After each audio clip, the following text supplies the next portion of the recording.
住了，开始红我进行了一波绕后的位置，想踢过来，但是没踢到什么关键位啊。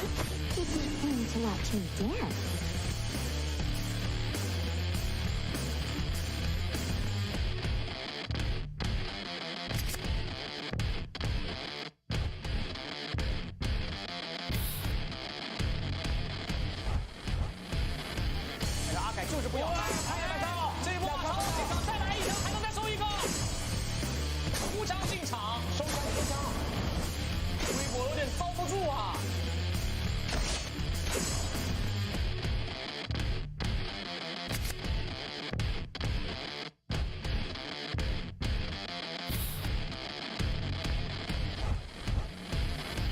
理解知道已经没法打了，他得换线，又找到机会了。其实。回身再拉到他也反杀，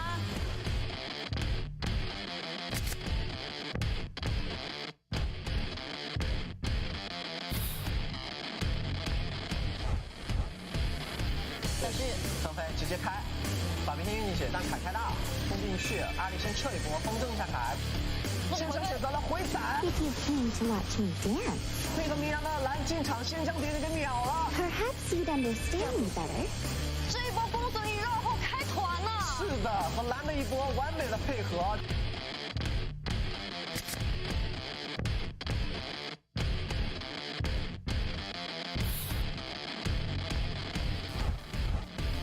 带上，来一口咬进去。Nothing draws a shark better. 进去段阳，段阳回头一下。Than the sweet scent of blood. 段阳再一次站了出来，自己还和波甲站下那个明刀。公孙离来了，只不过给了一推。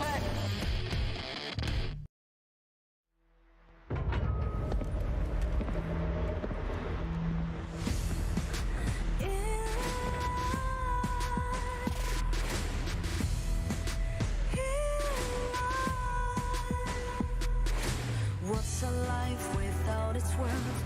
Compromising with what hurts inside. When you let fear decide your fate, you don't choose which path to take in life. I'm finally letting go of everything that still holds me. I'm against the odds, but I won't give up, 'cause it's my time to shine. Standing in the spotlight, and no one let me down. Destiny is calling high and I'm not afraid to fight for everything I love. Victory is in my sight.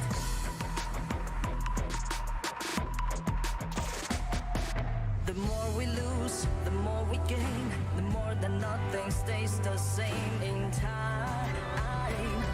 In time.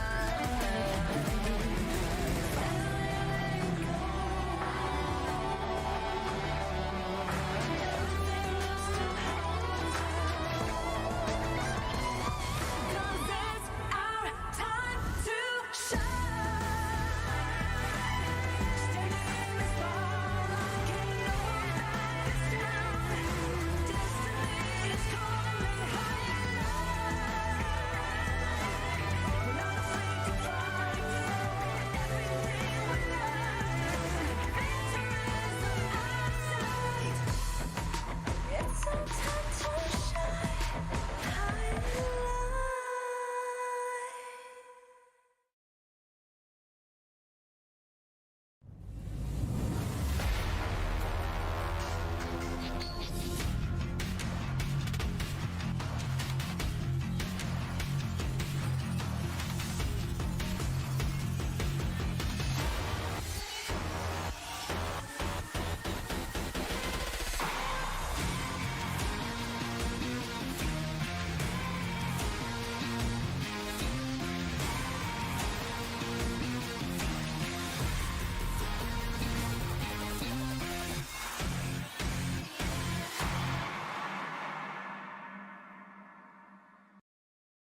beam of light anywhere can light up the world.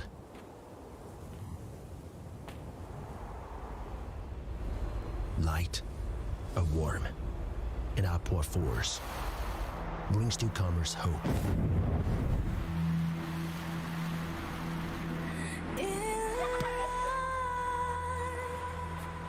Light, a thought for comeback, gives you an indelible desire. What's a life without its worth? Compromising with what hurts inside. No matter where you are from, the desire to fight runs in our blood. You don't choose which path to take in life. I'm finally Everyone longing for unprecedented honor. Doing the best is the silent synergy among opponents.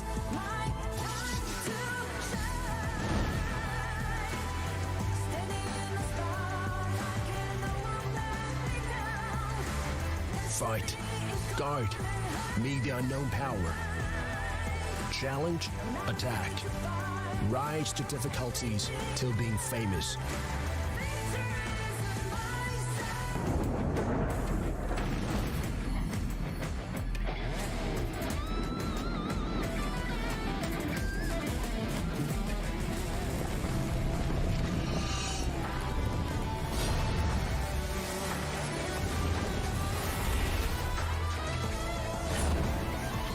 Center of the world, shine like the star.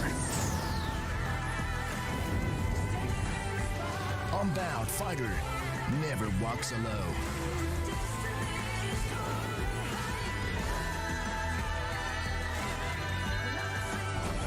Highlight will be lit by you. Let the world see your light.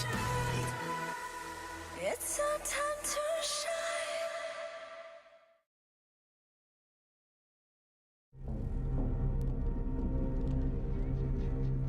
اخبار الترم يا اسطى عملت ايه فيه؟ فاضل انت يا مصطفى ازاي؟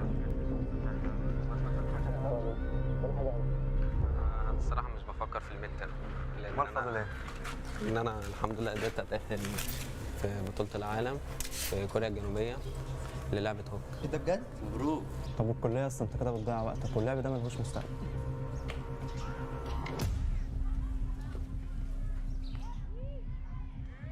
المباراة ولكن الاتش بي تبعهم از فيري لو، ولكن في ويف قادمة لأنه ممكن يحاول ينهي فريق تيم رعد هذه المباراة، وعلى ما يبدو هذا اللي باش يصير 1-0. فريق يلا اي سبورتس مش قادرين يتنفسوا تماما في المباراه، وخصوصا عمار قصاد كميه الفايتس اللي عمالها فورس من عند فريق نصر. شيلد سيستم موجود، ولكن في الآخر فريق نصر يبدو كان هو اللي يفوز. ممتاز من رايزر. انا بحلم اعيش اهلي في مكان احسن من ده، وانا عندي يقين ان اللعبه دي هتخليني احقق الحلم ده في يوم من الايام. في المرحله الاعداديه ما كنت في اعدادي بدات عن طريق لعبه اسمها كلاش رويال. بدات فيها وتعمقت فيها والحمد لله قدرت اعمل انجازات فيها، ودي كانت بدايتي في كوني بروفيشنال بلاير. بدات ادخل في الموبا جيمز سواء شوتينج سواء فايس في فاير لحد ما قدرت اوصل لونر اوف كينجز. فايت ممكن تكون موجود.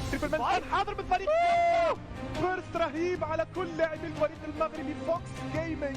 كومبو 3 تشامبيونز ديليتد في راي انزين وهذا النكسس امام اعين كل لاعبي فريق يلا اي سبورت. في 8 دقائق فقط ستنتهي المباراة.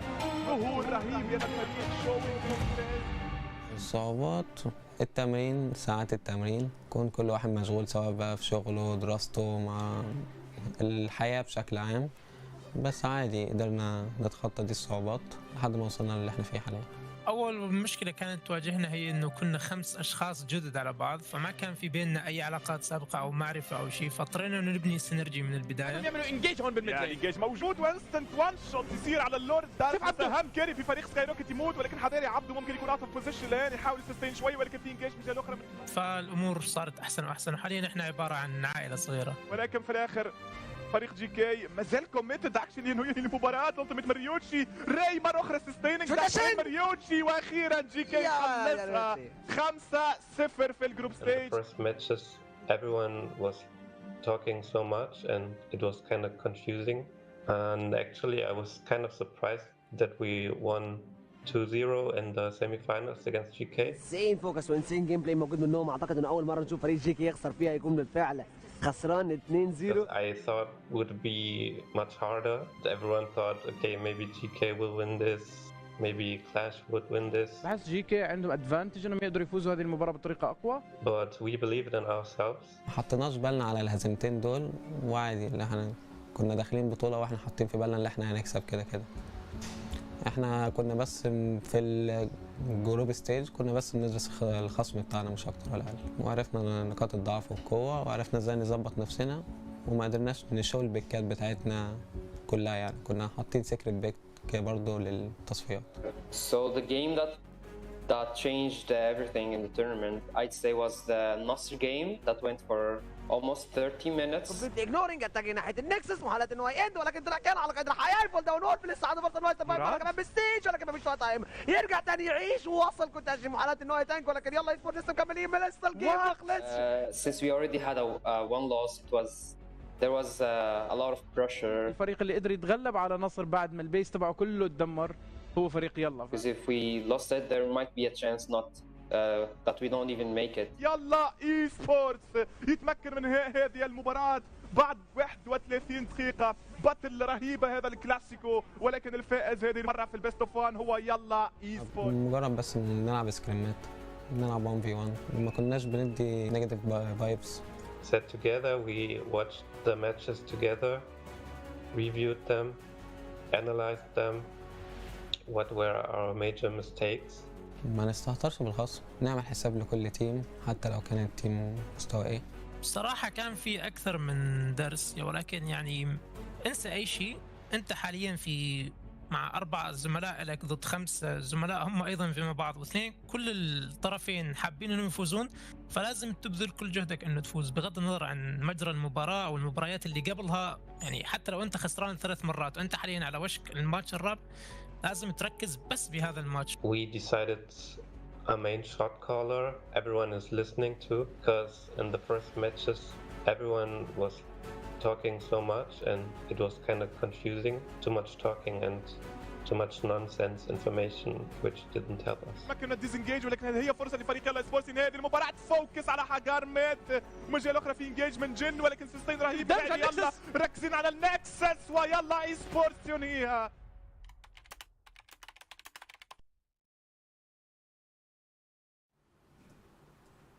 الو عمار، كيفك؟ اهلا، عامل ايه؟ الحمد لله، وانت عامل ايه؟ ما انت كنت حضرتك مقدم عندي تراي اوت لما انا كنت كوتش عليك ادربك، فهمت؟ فلما قدمت انت عندي على تراي اوت بالمثلين، وبعدين فضلتك على شخص ثاني نفس الاسم ونفس اللين ونفس الشامبيون، بس انت طبعا كنت احسن يعني. ده كده كده اكيد. فهذا بدايتنا مع بعض يعني. انا اتعرفت على عمار بشكل عام زي ما هو قال، وصداقتنا كبرت يعني بعد الماتشات بشكل عام، يعني سواء كل سكريم او تورنمنت. بعيدا عن التيم، انا وعمار كنا معامله خاصه ما بين بعض يعني.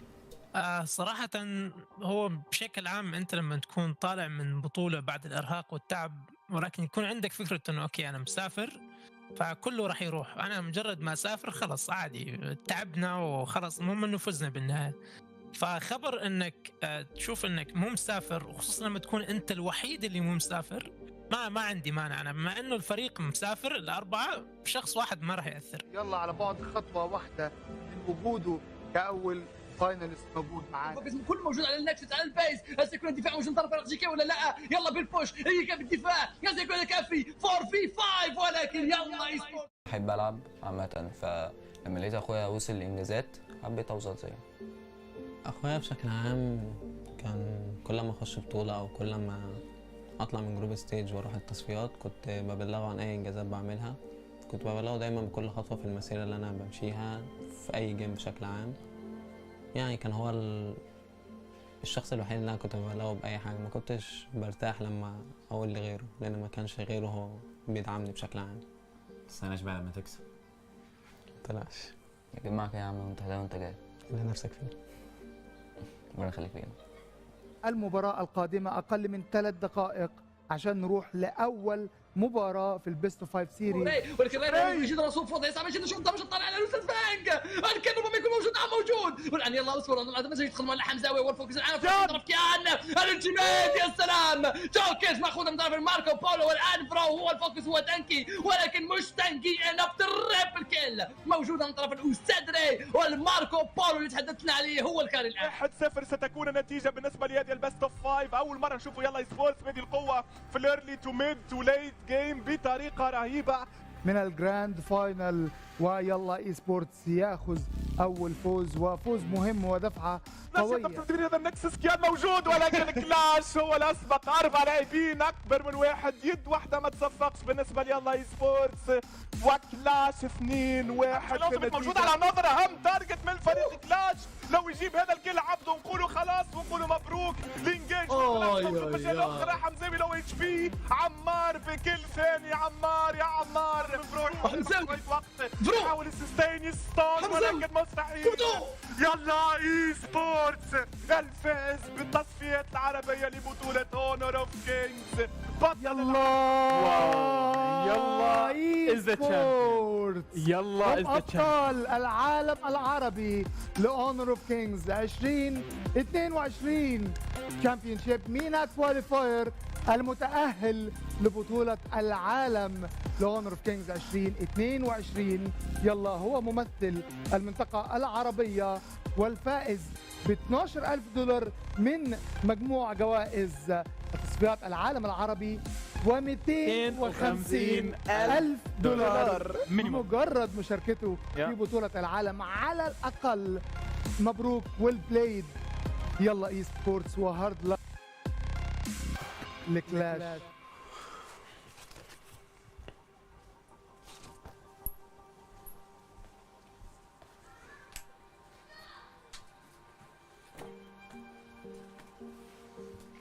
شكرا ادعي لي هترجع بالسلامة.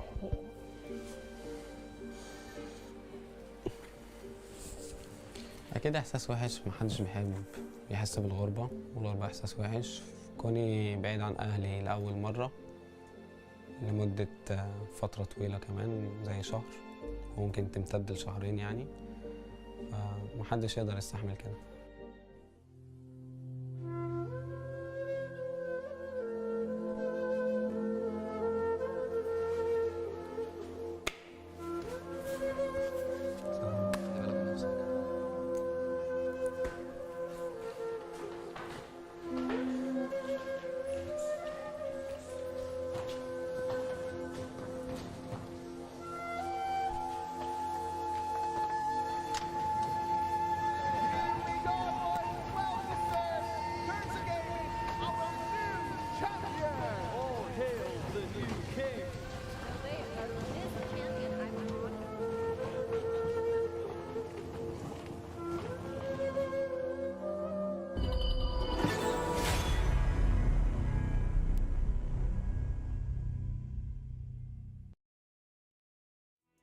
Ladies and gentlemen, welcome to the 2022 Honor of Kings International Championships.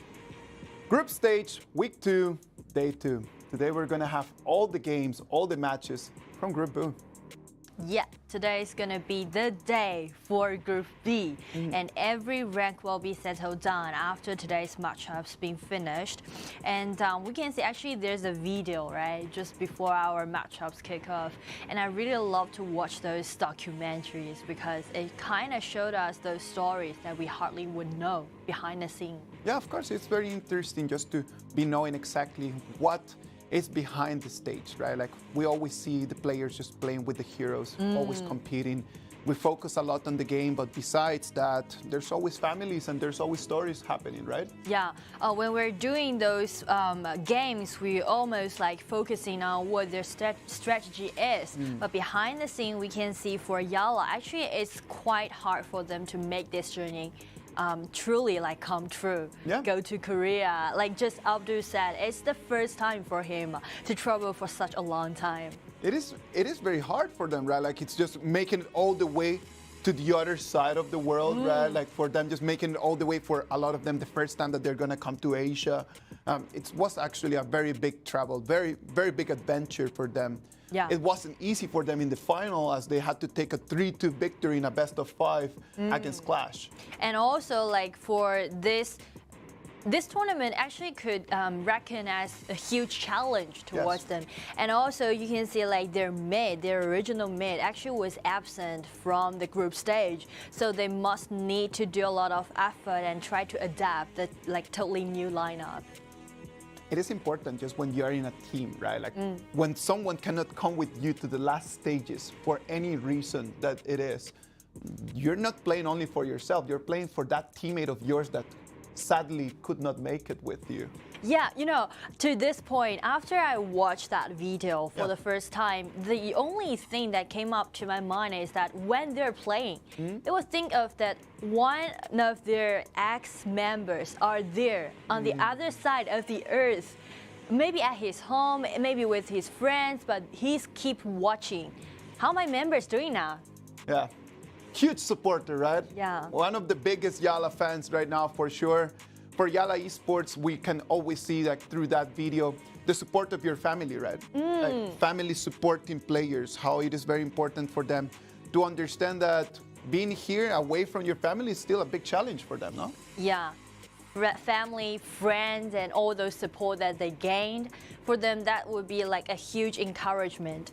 And though maybe today for YaLLa it might be their last day, but we do hope that they can bring us a really nice showcase. Well, let's wait and see what's going to happen. But moving back into the game, let's check on the heroes that we're going to be talking about today. A lot of very nice heroes. The three that we're going to be talking are going to be Fang, Fuzi, and Byron. Two of those heroes are for the bottom laner. For Byron, actually, it's not quite usual, but once you saw your opponents take out Mengtian, you will usually use Byron as a counter pick. Byron, a great, gigantic pick against Mengtian. Like, it's been the one answer to that Mengtian pick on a 1v1. Yeah. Fuzi, on the other side, is a very good partner with Xiao in the Xiao strategy, right? Like both Fuzi and also Fang, these two heroes gonna be a best partner for accomplish the Xiao strategy. And for Fuzi, he's the best choice to do the split up push. Why? Well, it's mainly because this hero, when he's doing those solo lanes, he's gonna be like gigantic advantages that he had. And also, maybe like there's two enemies come for him, but with his ultimate, he can just easily bound one and escape. Yeah, exactly. So you can always use Fuzi just to play on his own, very independent and just moving around, same as Fang, right? Yeah. There's one on top lane, one on bottom lane, imagine that. Let's see what we're going to have for today in terms of our matchups. Let's analyze as well which of the teams have already left us. Isurus and Generation Gaming Esports yesterday, sadly for them, already being disqualified from our tournament. Yeah, and this is how it works. It's cruel. For tomorrow, once we saw it again, the numbers still be counting down. I admire Jojo very much. He can guide such a patchwork team to such a high level. That's true. Like after I watched the games for yesterday, Hero played, Jojo really did a huge, what we call sacrifice, and also his contribution to this team. Because like for those rotations and for other teams, if you want to use it wisely, coach matters a lot. He's just using what he's got, right? Like right now, Hero is still a team that's trying to find the best position for the players that they have in right now. Players not playing in their usual positions, but actually just trying to be utility and moving things around. So the way that the coach is going to make those arrangements and how it's going to make those decisions is going to be extremely critical. Yeah, like that actually bring up another concept called like the coach staff, because we mainly focusing on those players, but actually coaches also did a huge contribution to the whole tournament, because coach is going to be the one who's holding these cards. Yes, they're the ones making those decisions, right? Yeah, how we're going to play this game. YaLLa Esports is going to be playing against Impunity in our game 1 for today. YaLLa Esports against Impunity, that's going to be YaLLa's best opportunity that they have today to try to take their first victory in the tournament. First victory, true. these two teams has played against each other before, and Impunity winning as 2-0. But after YaLLa know more about Impunity, maybe they got a chance to win 1 point. Yeah, if you start analyzing the way that Isurus played yesterday, it might just show YaLLa an opportunity. Just trying to find those compositions that you're familiar with. Yesterday, watching Isurus in the 3 games that they had, they just showed a completely different face that I'm sure that if they would have done since day 1, maybe they would have had a better result. Let's see if YaLLa can do something similar. Because after I watched Isurus game, that brings up another thing called confidence, right? Yeah. You can't just keep following up other people's trend or other people's pace. Sometimes it's more important to focus on yourself. Focus on yourself. That's what YaLLa Esports needs to do. What do they have to lose? They've got 3 more games. If they want to make it through, they would need to be winning against KPL teams. And based on what I've seen right now, I don't think that that's in their cards. Yeah.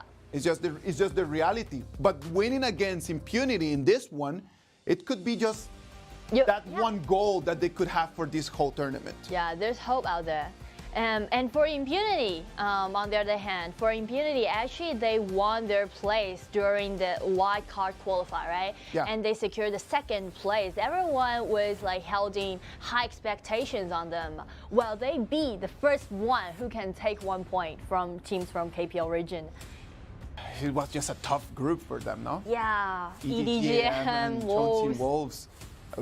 It's a really tough one. Imagine here, like EDG.m playing to a level that last time they were able to tie to Chongqing Wolves 1-1, right? Yeah, that already says a lot about the level that EDG.m is playing to, and we already know the kind of team that Wolves is. So for Impunity, being put in that group was actually very bad news for them, because we know what the boys can do. And I'm actually a little bit worried about Impunity, because actually they got several wins in a row back to that wildcard qualifier. But after they went into the group stage, they really striked a lot because they're facing EDG.m, end up with 0-2, the same as they're playing against with Wolves. That must be a huge pressure on them. Hopefully, they will keep working together. I hope that these 5 boys from Impunity are going to stay together, and they're going to just keep moving forward. That they're just going to keep going, keep practicing, and hopefully for next tournament they can come even stronger than what they are right now. And that might be something to do with Xiao, their coach, because we just mentioned about how important the coach is when you want to bring up a team to a further stage. And for Xiao, he's quite experienced. He's also learned a lot from teams from KPL region, right? He wants to be the coach for one of those KPL teams. He's already done it before. Like, he's a man that has done that, and right now, actually, I do believe that if you would ask me, after you've done so many things here in KPL, what would you like to do? And just what he's doing right now by going abroad and just taking that culture, taking that knowledge, and try to expand the market of our game. I believe that what he's doing right now is critical for the good development of our game. And actually, that's something quite featuring for Impunity, because this team's one of those teams who can guard their early game when they're playing against teams from KPL region. The opening arrangement, pretty good.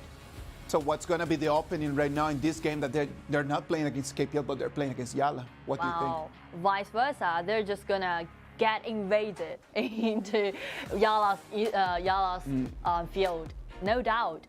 Because they're quite aggressive, especially for the early game. Yeah, they're quite aggressive, but can YaLLa support? Can YaLLa try to protect that? Because YaLLa already knows what's happened. Like, they've already had 6 games before this one, and they've seen like games finishing extremely quickly. Is YaLLa gonna have a different strategy against Impunity right now?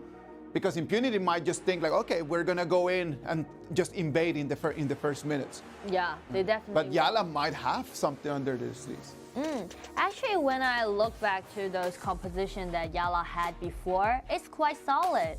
and they use like Donghuang Tai as their support, which is going to be really vital for the early game. The problem is they should have those awareness about, okay, we're going to guard our field. That's going to be the point. It's more about I have that kind of awareness. Let's wait and see. First pick for YaLLa is going to be Shenmengxi. That's going to be the pick for mid lane. And on the other side, they're going to reply back with a Marco Polo and a Zhang Fei. Quite solid one. These two duels on the bottom lane, though Marco Polo can't win like the priority of cleaning the wave, but after he got at least like 2 items with the support by Zhang Fei, they can be really nice. And Flower, in terms of a 1v1 against Simjo, seems to have the upper hand, right? Flower has been performing really well. In the last game that they had between Impunity and YaLLa Esports, Flower had total control over that lane, and with the 2 heroes that he played last time. So right now in that Marco Polo, I don't see anything changing in terms of that. And those 1v1s, like there's nothing that is going to change too much in the last 3-4 days. And let's see right now with that Marco Polo, like if Flower is going to have the same authority as he had before. Yeah, because you are talking about those mechanics that he has. Once like your mechanics better than your opponent's, you can just ignore what we called counter pick or etc. Second round of bans. Donghuang Tai, Kai, and Master Lupin. These 2 supports are the most played for Clyde. And also, if Impunity banning away Donghuang Tai, that also give a sign of we're gonna invade to your field, and how you're gonna stand with it, how you're gonna withstand with it. Zhou Yu. Good pick in terms of trying to make good pace, right? Yeah, and it even makes their composition in the early game much more stronger. Lady Sun with Tai Chen. Nice one. Because Impunity is quite fancy about those team fights, quite fancy about those engaging. So for YaLLa Esports, after they got the extra, they changed. Tai Chen sounded like a more solid option. Yeah. Because the point, like the weakness of Lianpo is that if you want to engage, it has a delay. It can't do it instantly. And if you use it as a support who wants to gain division control without the money, he can barely do that. And Tai Chen just allowed you to have that gold advantage, right? It allowed you just to have that gold advantage in the early game. So why not to go with that one? Like if you are unable to protect your resources, if you are unable to protect your jungle in that scenario, at least having a Tai Chen just stops Impunity from snowballing very quickly. But with Lianpo, then what you are actually expecting is that you're going to be able to start fights. Well, I guess that's something to do with Clyde's hero pool, because due to the previous series, he rarely played Tai Zhenren, but instead, Lianpo is one of his most played heroes. So I guess that's the reason. If that's the reason, let's hope that it's going to work for him. Let's hope that it's going to work. It's the only thing that we can do. On the other side, Impunity looks extremely solid. Seeing on that, Guang Yu, gonna be a lot of trouble for Abdo. There's actually no what called backliner in this composition. Everyone just gonna dash into the battlefield. Impunity, as you mentioned before, is gonna try to play extremely aggressive.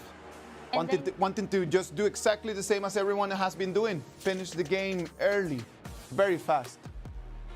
And they know that for Impunity, though it's gonna be very hard, but there's still a very slight hope left for them. Like if they take 2-0 play against YaLLa, and if they can achieve that what we call beat the team from KP Origin, they still have got chances. Yeah, like mathematically they have a good chance, right? Yeah. What's not playing on their favor is the fact that EDG.m and Chongqing Wolves tied. So that puts them in 7 points.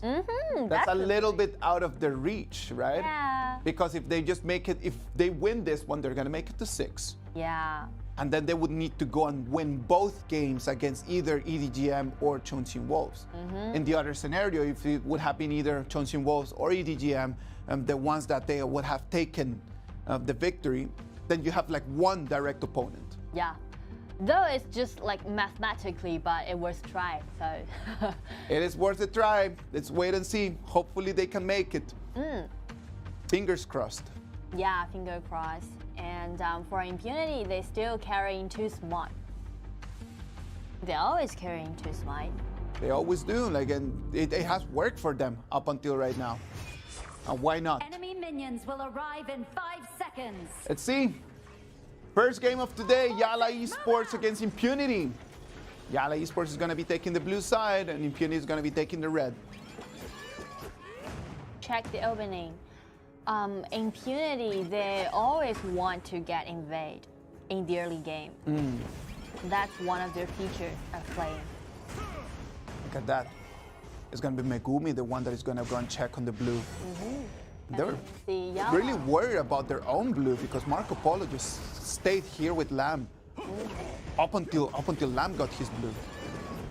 Yeah, they're also worried about whether you're gonna get into my field or not. Sadly for YaLLa, it's going to be the blue. Megumi is going to take that successfully. Yeah, actually, after I saw Shengmengqi and Lianpo turn their wave into that blue buff, I thought they can guard it. Because you can just pull that blue buff out. And that's one trick if you want to guard it. You don't need to like really fight with your, ooh!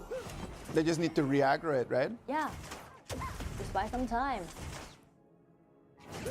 And as we've mentioned, it's basically because of the mechanics. So using Marco Polo, Flower can help him gain the upper hand. Doma jumps out of the bush extremely early. Marco Polo still had his dash. He should have waited a little bit more for the cooldown not to be available. Hasin taking very low, but it's now going to be Lamb the one jumping in. TianYun wants to take his first blood. It's going to be first blood for Impunity. Ray is going to reply back using his ult, trying to stop him there. The Razor Cavalry comes in, but it's not going to be able to take the kill. Yeah, that Doma takes one more. It's just one more hit. What? He wants to chase. No! He should have just dashed. Just flash in, and with a normal attack, he can just easily take Ashin down. That was so close. It was very close. Like he just chased him after the whole ripple. It's just a matter of a flash and an A, right? Just flash, A, done. Like Flash has such a huge flexibility. Yeah. You can use it to attack, and also you can use it to retreat. Wow, but so lucky for Ashin. Today's gonna be his day. That was so close. Very close. Look at that. TianYun trying to find the right angle to Doma. And again, into the blue side field. Ray not being able to just focus on his blue buff. Goes around, takes on the cheetahs, goes for the lizard, and right now it's going to be 4 people from Impunity already just camping in his jungle. Actually, there's several ways that you can secure your blue box. You can kill someone like this, force out the ultimate first. Megumi having to use his ultimate to survive. Yeah. And also, TianYun came in and forced out Shengmengqi's flash. So you see, like right now, Doma has no flash. He should have just used it before and take the kill. Yeah. You can't always rely on a flash to like treat it as a way of retreat. YaLLa going for the Tyrant. Flower gets the vision, but he does not have the ability to go and contest it. But actually, I think YaLLa's doing quite good. Because the last time when they were playing against Impunity, when they are up to 4 minutes, they were already done with their with a huge gold advantage, right? So they really make some progress. That's pretty good. Let's see what they can do. Ashin's taken to half. Ray jumps in. And right now it's going to be Impunity trying to check on this red buff. Are they gonna do it? Because Megumi the has his might. Ooh, no, it's gonna be for Ray. As you can see, for that kind of engagement, Megumi's ultimate isn't available at the time. You could have just tried to come in. Okay, that's gonna be 4v2. Someone just TP'd back. X here is going to fall. That's a way of using Flash of Blood, right? There's a delay when you're using your ultimate for the M4, so you can use the flash to chase up. Very flash dependent in terms of initiation, right? Out to B2. Simjo is going to be using his Purify to just to run away. Great timing for that Purify. Yeah. By using this Purify, Lidison successfully avoid not only the ultimate of Zhang Fei, but also the one from Marco Polo. Yeah. That's quite nice. And then Megumi just going back to base. Yeah. And then X-Hero just being surrounded by 4 people. Trying to push the mid. But actually, Lianpo is one of those tanks who's really good at cleaning the waste. Because once he uses the first ability to hit some targets, he can refresh his second ability, which is gonna deal like a long range of attacking. Abdo trying to TP over there on top lane. Marco Polo sees him, does not engage. Could have gone for that. But maybe for Marco Polo, the priority is to farming off. That Ray is going to be surrounded. It's going to be first Nianyu, the one that is going to engage. Asin jumps in after, and it's going to be a 2v1. That reminds me of something, some tricks when you're playing this game. Yep. Where it seems like Impunity wants to push more because they got the Vanguard in the mid. Oh, Asin leap forward from behind of the turret. They want to use the Vanguard for the turret right now. Yeah. That turret cannot stand for long. Abdo can only see it fall. Look at that, Fallen God coming in. Flower has a good angle. Abdo is being taken extremely low. He's going to be pushed out of the fight. Asin still on the hunt, gets on 1, gets on 2 of them. Rampage goes to Lam. And for this engagement, Marco Polo even is absent. Like he was there, but he just instantly go away from Look at that. Ray waiting for the right moment. Yeah. He's only at level 10. He's got 2 levels disadvantage against Nianyu. There's little things he can do. There's nothing he can do about that. Sadly, he could not just dash away. He wanted to contest that Firehawk, but to what price? His Firehawk actually is not that precious. Look at that, Nianyu. Nianyu is really good at that. Just like finding the right moment and then just jumping in. For me, I believe that Nianyu has a great timing, at least on this hero.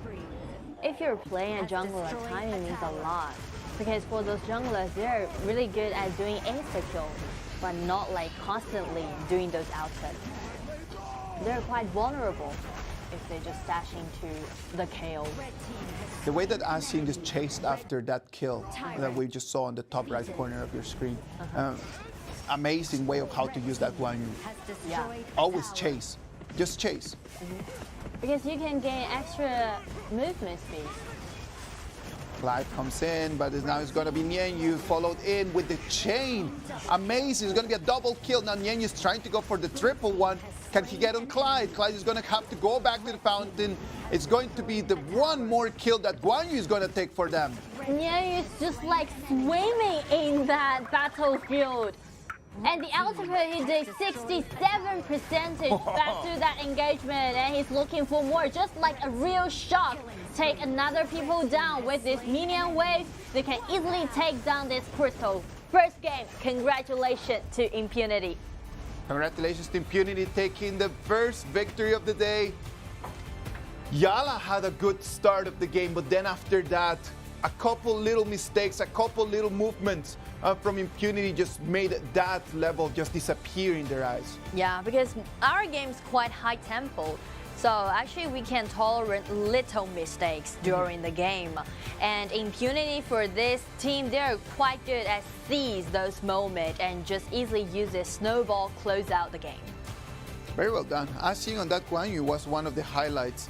I would say that the way that he just found the angles to jump into the fight, the way that he just used everything that he could with that hero just to allow Yang Yu just to come in and just to take the kills. Yeah, like it seems like I think with that Guang Yu, he's the one to like keep pushing their enemies, keep forcing their enemies to retreat or move back, and it's quite difficult for Guang Yu to like constantly doing that push.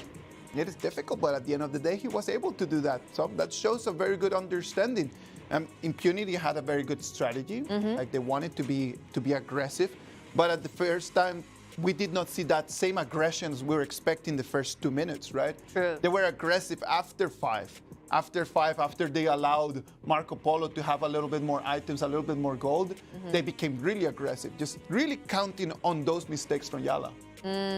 Like from this kind of process, actually I can see 2 improvements for both teams. All right. For YaLLa, they did a better opening like strategy. They know that they had this awareness about we need to guard our field. Yes. And on the other hand, for Impunity, actually they're quite regardless before back into the wildcard qualifier. They're just like, okay, we'll just go straight into it, but they never think about the risk or what's gonna be the consequence.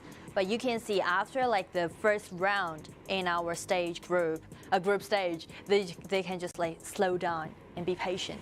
Be patient, just understanding that it doesn't need to be done everything at the same time, right? True. Like, you don't need to have to be fighting all the time just to prove that you're good. And that's a very big misunderstanding that a lot of people that play this game get into. The fact that they believe that I need to be fighting, I need to be getting kills in order to prove that I'm a really good player. You don't have to do that. You need to win games. Yeah, and the purpose, if you want to win this game, your ultimate purpose just gonna be taking down that crystal. Okay, let's see. Game 1 MVP goes to Yu. This shark, he's really playing like a shark, you know, just being liberal when he's doing that engagement. The way that he just jumped in, like we talked a lot about like the timing of it, and you can see it from his KDA, right? He jumps in 8 times, kills 8 people, and dies none. So that's just that. Like you should not be the one initiating the fights. You should be the one just finishing them. Let your teammates initiate. Let your teammates take most of the damage, and your job is just to come in and then just to take kills. That's it. And actually, for junglers like Lam, it's quite rare to see him with 33.5% of damage out. That's quite rare. In that last fight, like he just used his passive so much. Like he was just like really, like when we had that last fight around the crystal, he just jumped in multiple times. Yeah, and there's multiple targets help him to stack up his passive. So many enemies, so many minion waves. These are all concluded as what we call target. This one right over here, look at that. Waits for the right moment, comes in, and then he takes the first one, right? Megumi's ultimate was actually vital. It was really, really important. Comes in, taking double kill in there. Could have been a triple one, but Asin just took the last one. Got the last hit on that one.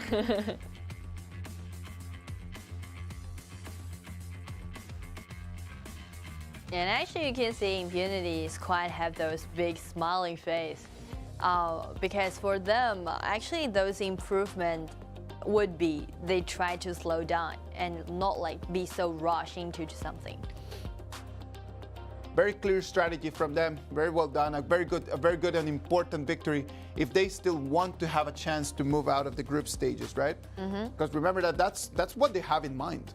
These 2 teams are facing each other with 2 very different goals. The goal for YaLLa Esports, very simple. Try to improve every single match. Just trying to play a little bit better. And in this matchup against Impunity, see if the formula that they have come together can give them a win. But on the other side, for Impunity, their goal is very simple: win against YaLLa and then see what they can do against EDG.m or against Chongqing Wolves. Because people still held that expectation on Impunity to be like whether they're gonna be the first team from other region to take even 1 point. Yep, we've said that right now. Look at that. The gold advantage did not start after 5 minutes. It was in 5 minutes the moment that actually there was something happening for Impunity. Before those 5 minutes, YaLLa Esports actually was really good at just defending themselves and not allowing Impunity just to snowball quickly. Yeah, because like before in the previous matchups, we can see those goal lines just increased dramatically. But instead, this time it's quite smooth. So that's actually a good job for YaLLa. It has been a trend from all the teams that they just joined us for this group stage from other areas. It has been a trend that during week 1, in the first 3 days of week 1, we were having snowballs happening after 1.5 minutes, after 2 minutes, right? Yeah. But after this, in the last 2-3 days, we've seen actually a very good improvement in that, understanding how to slow down during the first 5 minutes. So we would be able to say that successfully they have understood how to protect their resources in the first stages. Now, understanding that is a good first step. What should be their second step? Well, the second step would be how you're gonna vie for more resources because they're acting defensively. We just guard it, but what about gain for more neutral monsters, such as heading to those Tyrant, hiding to the YaLLa took the Tyrant in this one. Oh. They did take the Tyrant in this one. So they're understanding that, and probably just was that Tyrant the one that allowed them just to be able to hold to their ground for a little bit longer. But what if the other teams are not making no mistakes? If their opponents even don't let any mistakes happen, that's something tricky. But for YaLLa, maybe step 2, like realistically, that would be get to know more about this timing. For example, take that brawls happening on the bottom. Like for example, Shimongxi stepped forward a little bit earlier, right? If he just hold on for a second and take Marco Polo down, things might change. We're gonna have to see what YaLLa Esports can do in this next match that we're gonna have. Our second game of this best of 2 between YaLLa Esports and Impunity coming right after the break.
Okay. YaLLa Esports against Impunity. It's gonna be their second opportunity to try to take a victory. They need to try to do something different. These compositions are not working for them. Do something else.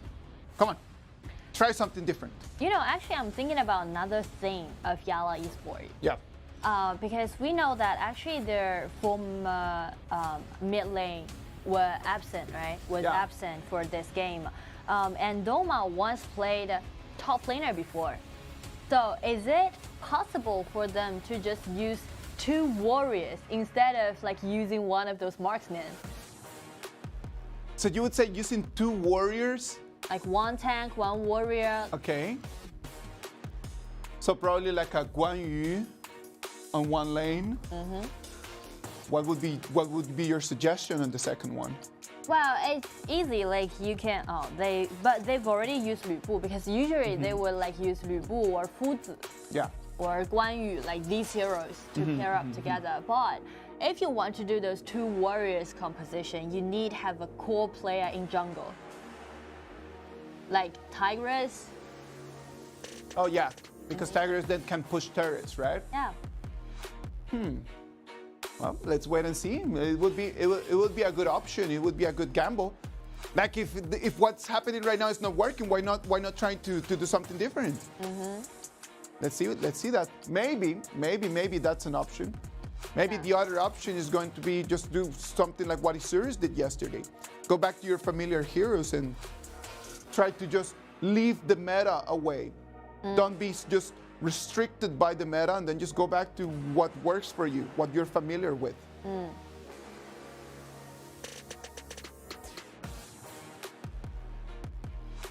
But in that case, maybe it's because their rotation. Simjo didn't play the marksman before back in their qualifier, and the same as Doma, their mid lane, so that's gonna be a little bit tricky for them. It's quite the same, you see, like Kai and also Xiao. These are quite solid front line. But they're gonna change it to Miyamoto Musashi. Okay. Well, never mind. Nah, Miyamoto Musashi is a good option for Ray. Like if he's able to lock in their backlaners, if there's going to be able to lock in Impunity's backlaners, then that's going to be a nice one. On the other side, Impunity, just saying if you're not going to take that Kai, well, I'll take it. And also I'll welcome him to my family. True. And also for Kai, it's going to be a really hard target for Miyamoto Musashi to contest. Kai with invincible warrior can just face on a 1v1 most of heroes, right? Yeah, and because of his passive, when Kai's doing 1v1, he will gain extra damage dealt. Second round of bans is already out there. Impunity just very clear, like they banned most of the supports. Yeah. Because they did exactly the same during game 1. But instead, they let Dong Huangtai out for this turn. So maybe they will go for neither Dong Huangtai or Luban Master. Because if they want to deal with Impunity's composition of frontline, it's best for them to choose maybe they ban away DRG themselves. So maybe Luban plus with his father, Luban Master? Yeah. Zhang Fei would be a nice choice. And it would be a nice choice, Zhang Fei, but it's not available. Yeah, it's also banned in a way, so Luban would be the one. Let's see. It's going to be difficult for Clyde. At Master Luban, very good option with Mongya. Yeah. But they're going to have to be very aggressive. And Lumber is better. I agree. Lumber is a better option. Because for Luban Master, if he wants to use his ultimate, it's not going to be easy. It won't work during this game. Since Impunity has some people can use those abilities to invade of that control.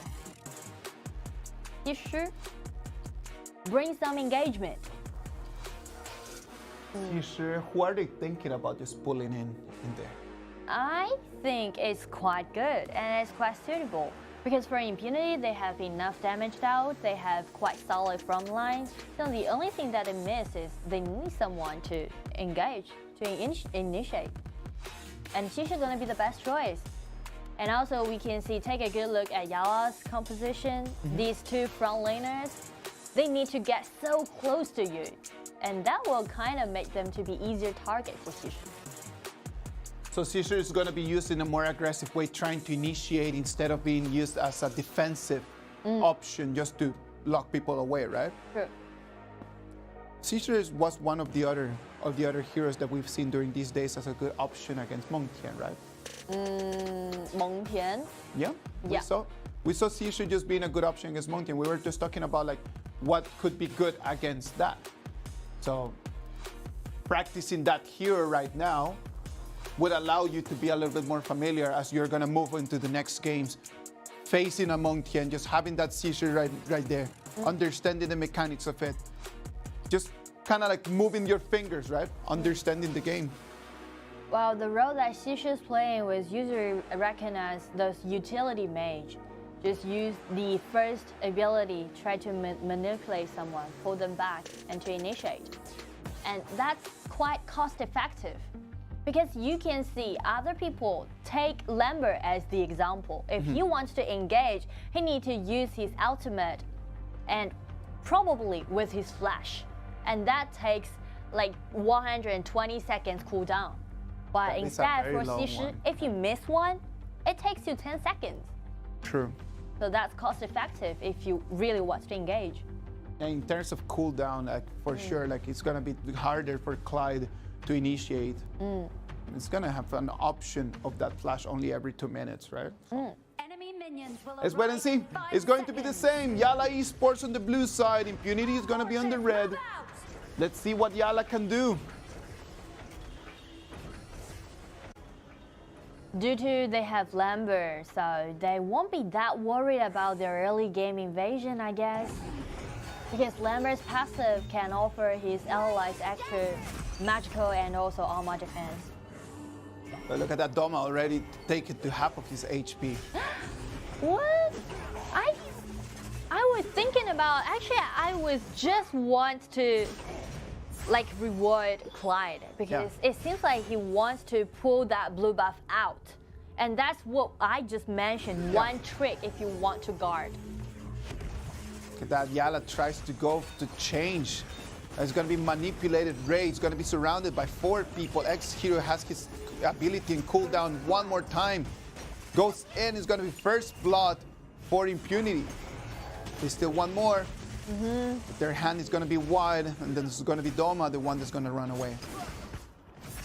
Oh, this opening one goes that well to YaLLa Esports.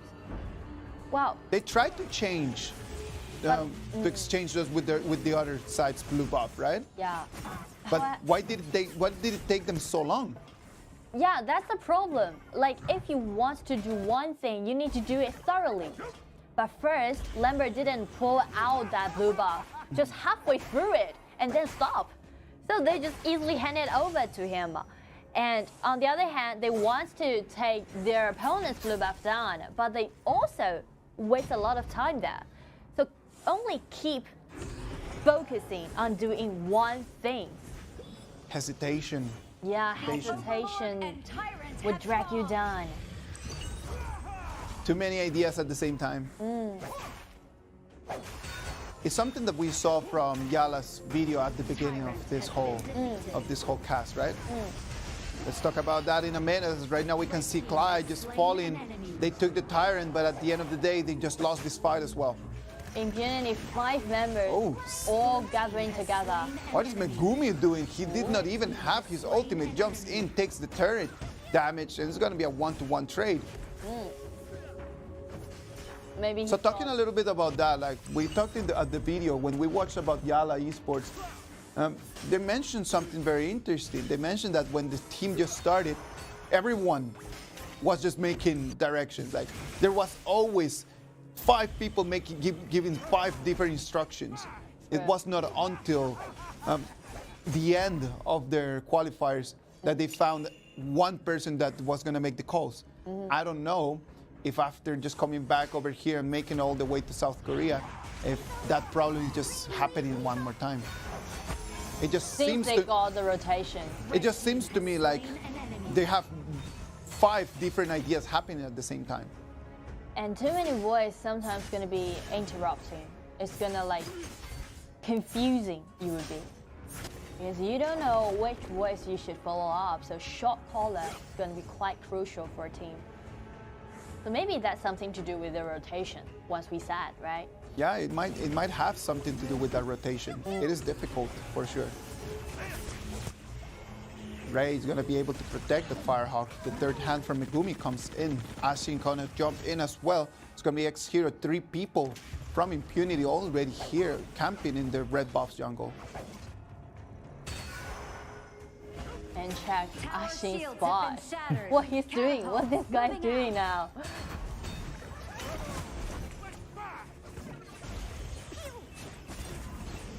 And Flower taking control of the jungle. Yeah. All Impunity coming in to try to contest this red buff. And once we saw Wang for several times, it's worth mentioning that because of the passive for fun, he can deal extra true damage to those monsters. Clyde Proxy's ult is going to be early, as right now is going to be his bottom laner, the one that is going to fall. Just proc his Armageddon just to check on the bush. Oh! Double kill for Megumi. Dama is going to follow. It seems like YaLLa already falling pieces because everyone's doing their own stuff. But check out, like, Impunity is already gathering together, do it as in a 5-5 way.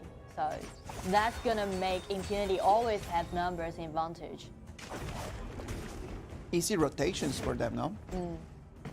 It's very simple rotations. I don't think that YaLLa has been able to do the exact same good game as they did in the previous one. And if we take a good look at this C-Shoes selection, we can see how it works right now. Easily use the first ability. Pull some people out, like this one. Force out the flash, another normal attack. Unstoppable. Flower is showing his abilities right now, right? Like his team is just going around him. TianYun is going to take a second position right now. Like he's not going to take the front line. Like right now, the front roll and the main spotlight for the whole Impunity just goes around Flower. And after Flower take down this red buff, he's going to be even more powerful because the blue buff will allow him to slow down the movement speed for his opponents, which is going to be really helpful for him to stack up the first ability. For all marksmen, it's super important just to have that red buff, right? Like that red buff is very important for most marksmen just to have in there. TianYun overstepping, YaLLa trying to protect their blue buff, and TianYun taking control of the vision. As at the same time, Impunity in the bottom lane is going to be Flower destroying more turrets. It's clearly that you can see YaLLa's members from YaLLa are always minding their own business. But Impunity, they're always unite together and do all those things together. Yeah, like they need to try to work a little bit closer to each other. Good third hand is going to be Doma, the one that is going to run away using his passive. That's quite impressive. 3 people be stunned, and Megumi even didn't use his flash. Yeah, just straight up a third hand, and that's it. Yeah. Again. Abdo manipulated. Heaven's Origin is going to come in. It's going to be the same. It's going to be the one the one that is going to jump in, trying to take down the turret. The minions are still here. The turret is taken to 1/5 of its HP, and it's not going to fall. Now the comeback Ray is going to lock in on one. It's going to be X-Hero, the one that's going to follow. For YaLLa, if Sports, they go over here and take a very crucial kill. You can see Ray just find the spot and take X-Hero down. Because he's Miyamoto Musashi, and also with his ultimate, he can easily take down those people with a low HP bar. Good movement from Ray. He found the opportunity just to counter-attack. Look at him. Comes him, locks in on X-Hero, and straight up. Even X-Hero uses this flash but his movement speed is already slowed down, so he can hardly escape away from In it. this moment, if I would have been X-Hero, I wouldn't even have procced my flash. You just need to understand that there's nothing that you can do in there. Like anyway, I'm doomed. Yeah. Just save it. At least save your flash, and then it doesn't need to go in cooldown. True. Again, 2-minute cooldown. That's quite long. Impunity taking control of the vision, taking control of the whole map. Right now, the only thing that they need to do is just to work those minion waves, trying to make them crash at the same time, and then just jump into high ground. And because it's a significant go difference, it's really hard for YaLLa to withstand Impunity right now. Mid lane high ground turret is going to fall, and it's going to be right now. Impunity splitting in two halves. Red team has Because they don't need to worry about their attack. See? Yep. Yu's being so tough. He's just using his ultimate and not be afraid of anyone else. Megumi comes in, trying to stall, allowing Flower just to take some damage from the turret. Impunity, are they trying to close out the game? If they do, they need another minion wave. Just engage. Such a nice engagement. Chak Lu Bu used his flash, tried to take Lambert down, but it was about the front line. Yamato Musashi just be taken down. And Meng Ya trying to doing constantly output, but Chak Flower used the second ability, tried to dash in, but instantly flash out.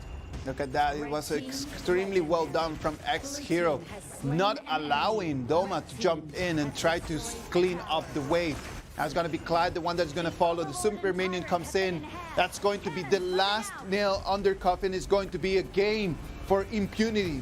Another 2-0 win play against YaLLa Esports. Congratulations to Impunity. Congratulations to them. Very good performance from Impunity. Sadly for YaLLa Esports, the good things that they did during the first game were not emulated for the second one. Very early, the game just started turning for Impunity this time. That's something to do with their hesitation. We already mentioned, if you have plan A, you have plan B, but just focusing on execute one at once, that's going to be the best way for you to execute your strategy. Flower gigantic in this game, right? I would definitely just give the MVP to Flower because he was the main option that Impunity had in terms of dealing damage. Flower came in, dealt some damage, and then no one, since very early in the game, no one was able to stand that. Do you remember that interview that we did with Flower back into that wildcard qualifier? I remember that might be the last game that they played and they lost it. He said like for about 2 minutes in that interview. And it seems like Flower is quite emotional, and also he's never give up that kind of feeling. So for him, he definitely got the goal to play against a higher level team. So for today's status, we can looking forward his performance, I guess. Yep. Impunity played really well in that composition using Fang and using Xizhi. Very aggressive. And Xizhi, just your ability to be good on that Xizhi is going to be a tool that they'll find necessary when they're facing EDG.m and when they're facing Chongqing Wolves. Having that option in there is going to be a good one. Flower's Fang at the same time just being a very high point. So that just puts coaches from the KPL teams to think about, are these two heroes supposed to go in the bans, or are we just going to allow them out? For those teams from KPL region, I don't think they would do anything on these two heroes, since that's not quite prevalent. And for Xizhi, they already being experienced about how I'm going to get a void of that control, of that ability. So I don't think Xizhi would bother them a lot. So I like that. So if it is not going to be in the ban, as you mentioned, the coaches might just say like, well, that's not something that we need to ban. And if it is going to be available, so with even more reason, you need to be practicing it right now. So the more you practice it, if it's not going to be banned, it's going to be available for you. So the sharper that your knife is going to be, no? Yeah, that's going to be a way for them to, when you're doing best of 2 or best of 1, the key point if you want to win this game, you don't need to consider about your hero pool. It's more about constantly practicing one composition. Yeah. That you have full faith and confidence with the composition. You know that once you take it out, you're going to win. Amazing. So, yeah, maybe these 2 heroes can be one of those compositions. Let's wait and see. Hopefully that's going to happen, as Impunity's ex-hero is going to take the MVP on that Caesar. The way that ex-hero just played, it was an amazing performance. Yeah. Like for ex-hero, we can check the assist, actually. It's nothing to do with his damage dealt or damage taken. It's more about his assist. He's always using his first ability accurately to pull someone back. Coming in, pushing people out, and then it was just the damage just following in. Like it was just focused damage on one specific hero. Yeah, and since we can see Impunity always unite together, and always 3 or 4 people being together. So after he take 1 people back into it, the damage gonna be easily fall off. It cannot be that already 1 minute. It was already like 1 kill for the other side. YaLLa Esports in the first game did really well at doing that, just like not allowing the snowball to happen earlier than 5 minutes. But this time it was just impossible for them to just do exactly the same. It's more about they made some mistakes when they want too much. They tried to reply back to Impunity trying to come to get their blue buff. Impunity came to take their blue buff, and they replied back with a good strategy. Okay, you come for my blue, I'll go for yours. But it just took them so long time just to take that blue. And I think that was the mistake. The mistake was not the decision of going there. The decision was just execution on how it's going to take it that long time if you have 3 heroes trying to take on that blue. Yeah. Why? Like the reason why they didn't take that blue down, or the reason why they didn't successfully execute their strategy. Well, basically, I'm so glad that they've got those awareness about we are going to be aggressive. But the point is, one mistake, Lambert didn't pull out that blue buff by some time. And the second, they're not aiming to poking down the HP bar from the IMP side. Or they're just go straight forward to that blue buff and take it down and retreat. They want to block away their enemies, and at the same time, they want to take down that blue buff. That's not easy. Especially they're using Miyamoto Musashi, whose damage is not that quite significant in the early game. Very difficult. Very, very, very difficult for YaLLa Esports, but at least after this game with Impunity, they can just go back and start thinking about like what they're going to do. They're going to be part of our game 3. And they're going to be facing Chongqing Wolves. Yes, for YaLLa Esports, they're going to play against Chongqing Wolves. Maybe I guess it's just another lesson for them to learn from it and just enjoy the journey, because it's not easy for them to make it. Mathematically right now, YaLLa Esports cannot make it out of Group B. And sadly for them, that's going to be the end. After today, they're going to have to head back home. But it's been a really nice trip for them, at least. And I still remember their members in that video once said they're not afraid of failure. They're not afraid of challenge. And they know that if they keep trying, keep pushing, and be persist doing this, one day they're gonna accomplish their dream. One day. Sadly for them, that day is not gonna be today, but hopefully it's gonna be in the very close future. Very, very close future for them. All right, after game interviews, let's see who we have. Hello, X Hero， 先来和大家打招呼吧。嗨，大家好，我是 H Hero。首先第一个问题想问一下，在赢下这个比赛之后呢，你们还会再一次对战到重庆狼队和上海 EDG.m， 你们有做什么样的准备吗？我们就多加训练了，就以前训练的那些组合之类的。Okay, so the first question was what kind of preparation that they did since they're going to play against Shanghai EDG.m and Chongqing Wolves next. And Max Hero said they just trained a lot and just stick on their composition and try to master it. So the next question is, after like you've been to this group stage, what kind of experience or what kind of feeling that you got? 那其实你们现在已经是打到了小组赛的一个最后一天了嘛？那感觉这一段时间有什么样的收获吗？或者有什么样的感想吗？收获倒是挺多的，就一开始玩的不太，就很多东西没有那么理解，然后遇到 KBN 队的话，然后也学到很多，就打法那些思路都能学到。So he said that they learned a lot from this journey, and it's basically because they actually don't have that kind of clear understanding at the very first time getting into this tournament. But after they've been through this group stage, they've learned a lot of how they're gonna execute the composition or etc. Okay, so thank you to be with us in this interview, and really looking forward to your future play. 感谢你接受我们的采访，期待你们接下来的表现。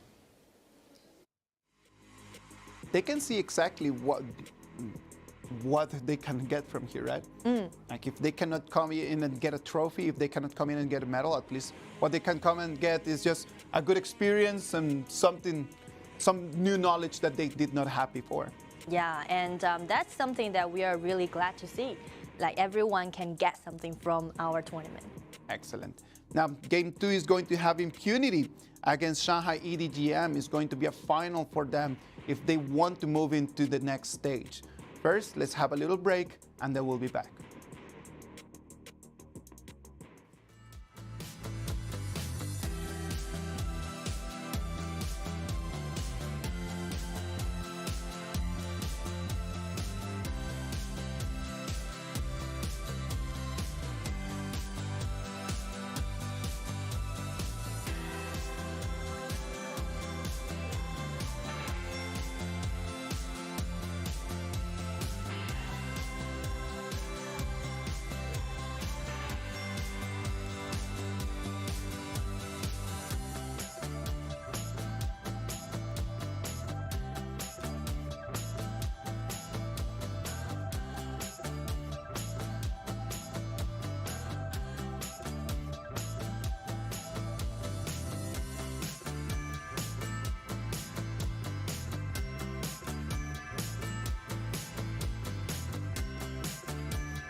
let's go. Game 2.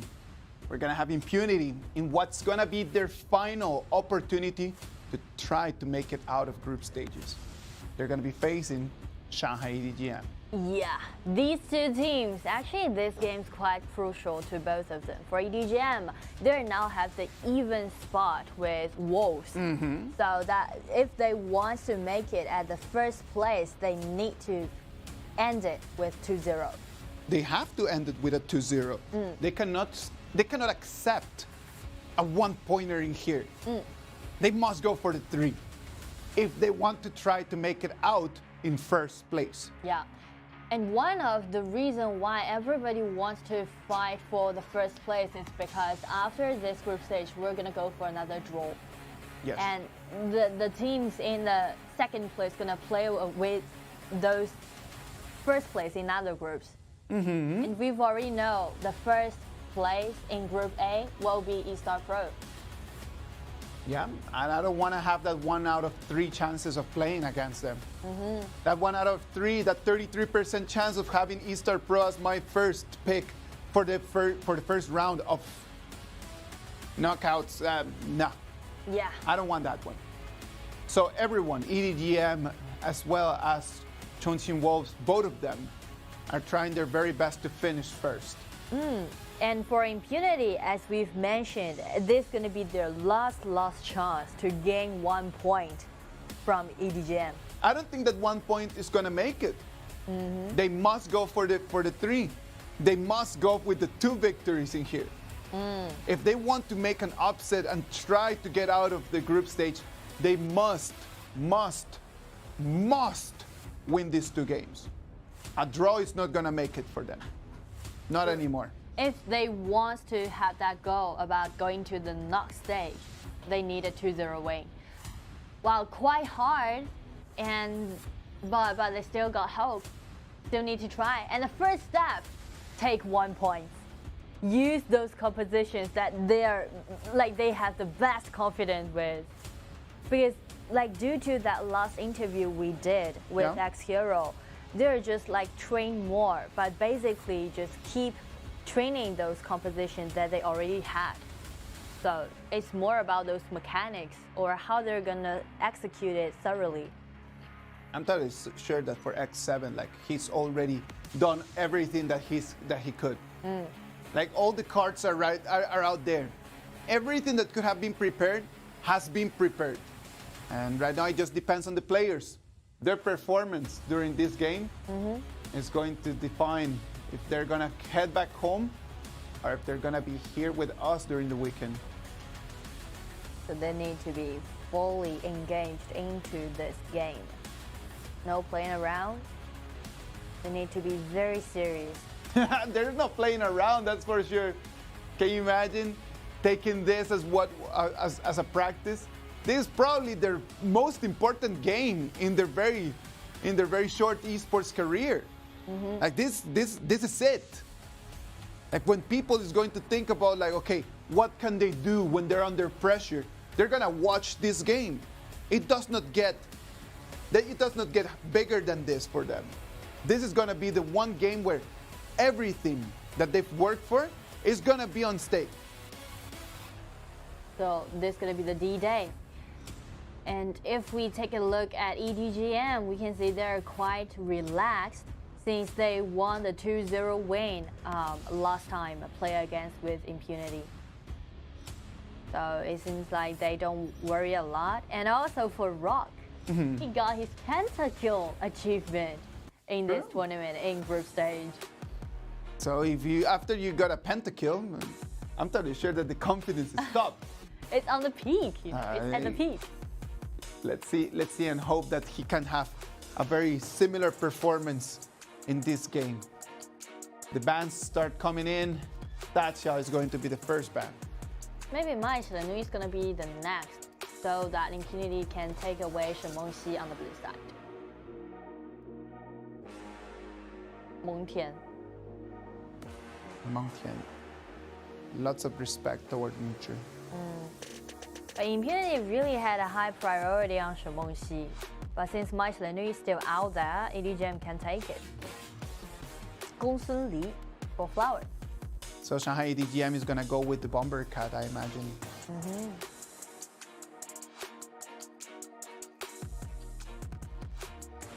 They'll let you have it. Because they have full confidence. Yeah, my Lanu is going to be the counter pick to Shen Wengxi. Agutua? Macha? Oh! I like this. Oh, I like this too. Well, because Xin is the only and the first one using Ma Chao back in that wildcard qualifier. So actually, I'm quite impressed with that performance. And today, the first game, they're really going for it. They're really going for it. And just playing an Agutua Machao composition is just going to put so much pressure on Xin. Like the spotlight is going to be on him. There's nothing that he can do to try to skip that. In the moment that you have a jungler like Agutua, then the spotlight just moves to the top laner. Is he up to the task? Wow. It's not easy, you know. It's not easy to take out Ma Chao in the first game. Yeah. Since you're quite like mastering it. Because like in those games when you're playing 5 versus 5, Ma Chao need to prioritize his farming up pace. That also means the rotation need to be tight and no mistakes is allowed to interrupt his farming up. What is Ninja going to do about that? And his option is going to be Xiao Twin. Trying to just lock Xin on the top lane for as long as possible. Xiao Twin is those heroes that won't be afraid of doing the solo fight with Ma Chao. You see, I don't understand this combo. I don't understand this Master Luban and Gunsun Li combo. Gunsun Li already on its own is very mobile. So you use that Master Luban just to do what? Well, actually there's two different ways when you're playing with Master Luban. Okay. One is using it as a protective support, just as you mentioned. Play with some marksman that is immobile. And another way is to use it as an engagement weapon, to use his ultimate to engage. Because if we take a good look at Impunity's composition, there's not actually one person can take the responsibility to do the engagement. Yeah. Maybe Agudo, but it takes time, right? And also maybe Luban Master for this game is gonna bond with Ma Chao to bring him faster to other lanes, to have those minion waves to farming up, speed up. It's difficult because Shanghai EDG.m just banned a lot of very useful supports, right? Like they banned Donghuantai, they banned Sheldon, they banned Lumber. And Lumber would have been a way better option for this composition for Impunity, right? Like sadly for them, it was not available. But Master Luban, I'm gonna put that one for me as a very big question, a questionable pick. Let's wait and see. Hopefully Megumi is going to be able to just show us something completely different and try to surprise us. The fact that they're using Agudo and Ma Chao as a composition against EDG.m in such an important match, for me, it is a very big surprise. Actually, me too, but they definitely had their own reason. Because actually, this game won't be that easy for Luban Master to initiate. And also for EDG.m, they're quite familiar with those warrior playing style. Because Ninja is reckoned one of those best warrior players in KPL region. So he quite know about the pace, about the strategy, about how you're gonna play with Ma Chao. So on the contrary, he know how to block Ma Chao away. Whenever that you know already, like because he's been on that same position, right? Yeah. Like when you've been on that position, you know exactly what he needs. So probably Ninja is not going to engage him in 1v1s. Probably Ninja what's going to do is just to slow him down. That's what I would do. The first thing that you want to do in this situation is just to slow him down. Have him stay on top lane for as long as possible. And then if Ma Chao cannot leave that place, if he cannot come out and try to engage, if he's not able just to move around, he loses the mobility that these heroes just best suit. And I want to highlight one thing that possibly gonna happen in the early game is EDG.m definitely gonna go for the blue buff on the blue side. Since Agudor has like really weak early game dominance. And also Chongqing is not one of those mid laners who can perform quite good in the early game. Because you know, usually paired up with Ma Chao and Agudor, they would use Shimengxi or Zhou Yu. They can like fastly just clean up the waves. And also the damage dealt in the early game is going to be massive, but not for Zhao Jun. Yeah, Zhao Jun is going to depend a lot on her ultimate ability to clean wave, right? But apparently he won't be able to upgrade to level 4 in the early game, especially in like 2 minutes, right? No. Yeah. No. So it's going to be That's one not of gonna those happen. things. EDG.m carrying 2 smites and they use Yukio Pena as their jungler. That already gave a sign that they want to hurry up. They want to first slow down Agudor's farm and then they can use it to target at Ma Chao. We just saw it in the first game between YaLLa and Impunity, right? Like the fact that the other team wants to invade, it does not mean that, okay, things are gone. You can always just reply back to that by using your own strategies, right? Yeah, and one solution that Impunity can reply back to EDG.m is that maybe they would rotate Ling to the mid at the first minute. Yeah, Ling needs to move to mid and then Wang needs to go to bottom lane. I think that would be the best way how to try to protect their resources. Just move Wang to the bottom lane, just have her just stand under the turret, just clean wave, try to survive, and hopefully, Flower can just help to protect the blue and the red buff. Yeah. But since we've already said too much about those analysts towards these 2 compositions, we still need to highlight Ma Chao. He's gonna be the one put under the spotlight. The first game for Impunity, all those money put on Ma Chao, put on La Xin. Gonna depend if Ning wants it to happen or not. Well, talking a little bit about Impunity's journey in our competition, they came in and during the wildcard qualifiers, they finished 2nd place, just under Scars, right?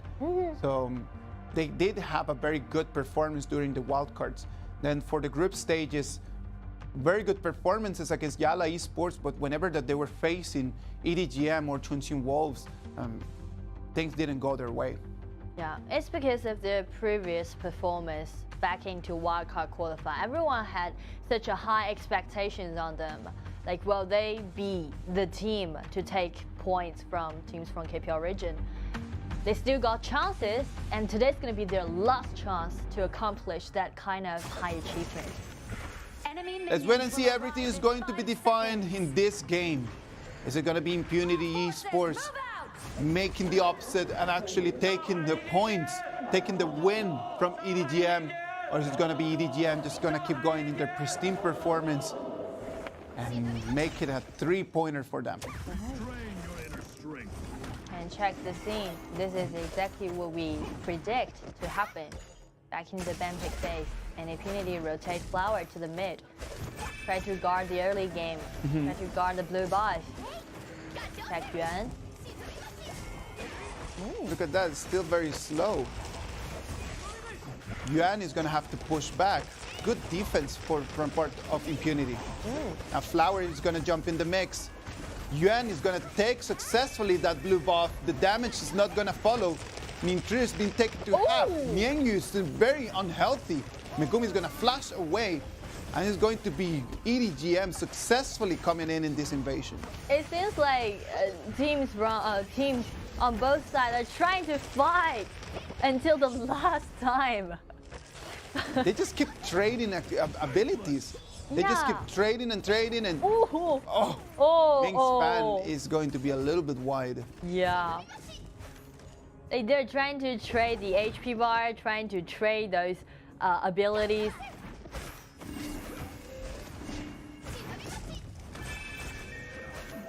But still, Yuan successfully take away this blue buff. Now he's gonna have to start with 2 buffs, right? It's gonna start with 3 buffs. 3 buff starter for Yuan. It's gonna be really good because then they're gonna have priority over everything. Oh, and Rock trying to even take the Phoenix away. What they want to do, it's already time to go back. Flower needs to replete. It was a good freezing by Hero, right? Like he comes in, he drops the cage, and then he freezes like his opponent. The damage does not follow immediately, so there's no need for you to just try to follow after that. It just didn't happen. That's it. Nice frozen again.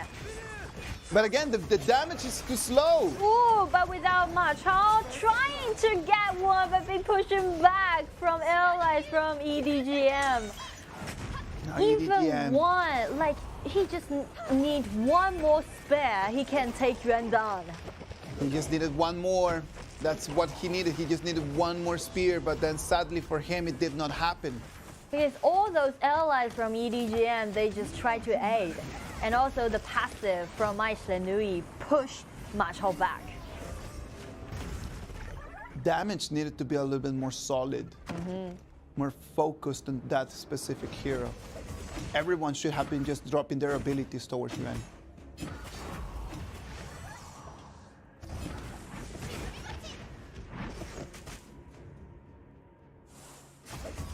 See, this is a problem. We can see Ma Chao trying to have 2 minion waves, right? Both on the top and the mid. But since they don't have the vision control, and Agudo don't have the power to gain it for them, so they need to like sneak far away from the field. So that makes him be later to get on that top. Yeah, exactly. This is what we mentioned about how Nintri has played on this hero, and he understands what that hero needs. And if he understands what the hero needs, and he's just not going to allow him to have it. Tower shields have been shattered. Because Ninja can just stand on the top lane and clean up all those minion waves and let the opponent's tower to take down all those minion waves for Ma Chao. Now EDG.m is going to take the Overlord, it's going to take the turret. That's going to be bad news for Impunity.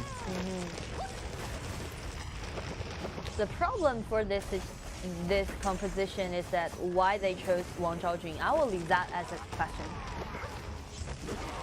They don't have the priority. But the accuracy is quite good. Zhao Fei's ultimate, that's insane. And get for more 0-3 trade. Has slain an enemy. Perfect control coming from Mai Shenui, coming from Ming. Just taking things, putting 2 times in triple kill goes to Zhao Fei. That's alright. This bro's going crazy right now. He's a support and he got his self triple kill. Lovely, good performance by Yemong. Good show that EDG.m is putting here for everyone at home. The audience should be really happy about seeing this because it's only 5 minutes. And that last movement rolled everything into a 5,000 gold lead. Yeah. Like from this replay, we can see Ming and Yemong's synergy. It's quite tight, right? After the ultimate, Ming just flash in, use his ultimate. 3 people will be knocked off. EDG.m trying to surround. Yeah, no they one haven't spotted realized. Ming, and Ming is coming in, comes in with the fan, takes 1, and is going to try to take the second one. It's going to be defeated, the 2-0 trade. This is a slot. EDG.m, they are just being fearless. There's nothing that they should be worried about. They just need to keep just working with this advantage. Yeah, keep fighting, and that's it. There's already 8,000 gold lead goes to EDG.m. And we barely can see how much Chao's gonna work in this game since he's already been slowed down for his farming off. No, there's no way that it's gonna work right now. I'm so sorry just to put it out there for everyone who still has some hope, but it just doesn't look like it's going to work. That's the gamble that you have in this composition. It either works really well because everything goes your way, or it just explodes in your face. And I think that, at least for us seeing, it did explode in his face.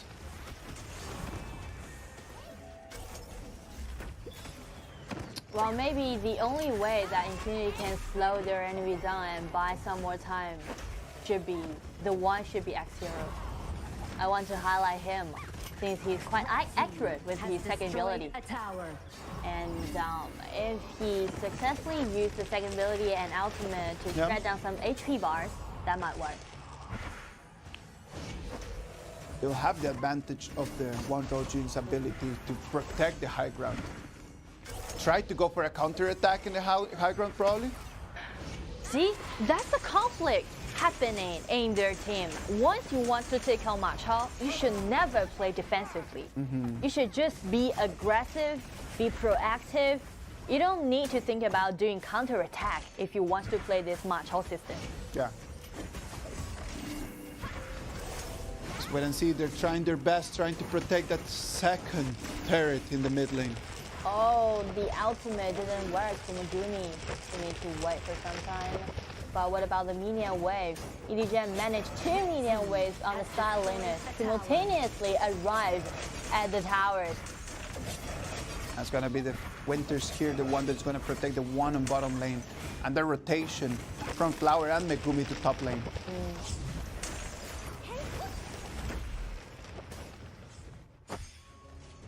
EDG.m's waiting. Maybe they want to get another Overlord and use those vanguards to push forward. Just as you mentioned, that's the decision taken by Yuan. Red team has slain an enemy. Wow. Red It's a team solo has kill. slain an enemy. 1v1 solo kill. Jungler against top laner. I think that for a top laner, that's one of the most painful things that could happen to you, right? Like when you're being taken solo 1v1. Top laners just are those players that really believe in their 1v1 skills. And when you're just being spotted like that and just being taken down, huge, huge hit to your confidence. Yeah, and there's already like 3,000 gold lead. Goes to YouTube Pastrana. Ballista's already in. They're waiting for those vanguards. Do some poking and force out the ultimate. Once the ultimate isn't available, they try to catch Yukio Pastrana, but the ultimate of this hero can allow him to restore HP. And right now it's going to be the bangers coming in. It's going to be 20 seconds for Flower to come in and put this as 5v5. It's going to be a power play for EDG.m trying to get on high ground right now. And Zhao Jun's ultimate still unavailable. But it's too many bangers coming in. There's only one ultimate. So which one he's gonna choose? All right, the Wild Blood comes in. Megumi is the one taken extremely low. It's going to be the Winters here coming in, forcing Yuan to go back. The bangers being very unhealthy, but there's going to be one more wave coming right now. By EDG.m, they're already be fulfilling because they know that they're already taken down 2 high ground towers. That's the difference once I look into EDG.m, because the last time when I saw them playing against with Impunity, they're quite rushing to it and being quite careless. And right now they're just trying to be careful. Again, they need a 2-0 win. They're not allowed to have any mistakes or let their opponents have any chances because their goal is gonna be the first place. Running the game for 2 minutes longer than right now, it's not gonna be a make major difference. Yeah, it's nothing for them. They're secure their advantage. Yingzhi, 1 man versus 5 people. Try to hold them off and get a lot of time. Trying to jump in. Ming trying to find the angle. Yuan is gonna go for the turret.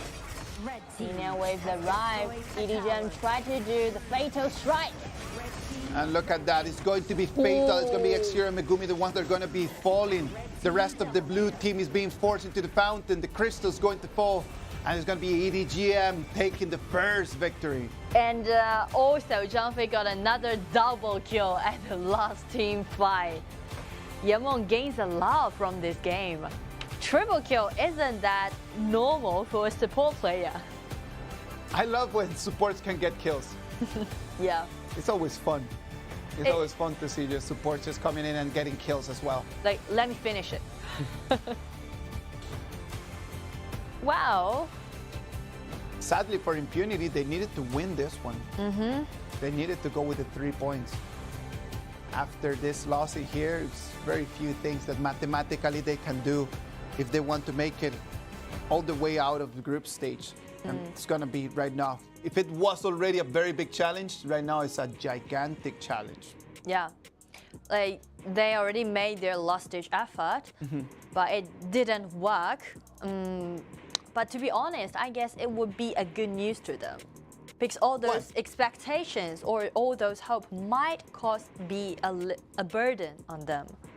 So you think that Impunity is one of the reasons that Impunity is not performing at the level that they're supposed to perform is the fact that there's too much pressure on them?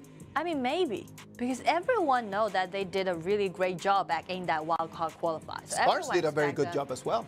Yeah, so maybe the same thing happening now on Scars at the same time. Maybe. Maybe right now everyone is just feeling the pressure. It's a completely different platform to whatever that they played before, right? And I think that at the end of the day has a toll on you. It has some kind of a weight on your shoulders. Yeah. It's very difficult for you to perform when you are in a completely different place. I don't think that is the pressure. I do believe that the fact that they're playing against people that they've never played against before, that they're playing against someone that it's 3 or 4 or 5 moves ahead of you. I think that that's the reason why they're not performing. It's not something intrinsic, but it's something coming from the outside. Yeah, that makes sense. Like sometimes you know that your opponent is quite strong, but once you do it face to face, you would exactly know the gap. This time, MVP goes to YaLLa. He's Zhang Fei. 5 kills for Zhang Fei. For support. Very crucial initiations coming in from YaLLa, right? Like the way that he used his ult was always on spot. Yeah. It is not that easy to use that Zhang Fei and to use that ultimate accurately. Because number one, it takes super long time for the cooldown to have that ability available. And number two, is being able to proc it into the right people right over there. Like he procs it into the right people and then the damage comes in immediately after. And also what's more impressive is the synergy with Ming. Yeah. Right? These two people, their combo, quite like effective. This one right over here, look. Incredible. Waits for the right moment, and then he takes there 2 people, 4 people in that perfect crowd control. Insane. It's just very, very good performance from YaLLa. Just showing us that it's not only about just proccing your ult, but actually finding the right angle, the right moment to just maximize that ability. Yeah, because it also requires a delay for his ultimate to unleash. So it's quite tricky, but EDG.m, they perform quite well, especially for those team fights. And this is quite EDG.m style, playing style. I still remember when they're in the summer season, they're reckoned as those late game playing style. But on the contrary, once they appeared in our group stage, you can see like they're being more aggressive in the early game. They're being way more aggressive in the early game, just besides the game that they won against Chongqing Wolves, that actually just was pushed until the late game. And besides that, everything that they've won has been less than 10 minutes. Yeah. So, you know, actually the point is when you're trying to make some progress, don't forget your opponents, your rivals, they're also making progress. Everyone is running towards a goal. The speed. At the same, exactly. I think that you just mentioned something very important. If everyone is running in the same direction, then it's going to end up being about who's running the fastest, right? And also, there's another thing about those competition is that once you have a goal, means someone stronger than you, you have a goal, you can just, running towards him. It's gonna be quite like easier for them to execute. But on the other side, if you don't have any enemy standing in front of you, you need to be the pioneer. Yeah. You need to find a way out. That's somehow maybe more tricky. That's a little bit trickier. Pioneers, they're going to be as Impunity. It's going to go back and try to take everything that they just learned here and that try to just show it to all the other teams that they're going to be playing against. Yeah, utilize it. You got to remember that in their own area, Impunity is being seen as one of the strongest teams in their area. So it's important that they just take this understanding, that they take this knowledge, and they just share it with everyone and back in their own zone. Yeah, they're representing the South Asia region. This one was a very sad one. Could have been a completely different thing if Ashing would have been able to take that first kill on Yuan. Exactly, that one.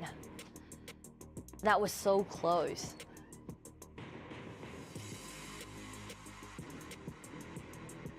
So that's one of the reasons why Ma Chao's composition is not that favored, especially for teams from other regions. Because once you lost your advantage, it's really hard for you to turn it over, to turn it around. So it does not have, it does not allow you to just make any mistakes. At the end of the day, like one mistake just could take all things around and then just make you put you already on your back foot. Yeah, so that's one of the reasons why it's quite rare that we saw it back into those wildcard qualifying. They tried the Machon Aguto strategy, and sadly for them it did not work out. It did not pay the dividends that they were expecting. EDG.m takes that first victory, but we still have one more game, right? It's going to be a best of 2. So what about if we have a little break and then we just come back with that second game of this best of 2?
This is going to be our second game for this best of 2. Impunity have a second opportunity to try at least to grab 1 point from EDG.m. And this is going to be their last chance. Well, we've mentioned it over and over again. It's because we really had such a high expectation on Impunity. We saw their dominance in wildcard qualify, and we know that these young men, they have dreams, they have ambitions, they have passions. So we do hope that they can take 1 point from those teams from KPL region. We can only hope, but they're going to have to do big changes because based on their presentation from this game 1, they're not going to be able to take anything if they're going to keep playing the exact same way. They just need to change it. They just need to forget about that first game and then just completely do something different. They tried that very risky strategy and it did not pay off. Let's try and see what we can get in this one. What about release themselves? What do you mean by that? Let those energy, let those powers out. It seems like when they're playing against those teams from KPL region in our group stage, they're being so cautious. They'll always be quite afraid of like making mistake. So what about just you know, go it wildly? Go wild. I actually believe, I see it differently. I believe that teams like YaLLa Esports, teams like Isurus, teams like Red Canets, or teams like them, for me, when you say like go wild, it just depends on their different understanding of the meta, right?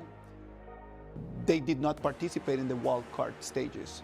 Like they just came in after winning their own qualifiers. So they have a different understanding of the compositions. So when you say like go wild, I imagine that it's just choose the heroes that worked before for you. For Impunity, the heroes that they're using right now worked for them 2 weeks ago.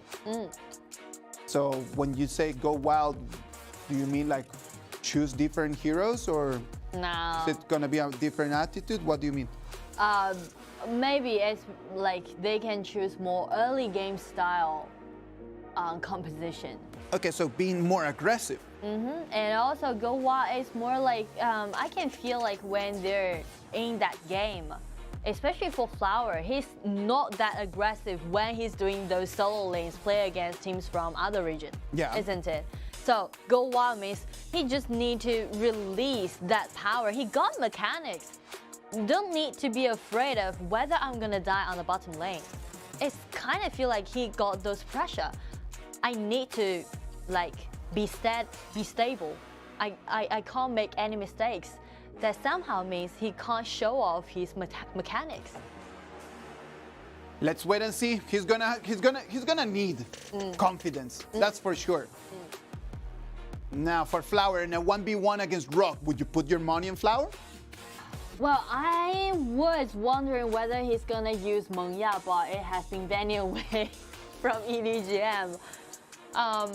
For Marco Polo, that's gonna be a little bit hard, to be honest. So again, like, just going back to your point, you're mentioning like go wild. Okay, so on a 1v1, Flower against Rock, Flower goes wild. Would you put your money on Flower against Rock? It depends on heroes. I wouldn't. Why? In no situation, I don't believe. Okay, I do not think that Flower right now it's ready at the level where in a 1v1 against Rock, in any kind of combo, he's gonna have the upper hand. I wouldn't put my money on Flower. I'm so sorry just to put it like that. I don't think that he can just take against Rock on a 1v1 and then just be able just to win that 1v1. Clearly, since this is not an individual game and it's a team game, Impunity could come up with a strategy how to help and how to support Flower to win against Rock as a team, not in 1v1s. So. Okay. So yeah, I get what you mean. So for Impunity, it's more like move quicker and do more ganks and play it as a team fight. Since they got Zhang Liang as their support, they are possible to do that. True. Achieve that. Okay, yeah. And on the other hand, we can see actually EDG.m tried to do something new. The 百里守约, that's one thing that we mentioned about for those teams who's already preparing for this knockout stage. Yeah. For best of 7, they need to master 百里守约. Because this meta, this patch, the choices for mid is quite limited. They have to. Like that 百里守约 and Mozi has shown during this group stage that it's going to be a combo during BO7s. That's going to happen. That's going to be a combo for game 5, for game 6. That's for sure. So having their accuracy on point. So for me, the way that I see the composition from Shanghai EDG.m right now, with no disrespect towards impunity, Shanghai EDG.m is just going to come out and just going to try to practice what they're going to need to improve for BO7s. Yeah. That's how they're seeing this game. Especially for Rock. So for Rock, when he's doing solo lanes, the first 2 shots gonna matter a lot. If he can poke down that HP bar for Marco Polo or not. Let's see EDG.m against impunity. Hopefully, impunity can come in and perform better than what they did in the first game.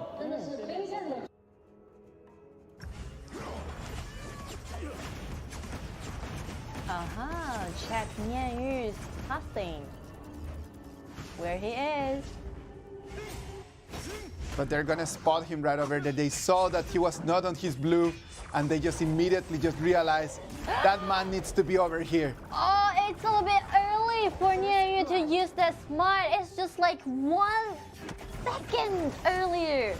1 second earlier, and right now it's going to be tragic, as it's gonna be his teammates, the ones that are gonna pay for this. I think he's gonna be able to take 1 kill, but it's gonna be a triple kill for Ming. Can he make it 4?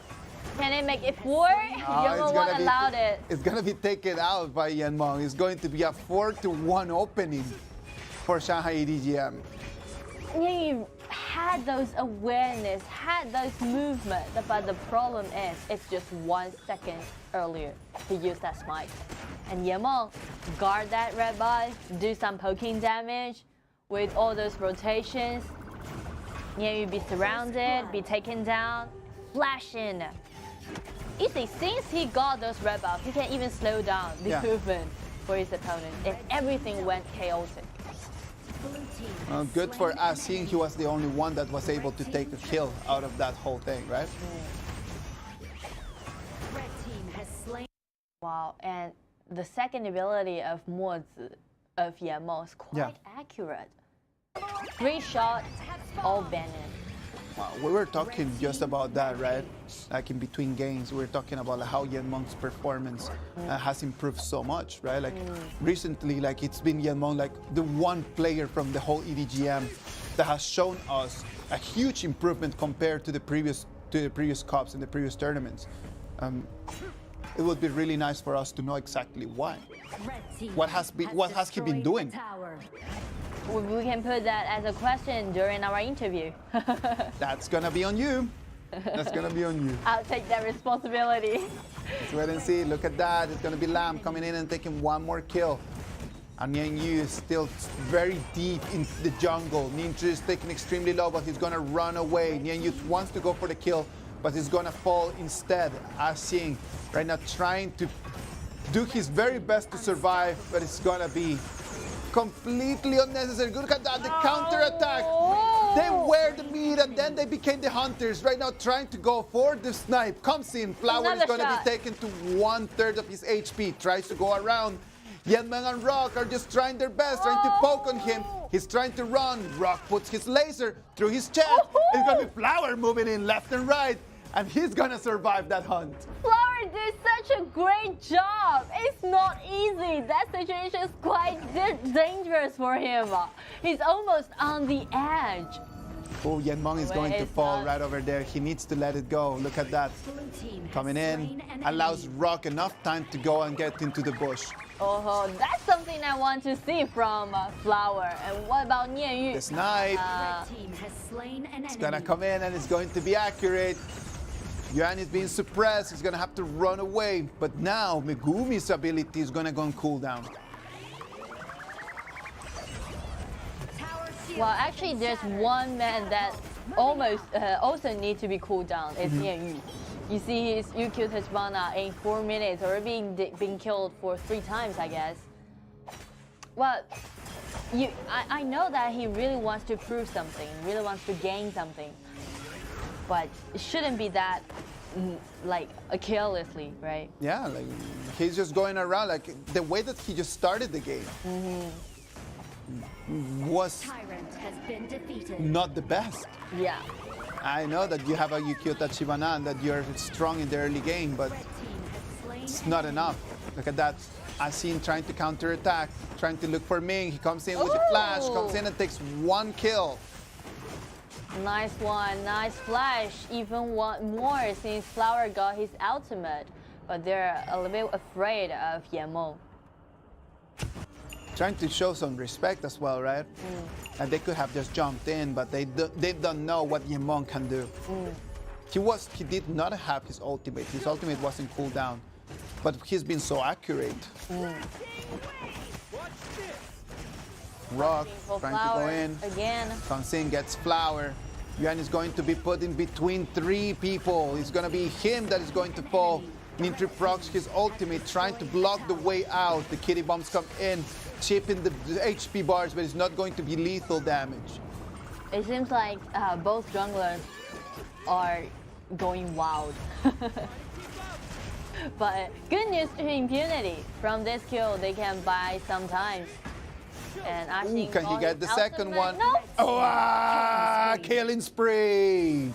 Hey, why would Ashin turn his back on it? Like for just 1 second, you saw that movement, right? Yeah. Like movement. He could just straightly go away from that battlefield. Now it's gonna be Yuan, the one that's gonna come in. He's gonna take the red buff.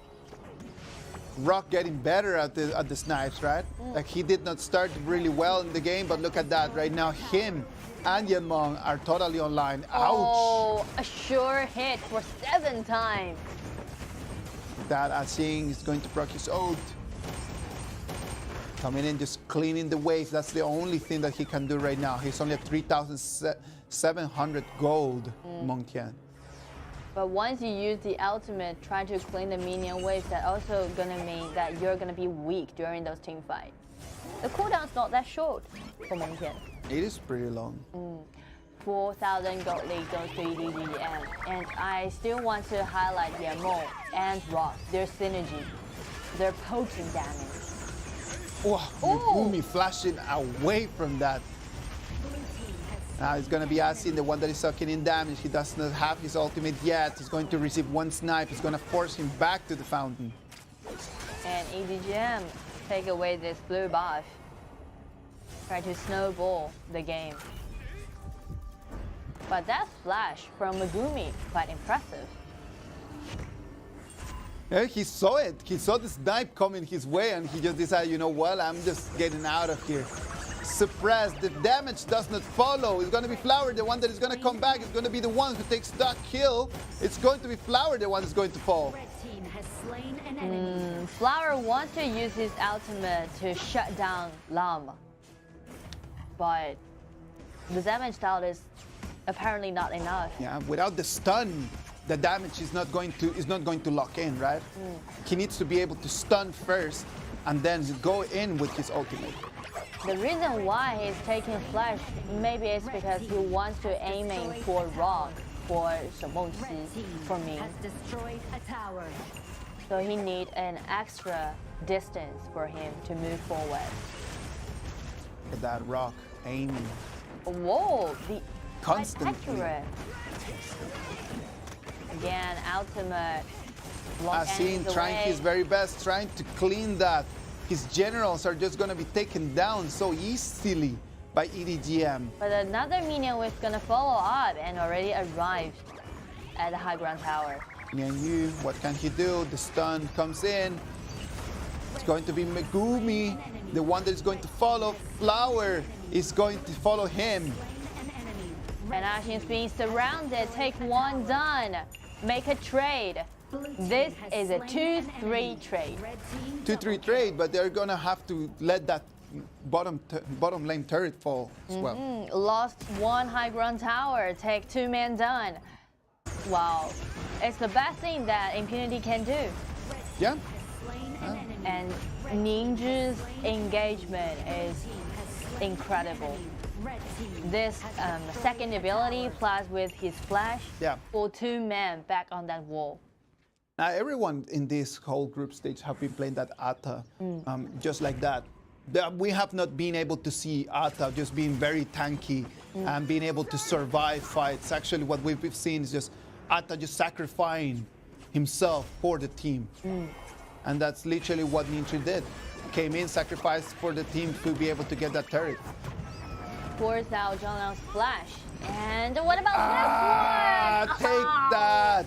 I am Rock. looking for this. Rock coming in, showing the laser. When the laser shows up, you know that something's gonna happen. There is a laser line when he's aiming at someone. I see him trying to clean the wave. That's the only thing that they can try to do right now, right? Flash in, try to take Rock down, but too much. Taking so much damage from everyone. Yeah. Bit wide. Actually, Every single time that Rock just starts trying to aim with the snipe, and like we go all quiet, as if it could allow him just to get a better focus, right? Oh, actually, the first ability, the name of the first ability is like Tranquil Eye. Everyone just went silent.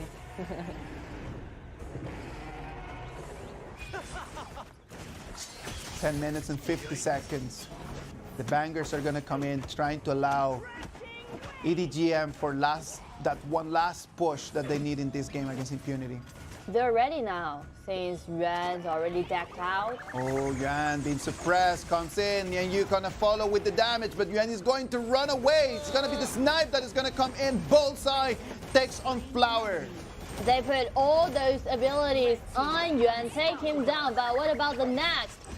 Since Rock's still alive, 4 people still remaining from EDG.m side, and there's a Vanguard spawning in the mid. They're looking for more. First, take down Yixing. What about next? There's 2 people still remaining from Impunity side. Vanguard's already arrived. Ultimate suppress Ata, but this is the only thing that Impunity can go. Crystal being taken down. Congratulations to EDG.m. Congratulations to EDG.m taking the 3 points. Still, with that great opportunity to fight today, Chongqing Wolves for the first spot of this group. And also another good news to EDG.m is that they show that they already be used with this new composition. They already mastered it. So accurate about all those shots made by Rock. Yes, yeah, like if they're accurate, then they're gonna be able to use this composition later. I think that if they were not accurate at the beginning, I don't think that Yanmong and Rock had the accuracy necessary in the first stages of the game. But then as the time just kept passing, as the game just came in, as we moved into 5-6 minutes of the game, their synergy just started working better. Those poking synergy. And for heroes like Bali Shuing, you need time to warm up, you know. You need time to get used to that kind of cooldown, wait, and snipe. And for Yanmong, his mods play such an important role in the early game. Not only help guarding that red buff, and also use his controlling abilities to take someone down. Yes, exactly. Quite impressive. Very impressed. Very, very impressed. Sadly for TianYun, he had a clear idea of what he wanted to do in that early game. Had a clear idea of what he wanted to do during that first minute of the game. Sadly for him, he was spotted. And if you're spotted by one of the KPL teams, there's no way that you're just running away out of there with the red buff and your life. Yeah. And more vital, he's being quite panicked when he wants to do so many things at the same time. You see, there's so many thoughts in his mind at the same time. So that smite 1 second earlier, those kind of mistakes won't be tolerant when you're playing against with EDG.m. The smite, I believe that the smite could have just allowed him to take the red buff, but at the same time, having or not the smite was not going to allow him out of that place. He was just surrounded immediately by 4 people from Shanghai EDG.m, which just shows you the decisiveness, right? When they just spotted that the red buff was in danger, every single person just rotated towards the jungle. So they just made a united effort in order just to take this jungler out of it. So that's why tight coordination matters a lot when you're playing mobile game. Move faster, have a short caller. Maybe that one could be YaLLa. Yeah. Like everyone, our red buff's in danger, and let's see, I'm on my way. Being on his way. It was really good. I would say that for this exact game, Yuan was there sometimes when he was necessary. Most of the responsibility just fell on what Rock could do on that Bailey show. Seems like in the early game, Rock need those support, need YaMeng's help. First stun the enemy and then him gonna shot. But when the time passed by, he just used his own ability to shot and take some fatal strike, which is quite important. We'll let you go. Yes, exactly. Look at that. MVPs right over here is gonna be EDG.m's Ming. Damage of 37.7%. That also means with his ultimate, he always leverage his ultimate on a bunch of people. That's the reason why he can cause such a high rate of damage out. 8 to 13 KDA.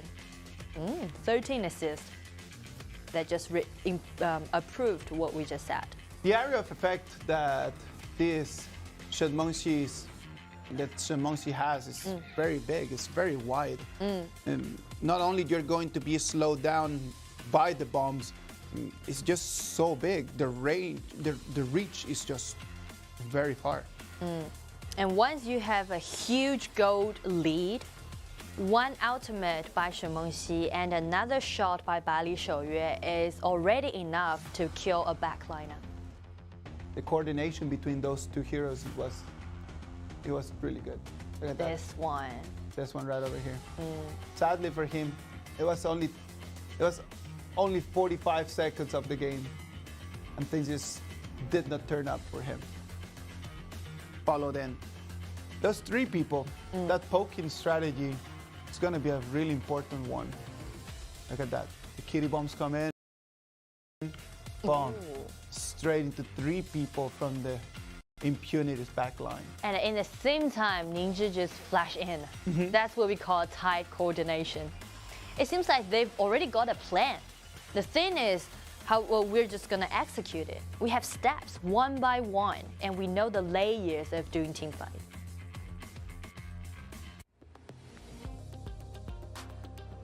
Very well done. One more game for Shanghai EDG.m.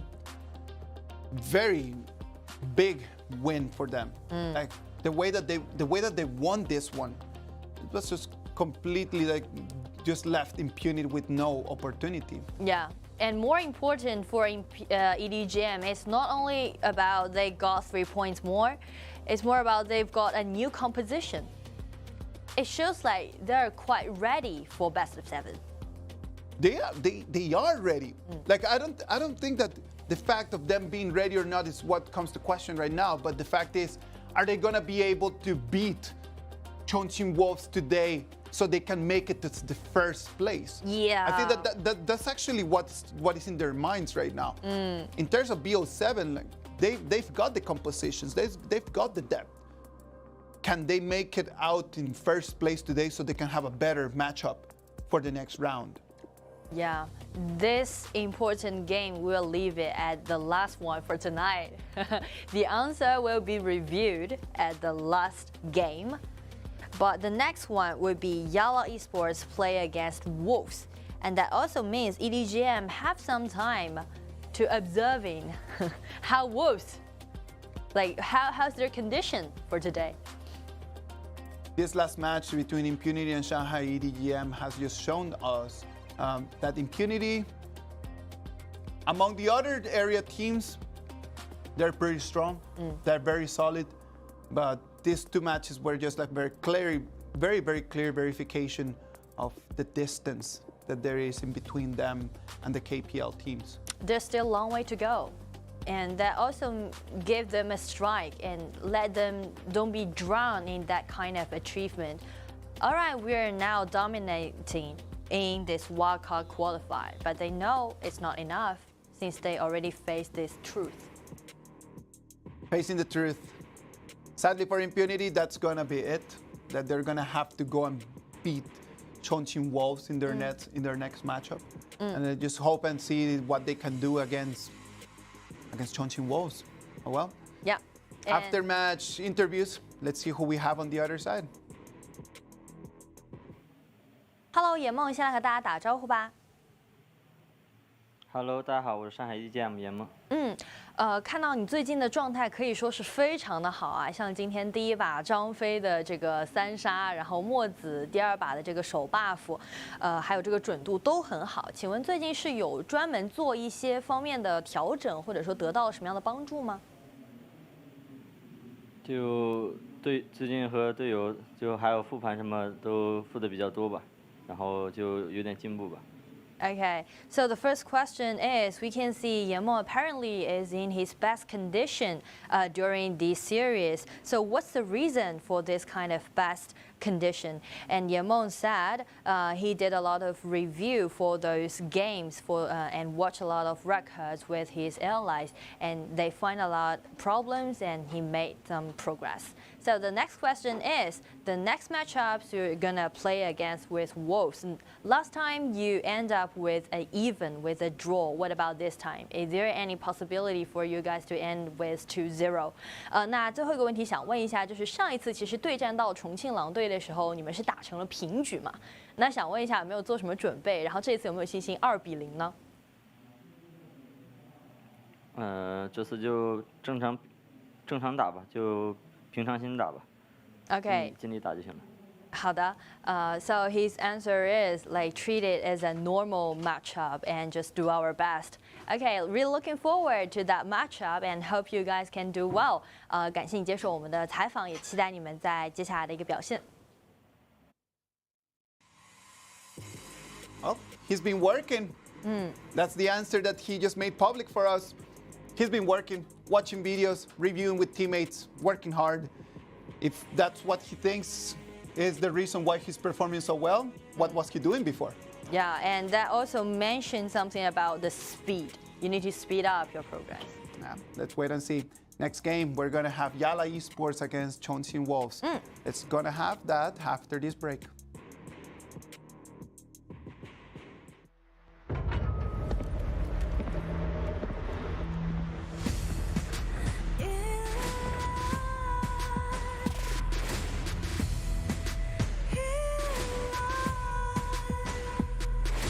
What's a life without its worth? Compromising with what hurts inside. When you let fear decide your fate, you don't choose which path to take in life. I'm finally letting go of everything that still holds me. I'm against all odds, but I won't give up, 'cause it's my time to shine. Standing in the spotlight, and no one let me down. Destiny is calling high night. I'm not afraid to fight for everything I love. Victory's on my side.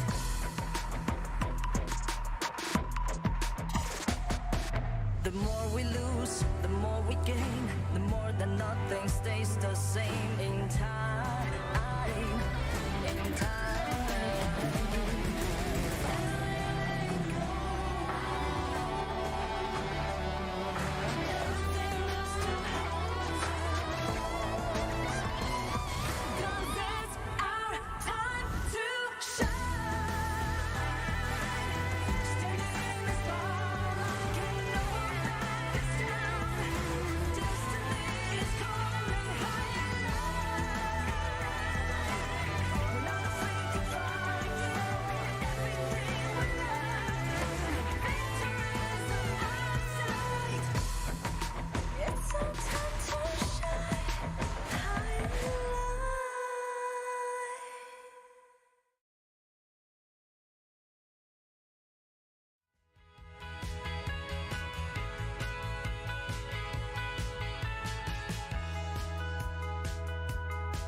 Game 3, YaLLa Esports against Chongqing Wolves.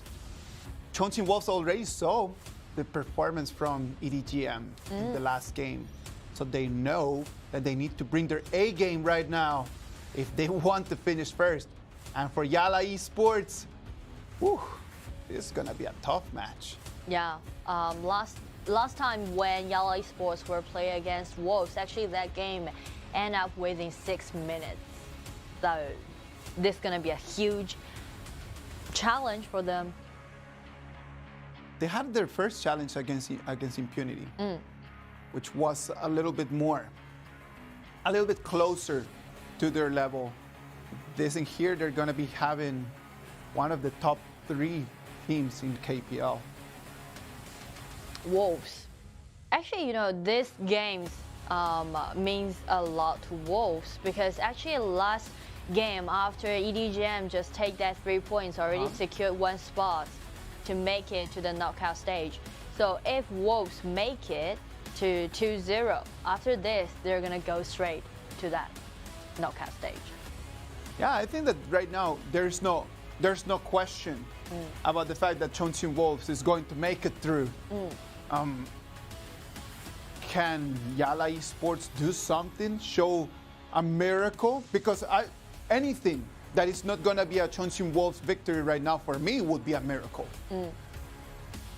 You mean every victory? You mean like 1 point for the game, or any result that is not going to be a victory from Chongqing Wolves 2-0, for me it's going to be a miracle. That's what I believe. And I know that there's a lot of people at home that after watching the group stage and after watching the performances, they're going to agree. And if they disagree, I'm very glad, because that means that there's more and more people believing in miracles. We always expect the miracle would happen, especially for esports industry. Well, for these 2 teams, for this game, instead of speaking to miracle to me, I would treat it as the last show for YaLLa. It's more like you can give all you have. You don't need to be desire of what we call 1 point or what etc. It's more like you need to focus on yourself, give all those things that you have, and that's it. Do your best. We've been asking them to do their best, and their best is what they've been providing. Sometimes it's not a matter of attitude.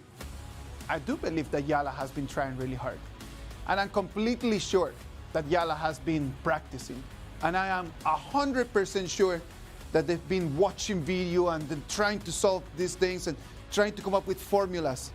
I'm totally sure that Coach Tony has been there just having sleepless nights, putting things together. Being quite stressful. But it doesn't matter how much time you spend on that. It's not a matter of 1 or 2 or 3 days. It's a matter of a culture, an esports culture, an honor of kings culture. They've been too new to this game. But you know, what's more, I do believe that this kind of journey, this kind of experience can make them to be a tighter family. Because you remember that we saw it in that video. They know that after they've been through that qualify, it makes them feel like a family. And now they're in their low times in this journey, face a lot of challenges. And challenges makes them to tie together. Working all together is what they're going to have to do. The BP starts right now. YaLLa Esports is going to be taking the blue side. Chongqing Wolves take the red. Let's see what YaLLa Esports is going to come up with. Are they going to try to use the same heroes as they used in the previous match against Impunity? I guess so. Lü Bu or Ata would be quite favored for YaLLa Esports. Their first pick is always a Shenmengxi for Doma, whenever that it is available. And they're just going to do exactly the same. They're just going to give Doma that Shenmengxi. And they already banned away Mai Shilenui because they all know like it was a counter pick.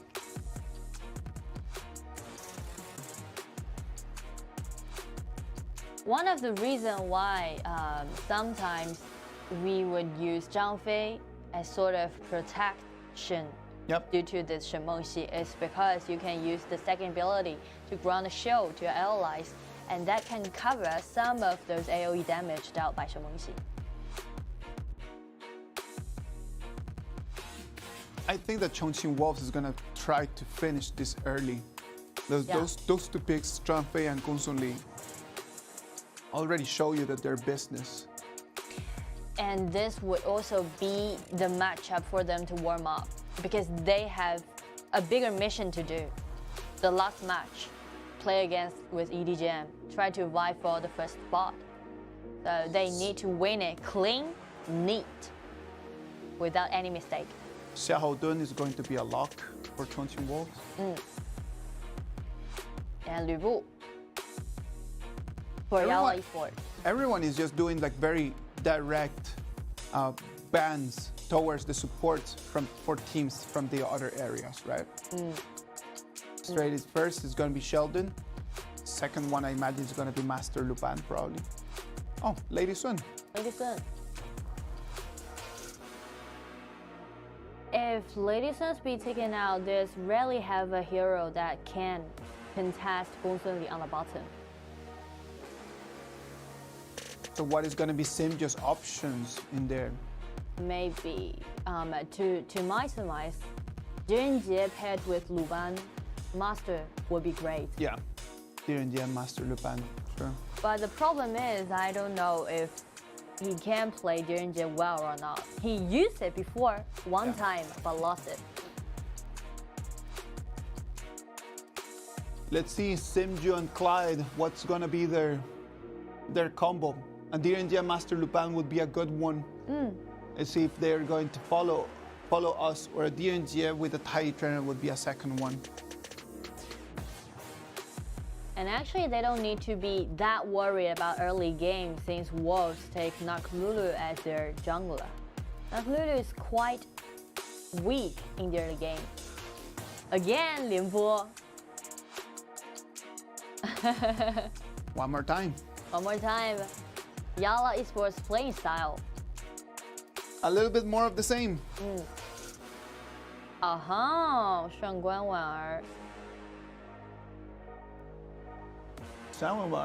That's good. Like, as long as you have two assassins in your composition, that's going to be trouble for Simjo. As Simjo knows that as Yu is going to make it to level 4, and he's going to have to replique and then just move away. There's no way for him to get out of those surround. Well, because for DRG, it's true that his second ability can allow him to like remove all those debuffs. Yeah. But Wang doesn't do any like control. It's just burst damage.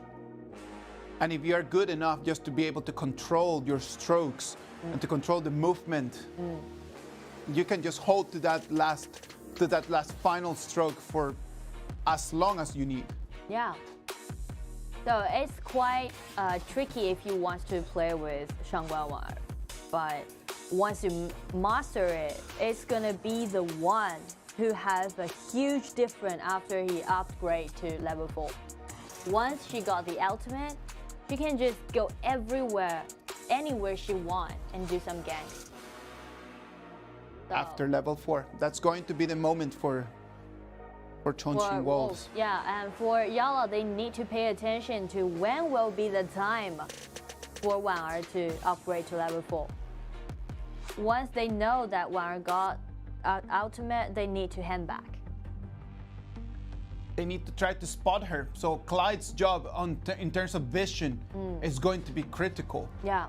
Just Clyde being able to spot where Wana is, like to understand the pathing that mid laner is going to have. That's going to be important. I do believe that that's going to be Clyde's main job, vision. Simjo's not supposed to need that much support in terms of fights, but he's going to need the vision. He will need to spot where Wana is. Basically, Clyde needs to just roaming from up to down in the riverside, and that's it. Minions will arrive in 5 seconds. Let's wait and see. It's gonna be our game 3 of today. It's gonna be YaLLa Esports against Chongqing Wolves.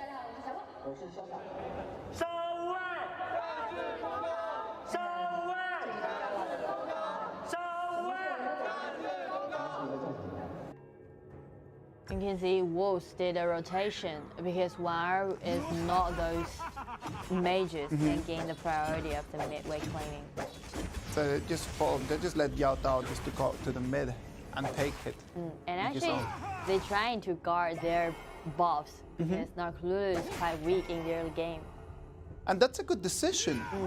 That just shows understanding of their strengths, understanding of their weaknesses, and respect towards their opponent. Yeah. The fact that they're playing against YaLLa Esports and that YaLLa hasn't been able to take a victory yet, it does not make them to lower their guard. Yeah. On the contrary, they're just being even more careful in that opening. That's quite crucial because even you're facing some teams that are reckoned as like weaker or don't have the same skill level, but they still be quite cautious.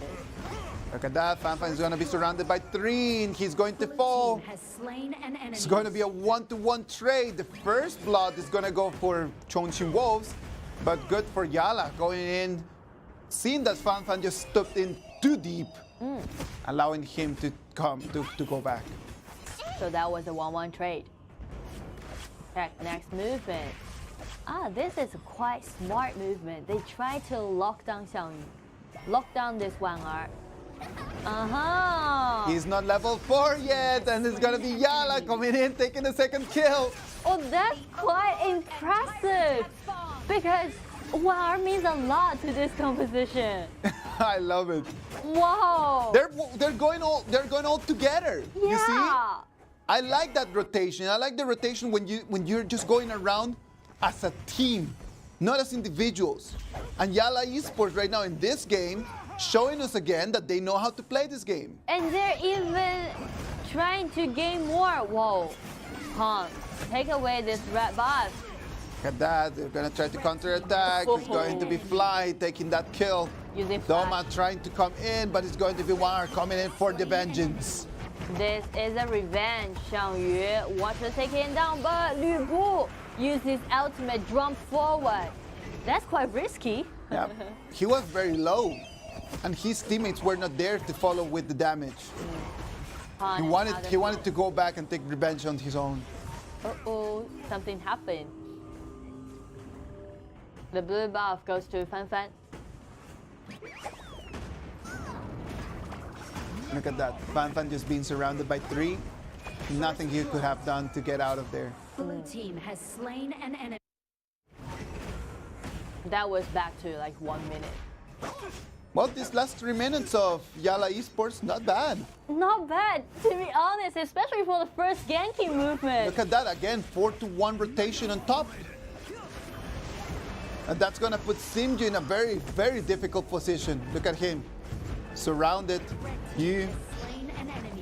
Untargetable. Oh, did you see the way that he just holds to his last stroke? He holds to his last stroke for the right moment. He's taking the damage from the turret. He knows he needs to just block it in some sort of way. And then he goes untargetable at the right moment. Because he knows that the damage dot is already enough by using first and second ability. So he can use his ultimate to avoid from those damage done by the turret.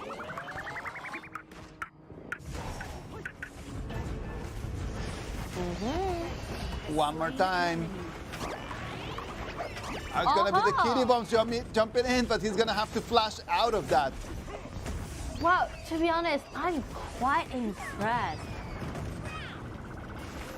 By the way that YaLLa Esports is playing? Yeah. Yeah. They're doing quite good.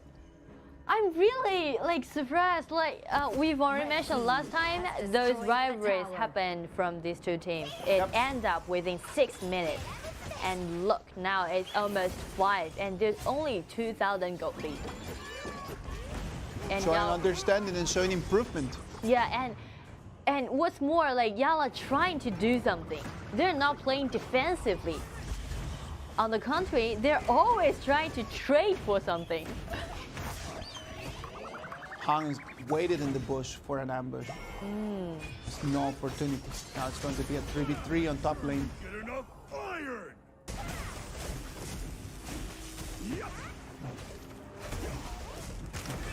3,000 gold lead. Wolves trying to use those neutral resources. Control it, snowball the gold, snowball the level. Heng already More got time. 2 levels in advantage. 3v2 in middle. Killing spree. Xiao is going to take one more kill. He's going to move from mid lane to top lane so quickly that we did not see how that Fan ultimate actually worked out. He's just like, whenever I got it, I just use it. Yeah. Trying to engage. Again, force out the flash from Shimengxi. And they got the opportunity just to take down the mid tower and even the life of Ray. Good movements from Wolves. Good for them. The way that Xiao is playing right now, like he was ganked in the beginning of the game. And I think that touched the nerve. Yeah. And I don't think that he was very happy about that. He's not because right now furious. he's right now just going around just dealing damage to everyone. He's furious. He took it personal. Yeah. I think he did take it very personal. Look at that. Fly takes the turret in mid lane.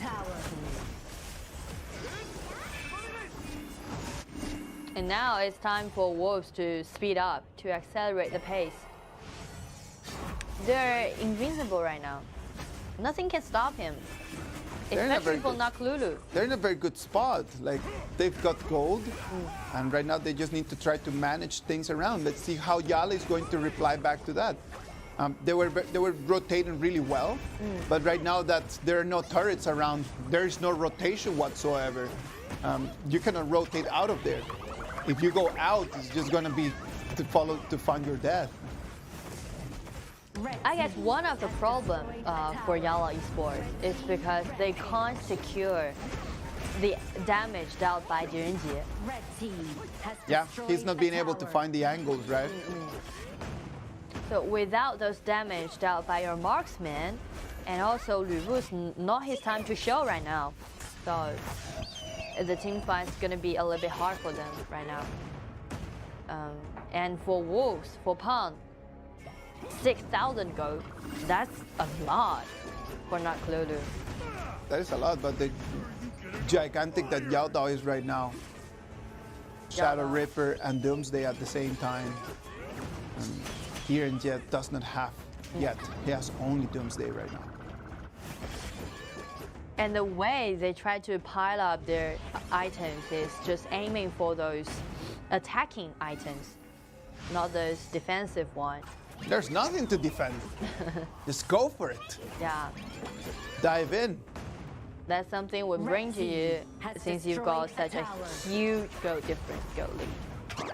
2 vanguards separately on 2 lanes. They're gonna rotate to top lane, waiting for the right moment. So his ultimate is available. Wolves, they're being quite cautious. They know that you've got Lianpu, you've got Lu Bu, and both of your ultimates available. Yeah. So you have the chance to do a counter attack. Yeah, the counter attack is the one thing that Wolves does not want to happen. It's the one thing that YaLLa Esports is just looking for an opportunity. They're just waiting for a moment where they could actually try their very best just to jump back. So YaLLa Esports is wisely use this high ground tower as a shield, as a shelter, and try to do counter attack, but they go far away from the high ground tower and be forcing back by Wolves. Now there's 2 lanes arriving at the same time. 2 lanes, YaLLa, the one that's gonna pull Doma all the way back. Right? It's gonna force, concentrate on taking the bottom lane turret. Jumping in, trying to take a little bit more. That minion was too unhealthy. Second wave jumping in. Look at that, Han trying to find the angle, jumps in, takes on 1. There's gonna be Abdo trying to counter-attack. He's gonna be successful at protecting that turret, and Xiao is going to fall. That's quite good. YaLLa Esports really doing a great job. They improved a lot. They know that the heroes that Wolf chose are all like doing burst damage. Yeah. Right? You came in, you done with your combo, and what done is it done. So after all those skills have been used, Yeah. they just use the ultimate and try to do counterattack. That's quite smart. If they can keep doing this, hopefully for them they'll be able just to take something out of this fight. Overlord has been defeated.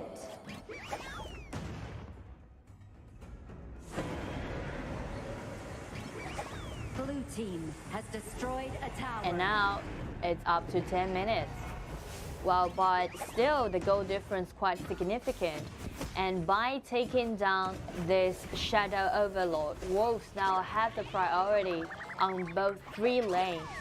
All of the 3 lanes release the strongest one on the top, means they want to aiming at the top of high ground tower. Managed 2 waves, simultaneously arrived. How YaLLa Esports gonna reply? The Vanguard's coming in, it's going to be Fafa proccing his ultimate, and it's going to be Simja, the one that's going to die. It's going to be Guang Yu, showing that he is an assassin as well. Abdo's taking very unhealthy. It's going to be 1 by 1. The players from YaLLa Esports trying to fall. Clyde trying to make their revenge, but it's going to be the Vanguards pushing it on the crystal. It's going to be game for Chongqing Wolves. Congratulations to Wolves take another game. Well, for this game, both teams have quite standouts, especially for YaLLa Esports. I'm quite surprised and astonished by their performance. Yeah, I am very happy about their performance. I wouldn't say I'm surprised. We've seen them playing well. Now, when we saw them playing their qualifiers, when we watched their videos, we saw that they were a good team. It does not come as a surprise, the fact that they can defend. It comes as a good, happy event. They were unable to defend before. And right now, for at least the beginning of this game and the beginning of the first game against Impunity, they're showing that they are aggressive as well. We come back to the same question.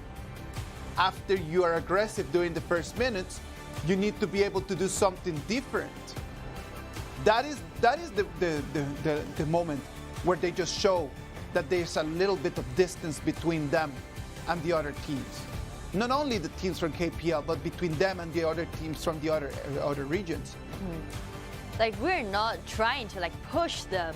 It's more like we can see potential hiding in this team. We can see those potentials that we believe that they can do much more better. And they've already achieved something. The first ganking, quite impressive.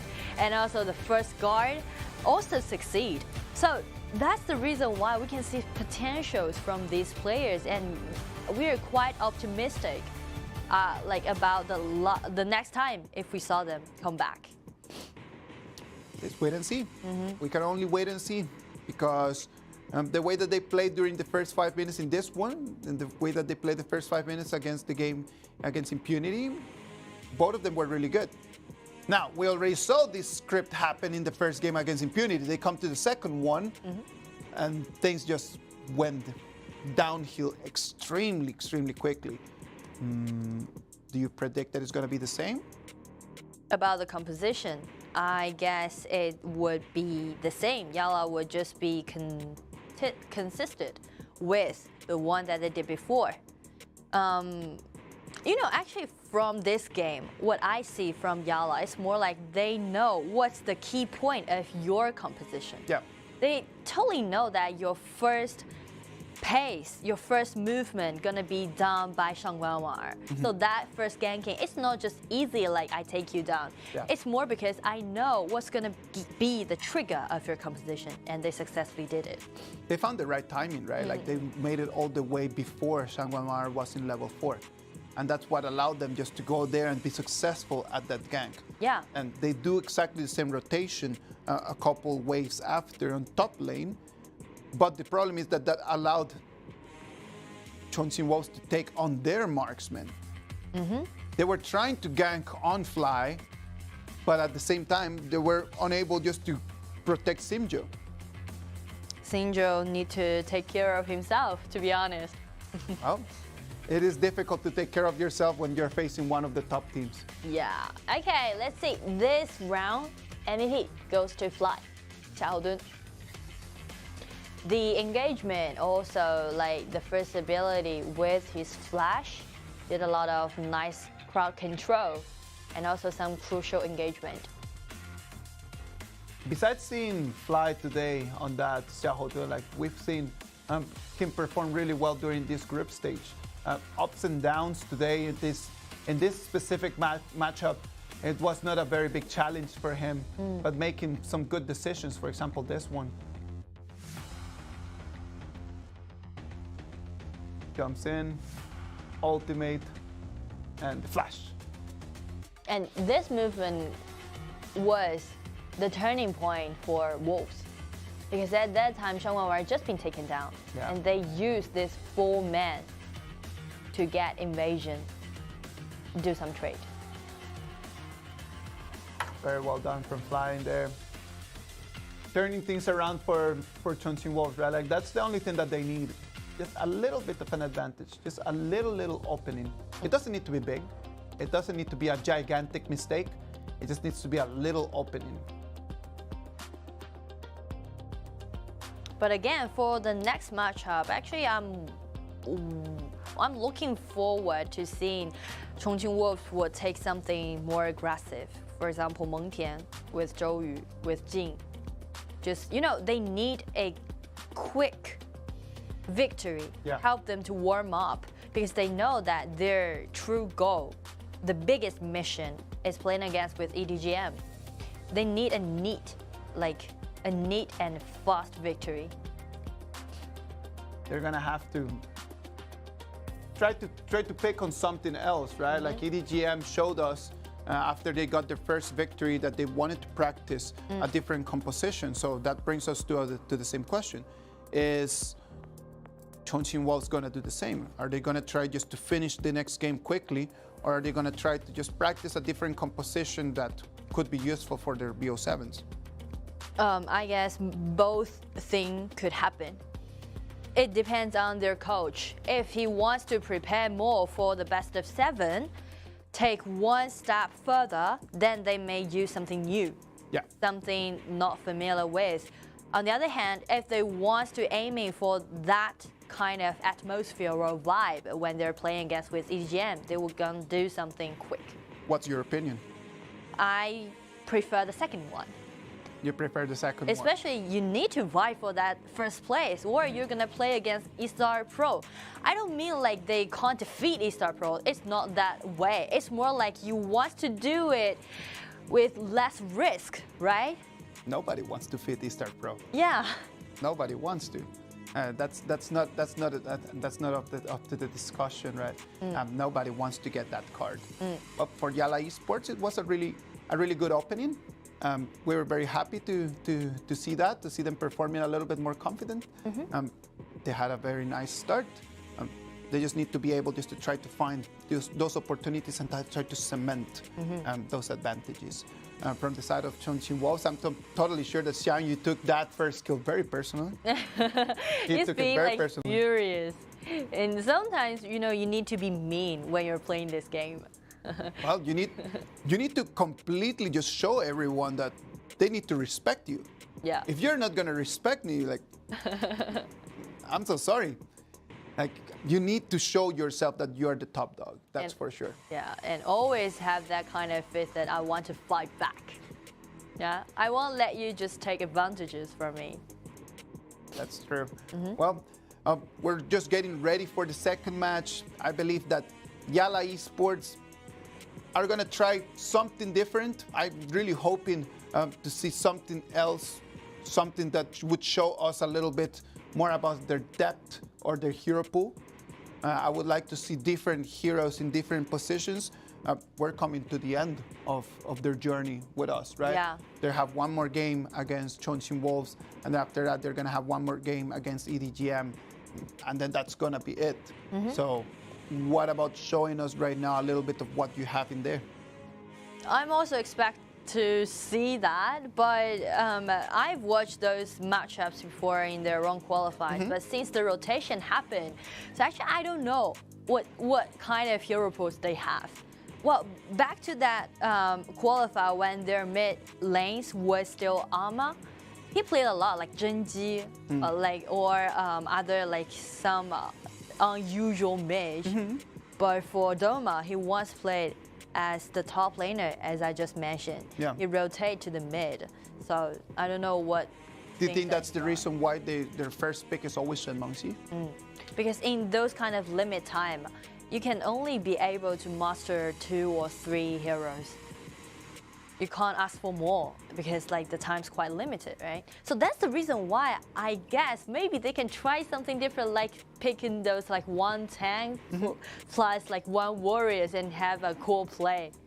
That would be something nice to see. It will be a really nice opportunity for us to see something different coming in from them.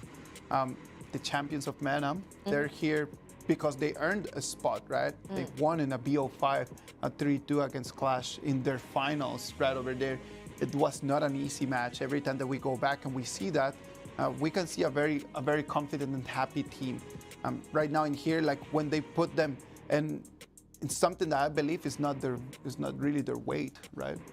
Yeah, they have that kind of desire about like prove themselves and show some powers. Well, maybe it takes time, but well, I do hope that they can bring us something new and do some like impressive showcases. But to be realistic, right? To be realistic, it's more about if you want to make a breakthrough. Yeah. It's like you need to hit that bound. You don't want to be limited by your own mind. Try something new. It's more like you have that kind of desire about trying something new. For example, use 2 warriors, right? They haven't used it even once. But after maybe they used once, things will be different. They need to try. They need to just give it a try. Talking a little bit about today's matches, we're going to have a second match between YaLLa Esports and Chongqing Wolves. And then after that, we're going to come to the second half of our today's games, right? Like Chongqing Wolves is going to be playing Impunity for 4th game, and then it's going to be YaLLa's last game in our game 5 when they're going to be facing Shanghai EDG.m. Yeah. So last game of today is going to have Chongqing Wolves facing Shanghai EDG.m. Everyone will be focusing on that game because that decide a lot, and also all those rankings and also the draw means a lot. So they're going to be like best of 2, and there's going to be 6 matchups in total for today, and Group B going to be done. Tomorrow, Group C going to be done. The day after tomorrow, Group B going to be done. See, like our second round of our group stage is higher density. The highlights are already here. Look at that, just the way that the game started, like everything just looked really well, like very balanced up until like around this 3 minutes fight. This, as you mentioned, was the one that turned things around. And those highlights for Xiao, he's taking it personal, right? Rampage. I think that YaLLa, in terms of defending their high ground, they did a good job. Like they did a good job. Like they had good strategies in terms of how to really protect those high ground turrets, how to push them back, right? Now, we're gonna go to a little break, and then after we come back, it's gonna be YaLLa Esports against Chongqing Wolves, the second game of this best of 2.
Okay, and we're back.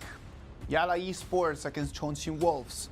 It's gonna be our second game of this best out of 2. The compositions are gonna be completely different. We already saw some different heroes right now, right? Like we could saw Nakoruru, we could saw Shangwanwa'ar, already showing preparations towards the best of 7s. So the question for Wolves is that, will they go for the first choice that we give or the second one? Now, I think that what they're gonna do, they're just gonna try to finish the game quickly. Okay. Now, I just think that in this one, they're just gonna go for probably a strategy with multiple heroes who can just take turrets down.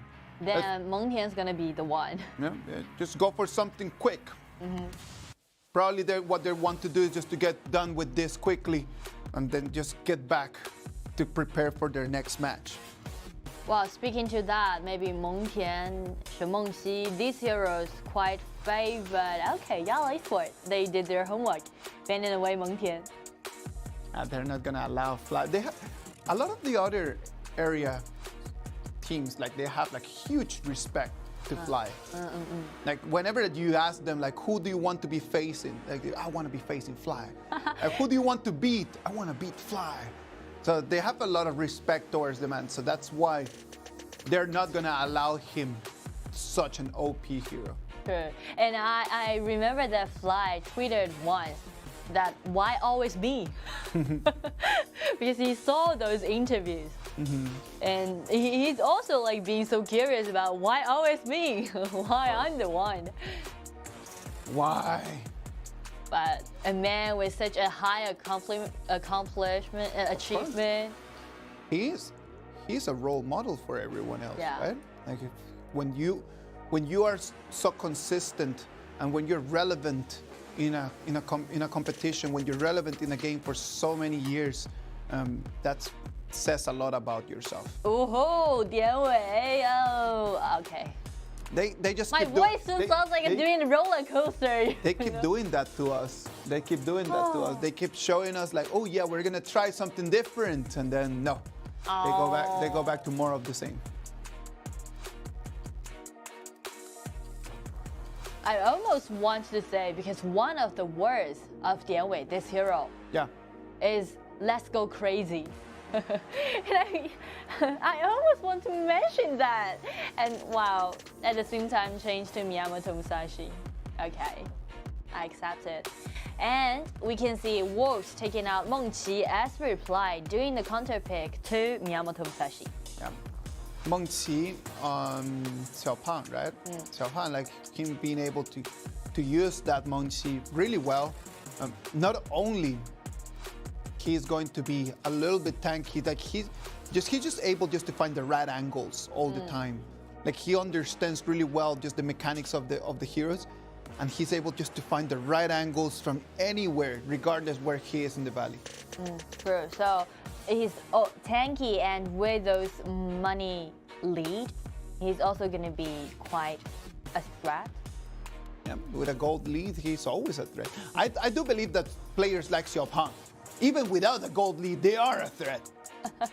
They're just a walking threat in any place that they go.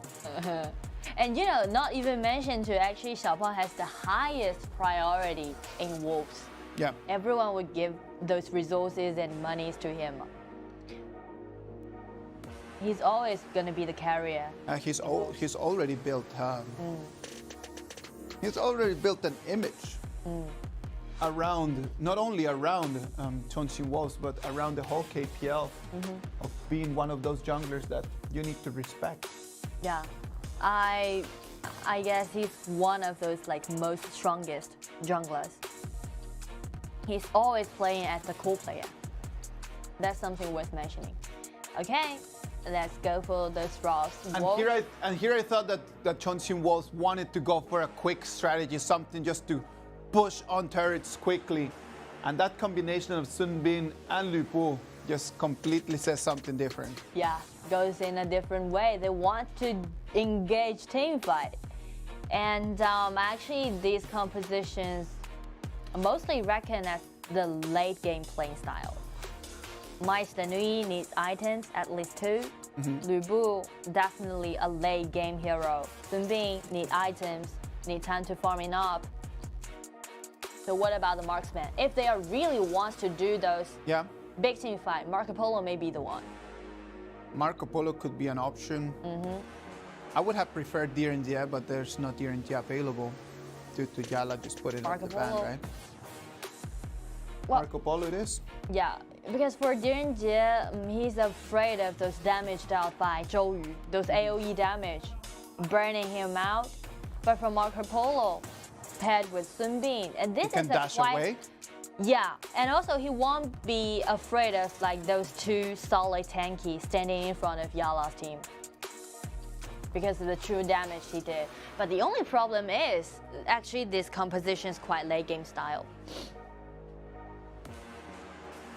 Are they gonna allow YaLLa Esports an opportunity in the early game?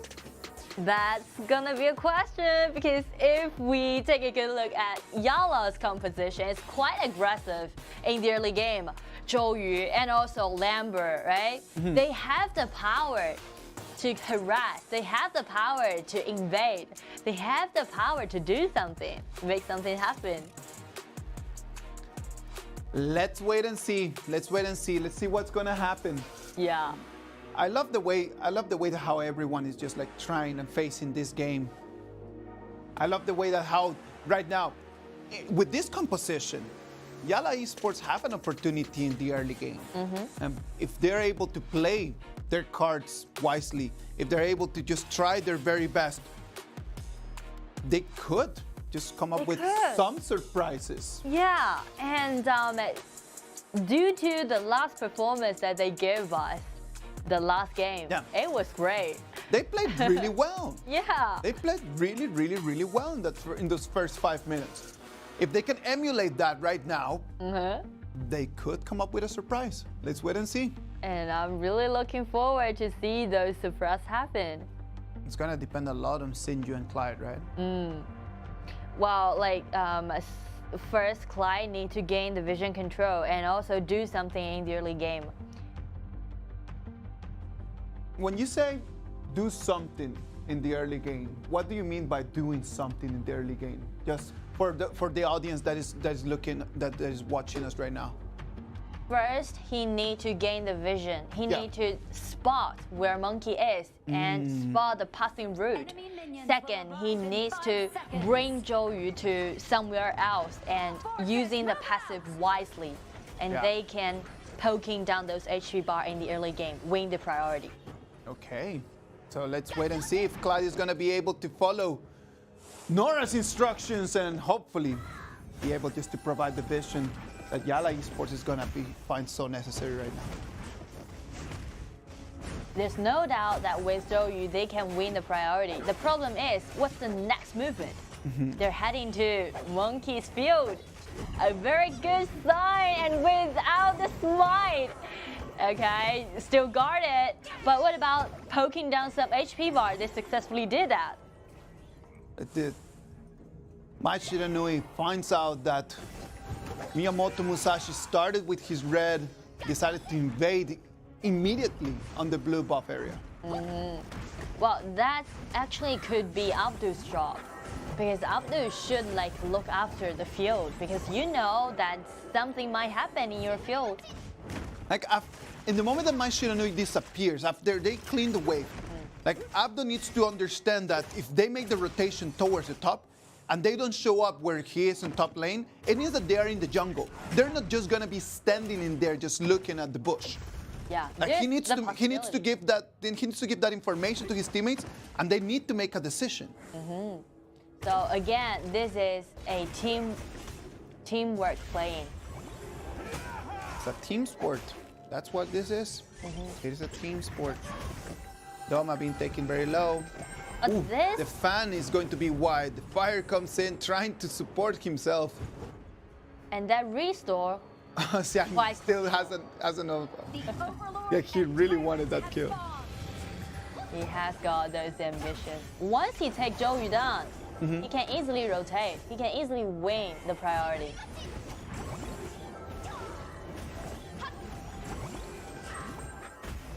Xiaopang. Chongqing Wolf just taking control. Look at Xiaopang's rotation towards bottom lane.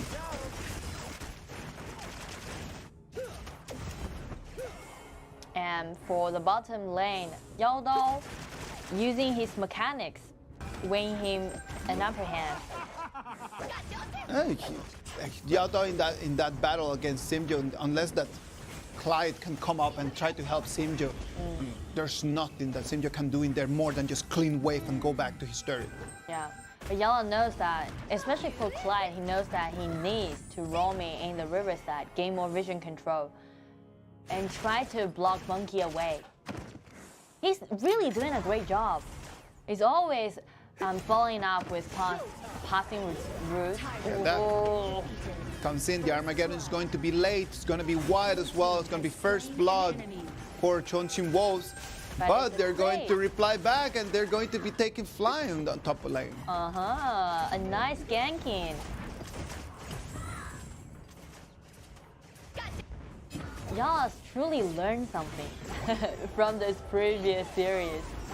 They know that you can't just let someone to take one of your members down. You need to trade for something. Yeah, you need to try to come up with something. Look at that. Simju just revived, came back in, and was almost sent back again to his base. Thanks to his Purify. He's used it quite Look at what happened. Plagius gang, it was a 3v1. Good combo chain for part of YaLLa. Tower shields have been shattered. Catapults moving out. Wolves, they try to speed up.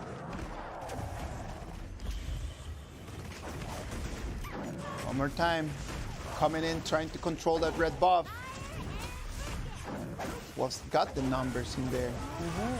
They're aiming for Lady Sun. There's no way for Simjo to get away from it. Now, the moment that Fly just proc his ult and jumps in, like Simjo's death sentence was already written.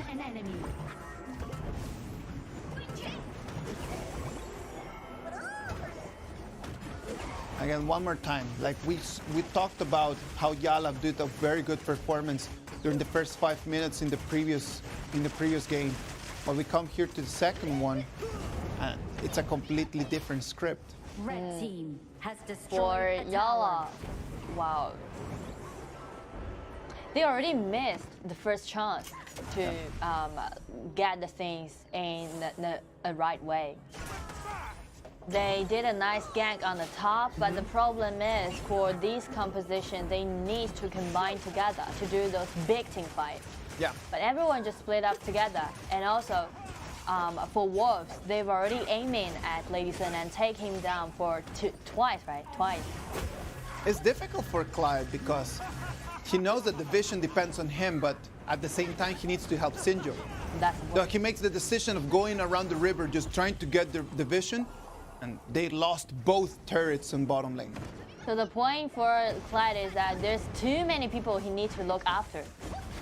So that's the reason why I mentioned about Simjo sometimes need to take care of himself. Try to hold that pressure. Yeah. Though it's gonna be hard. His support sometimes need to do a lot of things, and he can't take care of everyone in the battlefield. Rotation to top. Minions are gonna clash in. Doma uses his ultimate wide away from the turret. The Armageddon comes in, trying his best, trying to clean the wave. Was successful at protecting that turret. Yeah, the engagement is quite good. Ultimate plus with this flash. 3 people being launched, but there's no damage can follow up. And that Ray wants to recover, but he's gonna just poke in Xiaopang 2 times, and Xiaopang is gonna come back. He's gonna take his life. And doing normal attack twice, just shut down Ray. This is Monkey. This is why Monkey is picking as a counter pick towards Miyamoto Musashi. Minions come in, the turret is going to fall. Already a 6,500 gold advantage for Chongqing Wolves. That's a lot. And relying on this gold lead, they can just use Reboot's ultimate, just jump in, block away all those people. Create an environment to let Marco Polo take down some HP bar of the tower. Heng right now taking on the Tyrant. 4-1 rotation for Chongqing Wolves. Heng is not participating in this 4v4, 4v5 fights. He's just in charge of building up and farming. Yeah, and be busy with warming up. Yeah, exactly. Oh. Because the goal lead, he won't be afraid of anyone. Look at that. He's going to take the first kill. He's going to try to go and get a second one as well. You don't even realize that he didn't lose any HP bar actually. No? Use that Pierce guy, get rid of a lot of damage out. Right now, YaLLa is going to be depending on Doma staying alive to protect that high ground. It's the only option that they have to protect that high ground right now. So that also means Xiaoyu's next target is going to be Zhou Yu. He's going to flash in, get straight to Zhou Yu. That's the only thing that they need to worry about right now. Getting Doma offline. Take him down. Silence. Minions on the top. Clyde with your Armageddon. Clyde is the one that is going to be on air. Protecting that wave and successfully protecting their high ground. 7,000 goes to Peng. He's quite wealthy. That they want to finish this in here. Fly jumps in. It's going to be pushed back, but right now everyone's got their eyes on Doma. Doma is going to fall. After is going to be the next one in line. The one's waiting for his future just to be decided. Clyde is going to try to run away. He's going to fall. It's going to be a double kill for YaLLa. Ray, the only one person left from YaLLa Esports. 1 versus 5. This is going to be quite hard, and there's still minion waves on the top. First, take down the high ground tower, and the next target gonna be the crystal. And this time, game 2. Congratulations to Wolves. Another victory. Chongqing Wolves take another victory. They're gonna take 3 points, tying up with EDG.m right now. Both of them top of their group with 10 points. Yeah, and with this win also means they already secured the spot. Goes to the knockout stage. So the deciding matchup gonna be the last one for tonight. EDG.m play against Wolves. That last game between EDG.m and Chongqing Wolves is going to decide who's going to be first and second, right? And before that, we still have games for Impunity and YaLLa Esports. They still have one more, each of them, that is going to be their goodbye game from our tournament. Yeah, YaLLa Esports still have got one game left, and the same as Impunity. Well, and actually we can do some pre-cast on Impunity since they really want to play against with Wolves. And last time they said like they learned a lot from it. This is their last chance. Play against the one that they most want to play against with. Oh, yeah, and I hope that they're going to enjoy that experience, right? Like sadly for them, mathematically they cannot make it out of the group stages. This is gonna be the end of the road for them. But they can still just go in and they just take one more nice experience. Go there and they just play against the best. Try to learn something new. And actually what surprised me a little bit is about the performance that Wolves give us today. Because it seems like they're trying to calm down. They're trying to slow down. They're trying to be stable. They don't want anything that out of their expectation would happen. Yeah. So that somehow means they want to be cautious and they want to slow down and be serious with that matchup, play against with EDG.m. Yeah. Showing respect to your opponent regardless of who they are. It's one of those most important things about sportsmanship, right? And sportsmanship is what they need to start showing right now. They need to show why they are so respected so much abroad and why they're respected so much here in KPL. They need to act like what they are, a top team. Yeah, for Wolves, we know that their ultimate goal won't just be stopped in this stage. They definitely want to vie for a higher spot and maybe the championship, because actually they won the last championship for KIC. Yeah, like if they're able to come in and just try to perform the same well as they did before, like I'm totally sure that they're going to be making it very, very far away in the tournament. And for these teams, we've already like analyzed a lot for them, and also we've mentioned about our group stage. Week 2 is quite high density with high density. So for Group C and Group D, they also need to prepare a lot for the knockout stage. Tomorrow and the day after, we're going to have matches for Group C and Group D. That's something that I hope that everyone is going to stay online. For what we saw from YaLLa Esports in this game, look, good performance during the first 1 minute. Then after that, everything just falls apart. And one man I want to highlight in YaLLa Esports is their support, Clyde. He's doing quite good. No matter like those vision control that he gained or those engagement he did, they need like maybe more tight coordination, and that's it. MVP. He was dealt a very difficult hand. He was dealt a very difficult hand. MVP goes to Xiao, monkey. He's like, his ear is just like wings. And monkey has his nickname in another region. And he's called Bunny. Bunny? They call him Bunny. That furball, that monkey is just looks like so many different animals. That's Furball. Actually, Furball is the name of Agudo's animals. Moving in, look at that. Pong, just every single time. Like Ray had no option against him. And for some reason, he was always trying to find him on 1v1s.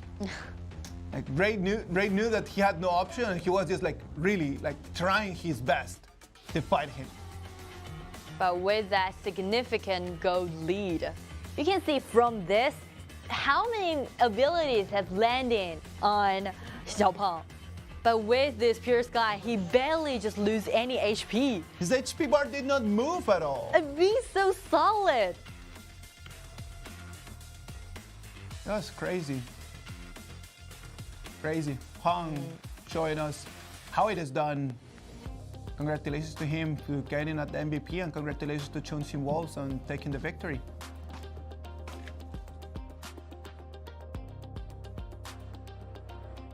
$12 kills. Wow, and also with this composition, even we've mentioned about it's quite late gaming playing style, but Wolves still accelerated and end up within 10 minutes. Yeah, I was not expecting that this whole combo with Sun Bin and Lu Bu was going to be able to be so superior during the first stages of the game, right? Like, normally you would expect that combo just to become online after 13, 14 minutes of the game. But since minute 4, it was just everything for Chongqing Wolves.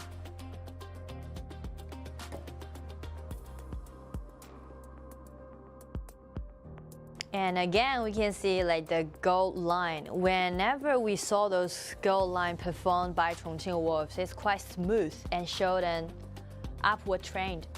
Always. Yeah, like when you analyze this gold line, right? Like when you analyze this gold difference, the one thing that you do not want it is for it to be just in this exact way.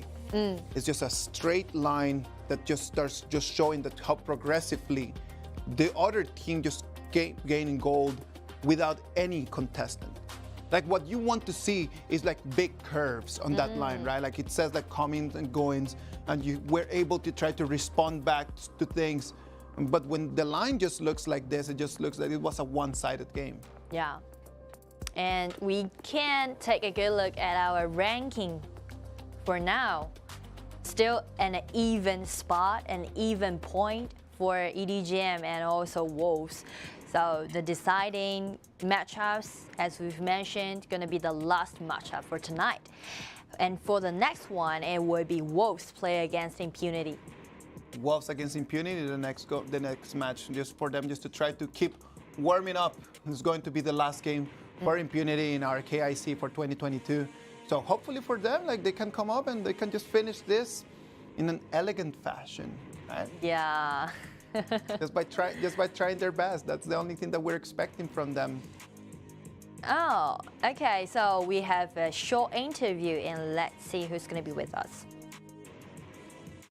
Hello， 项羽先来和大家打招呼吧。Hello， 大家好，我是重庆蓝队项羽。看到你第一把就试了一下上官婉儿，感觉手感怎么样？状态怎么样？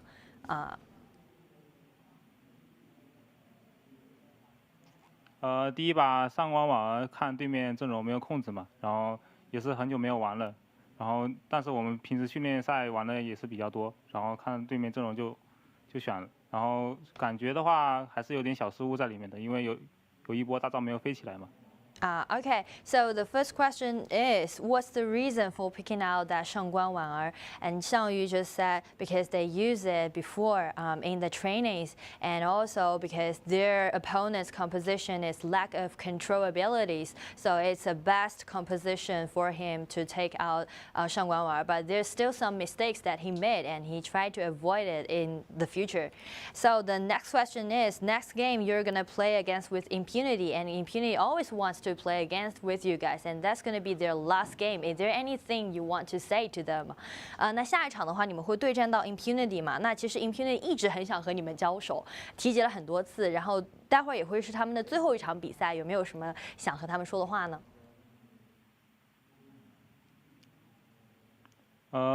只能说那个每局都没有那个遗憾吧，那个，因为我们今天也是一个收尾战嘛。Okay, so he hoped that they can do it without any regrets and just do their best. And also today's gonna be the day for Wolves to end up all those matchups in the group stage. So hope these two teams can both do best. 好，谢谢你接受我们的采访，也是期待你们接下来的表现。Live the stage with no regrets. That's the most important. And I think that that's a very good piece of advice, right? Like, regardless in whatever sport that you're playing on, like just being there, going to the platform, going to the competition, and then just allowing yourself just to go back home with your clear conscience that you did your best. That's all you can do. No regrets. No regrets at all. All right. Our first half is done, and then after this, we're gonna have Chongqing Wolves against Impunity for the next games. We're gonna have TianYun and Jacko that they're gonna come here to bring you more of this amazing KIC. Now, let's gonna have that after the break.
right, guys, thank you for waiting. And here we go, the next half for today's matches. And I'm the commentary for today. TianYun.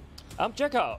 Nice done. So in total, 6 matchups will be taken place by today. So we've already watched like 3 of them between YaLLa, Impunity again versus EDG.m, and YaLLa again versus Chongqing Wolves. Quite a quick ones.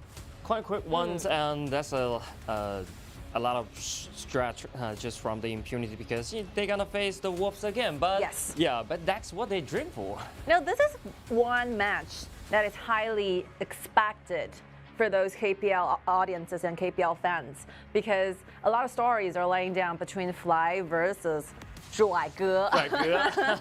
We have a very special nickname for Xin because he is so cool during the interviews. So our Chinese fans give me a very lovely and cute like nickname called Mr. Handsome. Cool brother. Cool brother.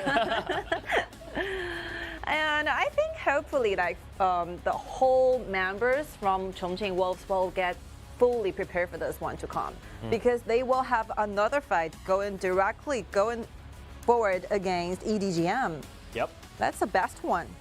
That's the best one, and EDG.m already showed competitive in this group, especially when they coming out against the Chongqing Wolves. They actually get a 1-1 tied. And today we're gonna be another mystery in this kind of competition. Competition, because Wolves and EDG.m actually they have some rate to add more match. Yeah, so let's just leave our most anticipated games at the last one. So let me focus on this one. So Chongqing Wolf versus Impunity, the last battle they have about each other, I think it's okay, but Impunity really need to be like work harder for this, because Chongqing Wolf will be quite a challenge trying to handle. It will be the challenge, but also the chance for them to learn a lot of things, because Impunity also show a lot of competitive as a non-KPL team. Yes, of course. And they're very strong, but when they face to the original, the very old school and strong team, Chongqing Wolves, then they're gonna learn a lot of things, especially the detail and the strategies. And this will be their last battle in 2022 KIC. All the procedures will be done. This will be the destination of their journey. So hopefully they can leave a good impression and leave no regrets to themselves. That will be the total like target for them to counter in.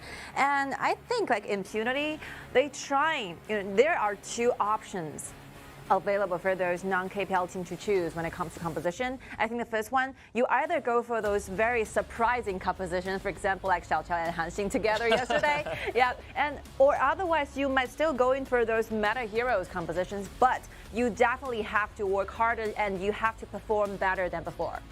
You have to be performed better than before. This is the crucial factor, the crucial things for them. Maybe the first solution is more more suited to them, because while you are on this stage, you don't want to regret, right? You don't let you have to left something behind and focus all in this game and play what you can play best, especially the hero. Wildcard qualifiers will be the very first stop for KIC. So started from November the 22nd, like Impunity had the game going on. So they had the longest time trying to prepare for a lot of things to happen. So hopefully the last game for them, they can try to come up with a better solution, better answer for themselves. Okay. But we will check this in the BP. Yeah, BP. Look what X7 like Xiao will be trying to get for them, Impunity. Yep. 大乔 Wang has been banned away, and then Kai Gongsun. And Zhang Fei is the first pick of the Impunity. That's a common pick for the this meta, and Zhang Fei actually is pretty working this kind of tournament and this kind of meta. Yes. And the Chongqing Wolves. My Shinonui. Yeah, we don't really have to elaborate more on these 2 picks, because if you have watched our tournament for example, like 3 days, you have complete understanding of how this hero will be working and how this pairs will be working on. Okay, I love this. I really love this. Finally. And our Cuckoo brother, we're gonna use the Ma Chao playing against the Fly. Who will be the hero that Chongqing Wolf decided for Fly to get? because they still need to choose the jungler and the side laner. So when it comes to laning, a lot of options are open to the Wolves to choose. For example, like Xiao will be a good one. Yeah. When it comes to doing the laning up going against Ma Chao, a lot of CC controls over there, making Ma Chao very hard to move.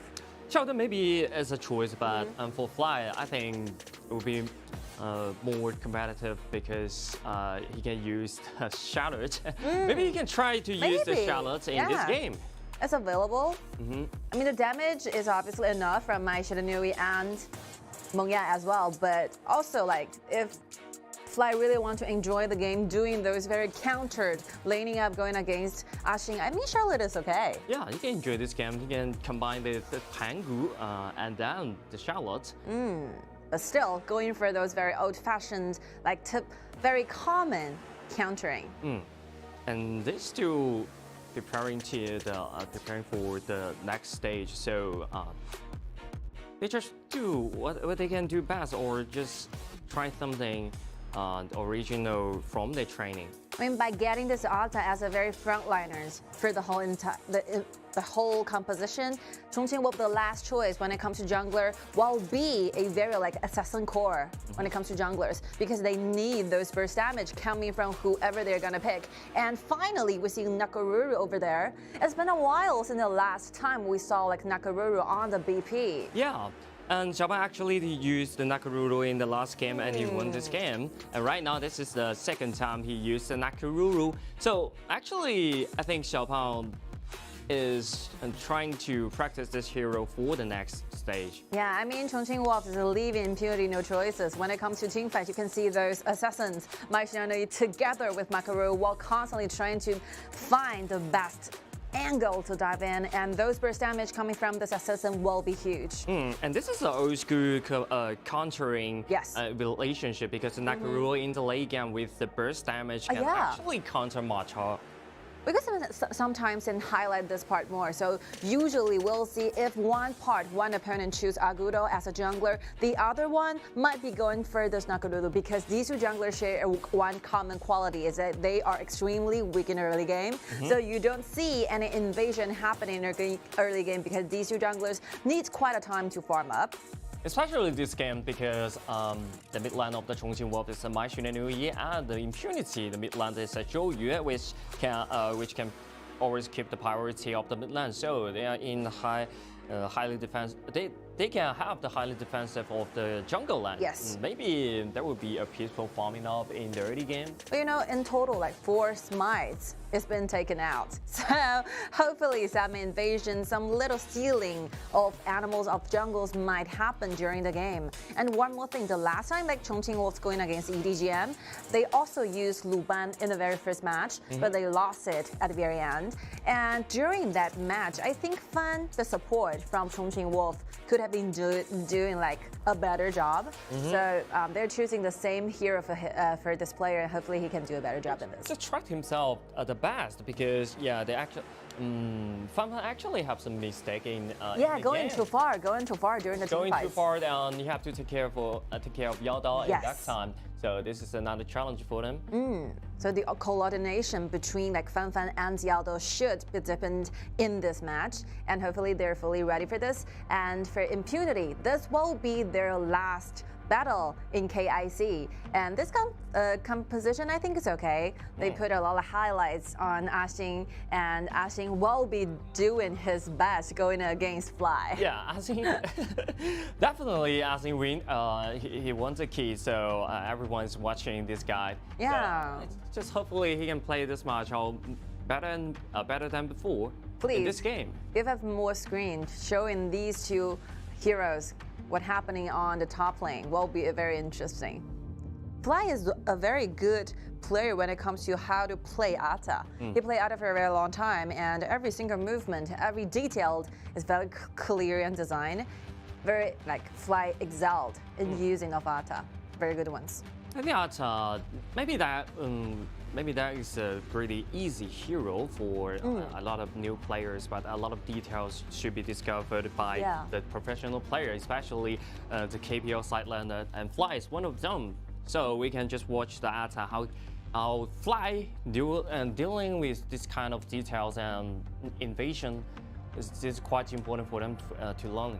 Because you will have a very special auto attack offered after you use the first or the second ability, and that one more auto attack will enable you to have like extra pullback to the enemy backliners. So what differentiates good autos and poor autos will be the use of those auto attacks. So these are the very detailed techniques when it comes to play and how to master auto. So hopefully Fly can do a little bit tutorial for us. Yeah, and what he can do is to invade the jungle land as much as he can, and then he will offer a lot of vision and protection for Xiao, and Xiao can farm up easily. I mean, whether Fly can enjoy a moment for this one, I think it really depends on hard farming and how well that Flower is doing on the bottom lane. He's using Marco Polo, so we all know the truth that Marco Polo will be dealing a lot of true damage. This will be fatal going against Atta because Atta is a frontliners, right? So how well that Flower can do the farming will totally be like the Impunity's squad's responsibility to make sure that Marco Polo stays safe on the bottom lane. But I think it's not easy because YaLLa actually play with Meng Ya, which is a very aggressive hero in the early game, and then combined with combined with the Luban number 7, Luban Mars. So I think the Zhou Yu have to keep the priority of the mid lane and then rotate around the mid lane and the bottom lane to provide vision and protection for the Flower. Yeah, it's quite important. Like the massive pressure when it comes to bottom up laning up will be very huge for Flower. So I was worried whether this Marco Polo will gain enough gold when it comes to personal farming ups. Yeah. And switching of lanes, we can see that the Eldar goes into the mid while Atta Fly already getting very far to the jungles. Yep. But the Purify is being forced out, so this red buff might be in danger. 3 versus 2 right now because Marco Polo already lose the power to join the team fight. And Fly, actually, he can get the red, but still in the level 1. Although he's been taken a half, but he can live with the red. This is what like doing in the very beginning of the match versus KPL seems so difficult. You never can guess what kind of opening they're looking for. Yeah. They can basically send every single member to the mid lane, and by the fact you discover some enemy might hydrangea bush, you already lose your first round of the buffs. And I think the non-KPL team actually can learn this kind of landing switch. Yeah, Meng Ya to the mid lane to keep the priority of the mid lane. And then the Nakaroro will clean the top lane wave after he clean his red buff. And then Arta just invade the red buff of the opponent. After invaded in the reds, finally, eventually Wolves got Nakaruru a double buff in return, making sure that Xiao can get to level 4 safely. Yep. And look at the bottom side, actually provide a lot of protection for the Flower. All right, solo lane up here, Ashing versus Fly. And obviously, when it comes to how fast these two heroes can fight for those priorities into the lanes, obviously, like Ma Chao can quickly finish the lane and move forward to the mid lane, gaining extra gold and experiences using the mid waves. Yeah. The priority is the farm up. You have to farm up very quick in the early game because you can share 2 lanes go. But look at the positioning from Atta Fly. Don't even care doing the 1 versus 1 solo laning up, going against Ashing. That will be the job for Xiao. But this blue buff might be in danger. Look at Ashing use his sprint and trying to get inside, find some kill or find some damage. But finally, they zoom away the wolves. They can successfully protect the blue. But the blue belongs to Chongqing. Yeah. Use the smite trying to protect the blue back. Oh, this is not good news for Impunity. Like when their only hope, the warrior, get the very first kill. Ashing. We cannot make any mistakes in this time because any mistake happen will cause a lot of points then. Oh, bottom lane. Very aggressive. Okay. And then pull back, look at the damage, waiting for Meng Ya's first ability, still in cooldown. I think the coordination is great. You can see those combo chains using the ultimate from Zhang Fei trying to make sure the damage will be connected using Flower's ultimate, but early on, without any items offered, Marco Polo's damage will be highly restricted. Yeah. A little bit detail for that. Yes.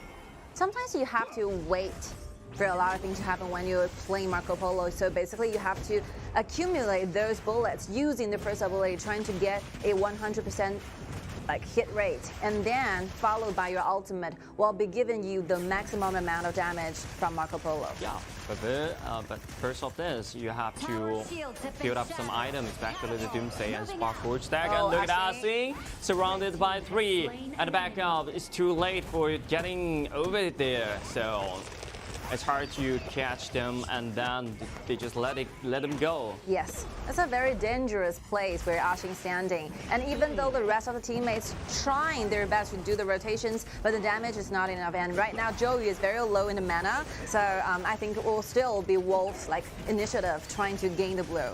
Yep, that's exactly. And then you just got the blue.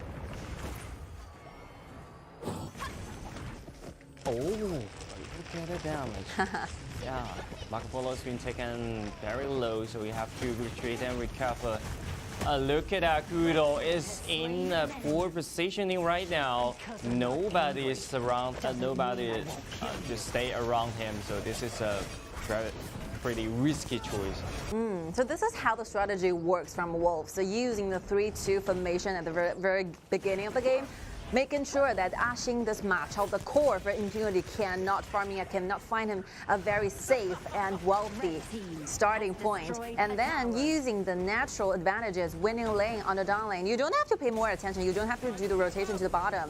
Like YaLLa and Fen together will gain your team a lot of advantages. Yeah, and look at this team fight, and Xiao forced the Marco Polo to pure fight out, and then everyone should trade some HP, and right there, Fowler actually have some opportunity to find a kill, and flies right back beautifully, and still doing the HP restoring this time. The ultimate was missed, so they have to let Megumi left his place. And another skirmish thing to happen in the jungle where Ashing went down again. Double kill over to Xiao. Things gonna change from this kind of skirmish. Yes. Mid lane, bottom lane. It's very hard to accept the truth that you're losing 2 team fights within one, the same time. Yeah, actually, I think Impunity, they're doing great. They were doing great in the early game, the first 4 minutes, and after that, everything became chaos. And right now, Xiao is ready for the battles, ready for the dive in, because level 11, the Axe of Torment will be ready, and he's making it towards the Siege Breaker. Once this item has been completely formed up, I think they're looking for a lot of engagements. Yep, there's no front eyes in his eyes. Look at that. Good initiation. Once again, Fan so initiation, pretty great. And down there, My Shinonui is responsible for the skirmish happen down there, even though that Yu is very low in the HP, but managed to spike away. And this cooperation is so great. Yes. It's very hard to compete with this kind of enemies. Yeah. Fan once again forced Zhangfei's ultimates out, and look at Mashuni jump into the backline and zoom away all the members of the Impunity, and then Marco Polo will take down by the pound. Good dive in from Yu. Xiao, you managed to take down 3, and even though I think it's quite a play, the counter fight is okay, using the ultimate from Megumi, but unfortunately the damage and the space is quite restricted on the jungle, so that wolves can appear anywhere, and Xiao basically flying just up front, directly dive into the backlines. There's no way to go. Look at Asing right there. Look at the burst damage. We belted Asing down within seconds. Yeah, this is what we're talking about. You don't want to give this kind of go lead to your enemies, especially when they have 2 assassins in their compositions. Everywhere seems quite dangerous now for Impunity's members. They're gonna go outside. They have to stuck in the high ground turret. Ashing went down for a long time ago, so YaLLa standing in the mid lane trying to make sure the vanguards are keeping rushing in. They're planning to take out all the outer turrets. And all the resources of the map. Yeah, farming up using the 6 jungle area. This is something. 8 minutes, 8,000 gold lead. And And Guido uses ultimate to save himself. But yeah, what else? What about the next team? But Asing is trying to do some damage off this My Shinanui, but it's not enough for any kills right there. Oh, Asing! I think he has some ambitious in that, but without the gold and the item, he actually cannot do anything. He really tried. But after getting down and getting killed for several times at the very beginning, like see the KDA 0-4-0, that's very hard to catch. These like differences in the gold or in how the situation is really going on for this matchups is really hard to climb up. What a wall. I mean, yeah, you don't want to share the same gold going against Ata when you're a matcha. Yeah, and Megumi's ultimate is being forced out. It's too dangerous. Fly uses ultimate to block the way out, but not really successful. But it's really okay right there. Look at Asing still in danger. But luckily, that's the matcha. He runs so fast. But the waves, who can clean a wave in the mid lane? Zhou Yu uses the fires, trying to clean a wave. And starting from now on, I think X Hero really needs to find him a safer place and safe positioning. Once he will be going down, I think that might be the time for this game might be the time to to end this game. Yes, he's the only hero who can clean the wave in a quite safe positions. So he really needs to be rotate more carefully. Just stay in your high ground towers. He's the only one can protect this kind of turret up the high ground. And right now, I think they have to strike back with a beautiful team fight. Yeah. Especially in the high ground. But facing this kind of gold differences, 8,000 gold deficits against your enemy, it's not a good sign. So I think the only choice and option they got is trying to buy themselves a little more times, trying to unite together, clean the wave, and gain more gold. Okay, once again, Marco Polo's team pulled back by Fan Fan, and this kind of position, I think, is quite dangerous. But the flower, you just leave the purified available. Yeah, he could have like hesitated and trying to struggle for a while. Yeah, maybe he would like to save it for the next team fight.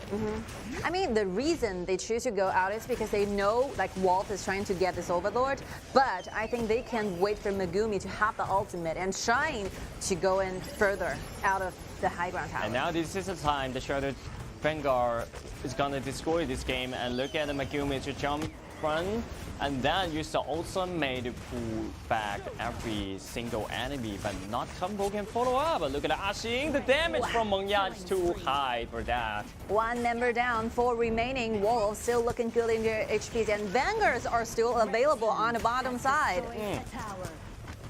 Fan using the first ability, trying to gain some opportunities right there. Yeah, and the big one's still coming, right? Still on the way to the base. Right now, they're carried around the impunity and trying to destroy the base right there. Look at the Megumi, second ability is jump there and then trying to receive some damage, but it's too high. It's hard to take this kind of damage. Marco Polo! Marco Polo, Fever Brush, jump inside, but everyone staying low, but nobody get killed in this time. And congratulations to Chongqing Wolves. Yeah, again, I think it's a very easy win-in for Chongqing Wolf. The easy victory is almost nearly like 12 minutes they needed to take this victory, and every single rotation is quite nice without doing any kind of mistake. They just safely secure 1 point down. Yeah. 1 point down. 1 point down. 11 points it is right now. But I think the next one, I think the 3-point tournament is quite easy because Impunity actually, they have a gap from the Chongqing Wolves. That's obviously. I mean, we can spend some time to highlight one factor. So you have a winning lane when it comes to the mid lanes. You're using Zhou Yu going against Mai Xuanui. You're supposed to have those mid lane priorities if you followed like closely with the instruction that your coach has told you. Yeah. Make good use of the mid priority and then make efficient rotation it is. We kept like talking about this over and over again because after watching a lot of matches during the wildcard qualifiers, including the very first week in the group stage, we have been covered this like concept for a long time. Yeah. So if you are going for this meta pick using Zhou Yu to stay in the mid, you have to make sure after you clean the wave, you make efficient rotation to either side. You can choose to go to the top, you can choose to go to the bottom, it's all okay. But make something happen will be really, really important. Yep, I think this is a crucial point for them because BP from the coach Xiao is right there because it's pretty acceptable, and I think this kind of conversation they're really encountering for each other. And the point is the strategy inside and the opening of the game. I think they did well in the first 4 minutes. Yeah, but it's quite safe and sound. Yeah, quite safe and sound. But after 4 minutes, everything's changed. Yes. But we have no idea.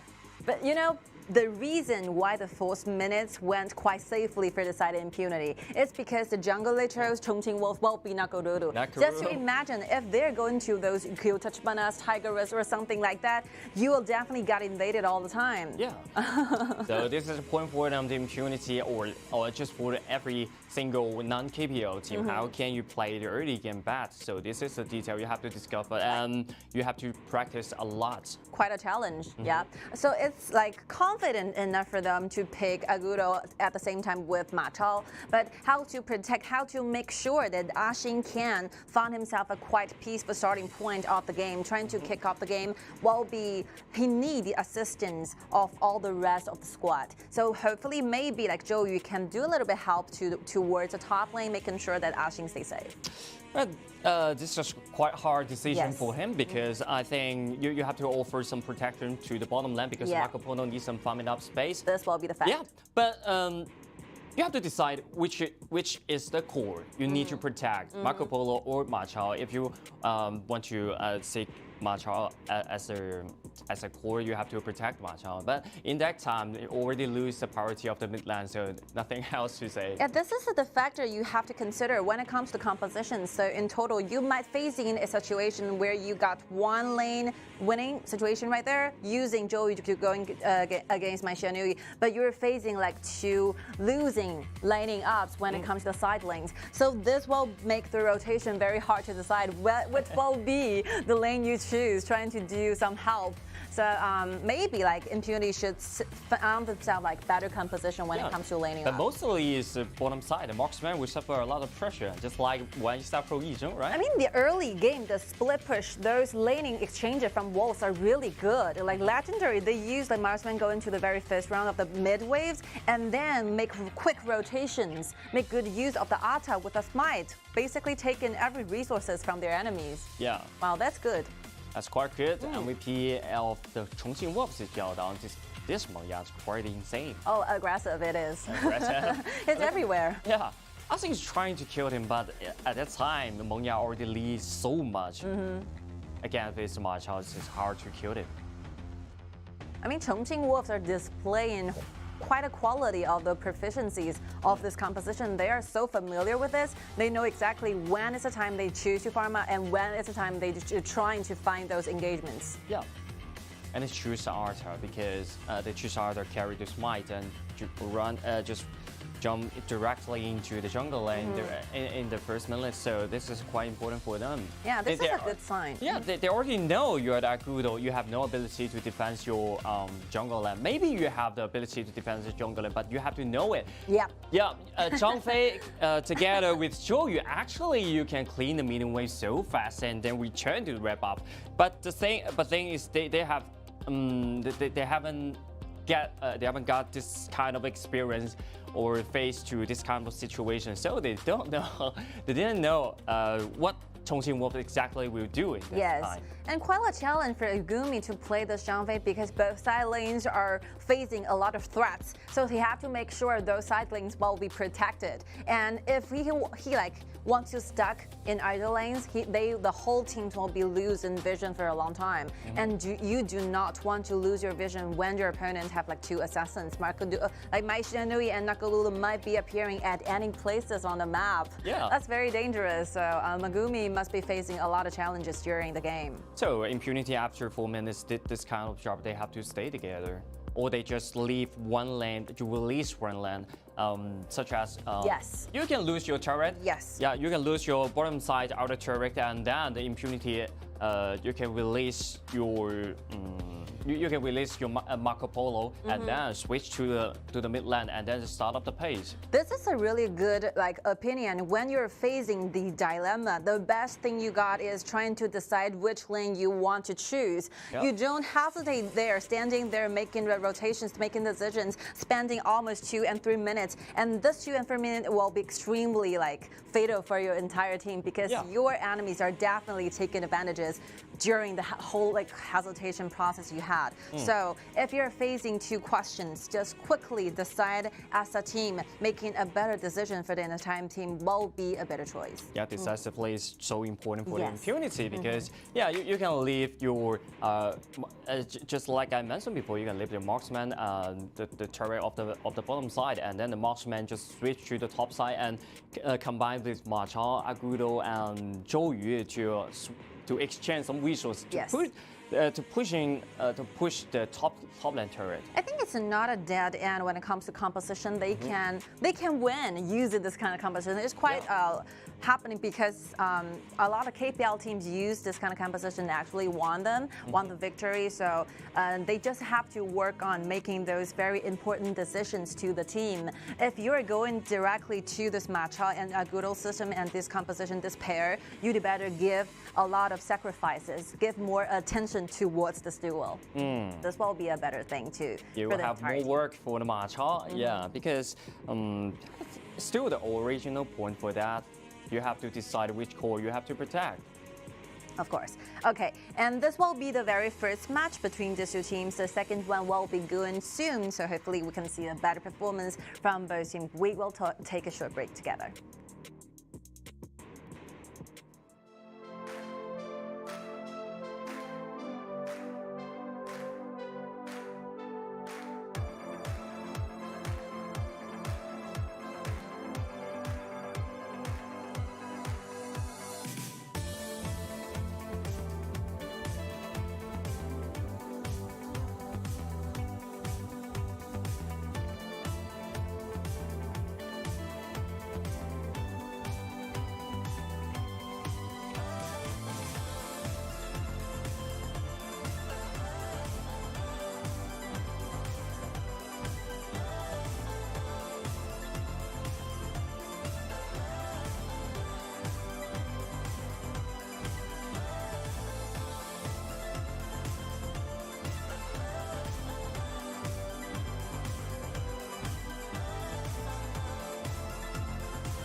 All right, welcome back. The second match between the two teams and the very last one for Impunity. And very last one is pretty important for them, but I think Impunity is trying their best to winning the first 5 minutes. I think the first 8 minutes to against with the Chongqing Wolves. Yes, I think that I've been said this sentence once. So before you learn how to run, you have to learn how to walk. So basically, I think Impunity is in a stage where they can run.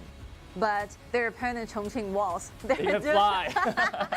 They're flying, yeah. This flying. will be the differences between these two teams. It's not that you're not doing good enough. It's because your enemy, the team that you're fighting against, is too powerful. Yep. Yeah, this differences will not be just compensated using several days of practice. You need like more time to invest in this, and finally, hopefully, they can be like compatible with one another. When your opponent is too powerful, well, that is a challenge for the Impunity, and that's kind of a challenge. Maybe will be some kind of active to push the Impunity to move forward, step forward. But I've seen some interesting like scene over there. So after getting defeated, Ashing was kind of happy, you know, showed a very happy face, smiling, getting very excited doing this matchup going against Fly. That's a very good sign, which means that they're not like affected mentally. They were fully prepared and confident enough to the upcoming battles.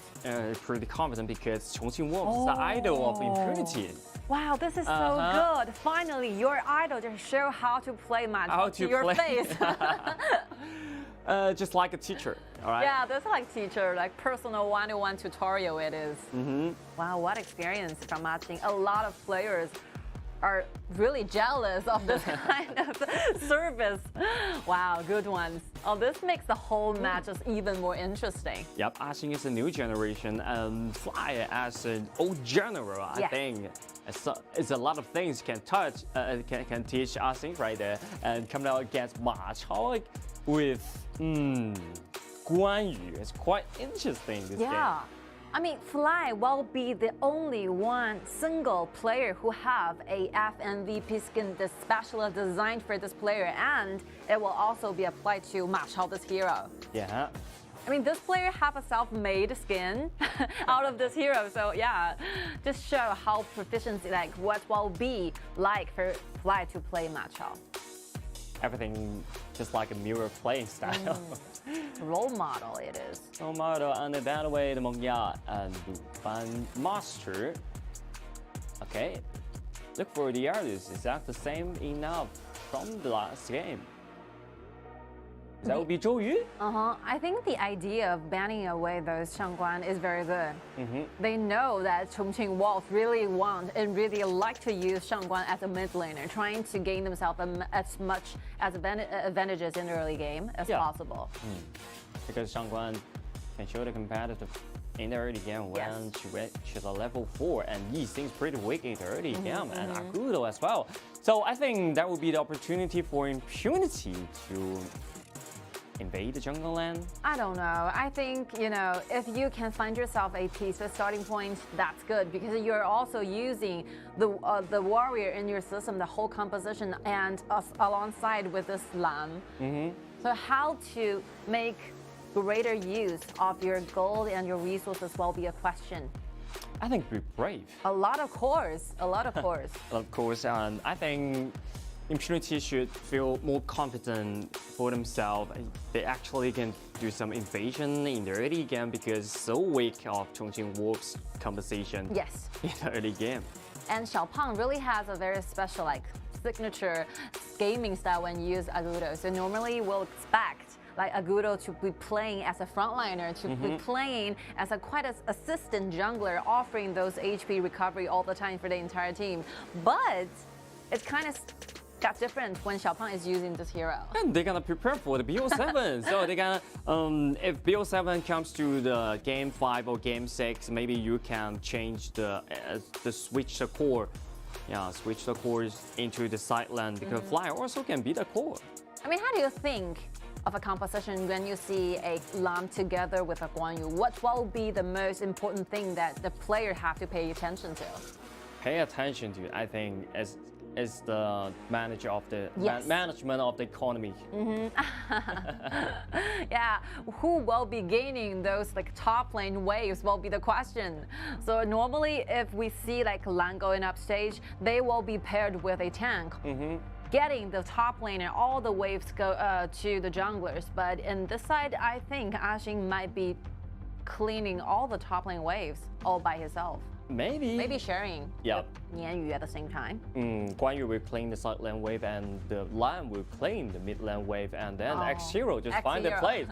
find the place just beside it, maybe beside the bottom lane, and just offer the vision and try to offer some protection for the bottom side. Yeah, so after getting 2 cores in the top triangle, like finally, eventually, Shen Mengxi will be the one who suffers. Mid All lane right. always suffer. Let the battle begin. It's very nice and always like a good thing to see those laning ups between those 2 warriors, Guang Yu versus Ma Chao. Maybe that will be a 1v1 solo in the top lane. Yeah, well, we like witness a solo kill. Yeah. Impunity already gained the priority for himself, the mid lane, and then he really plays some kind of aggressive in this time because Agudo's right there. The Lamb just choose to bump it up for peace. All right, top lane 1 versus 1, trying to clean away as soon as possible and Fly get to level 2 ahead of Ashing. This is experience. Experience. The Ashing views the first ability and trying to take some HP away from Fly. So the first purpose and first goal during the laning up, like Ashing is aiming directly to Ma Chao, not away. But look at the position of the mini-map of Ashing's right there. He's so scared. He's so scared. Facing a lot of difficulties, huge press. Huge press over there, and then Ashing only level 3 and use the second ability to dodge the knockout with the ultimate of the Xiao. Like nice yanking over there, Xiao using the ultimate, trying to knock out, give some crowd controls over to Ashing, making Ashing have to do the common, so have to retreat back with the loss of another minion wave. Lost a lot, maybe lost 1 minion. The next round, I think the only minion, the little cannons are left for him. The first Luckily, 2 he went so soldiers fast. will be cleaned up by the towers. Yep, X0 used his second ability to get over the wall. Ma Chao already level 4, and they start the Tyrant and just melt it down within seconds. Yeah, so after, even though there's no solo kill happened on the top, but you can see some like gaining and losses between these 2 warriors. After losing the priority, we can see Fly make quick rotation, even let himself get back to the bottom lane near the Tyrant. But Ashing still trying to finish way on the top. Already a step behind Ma Chao.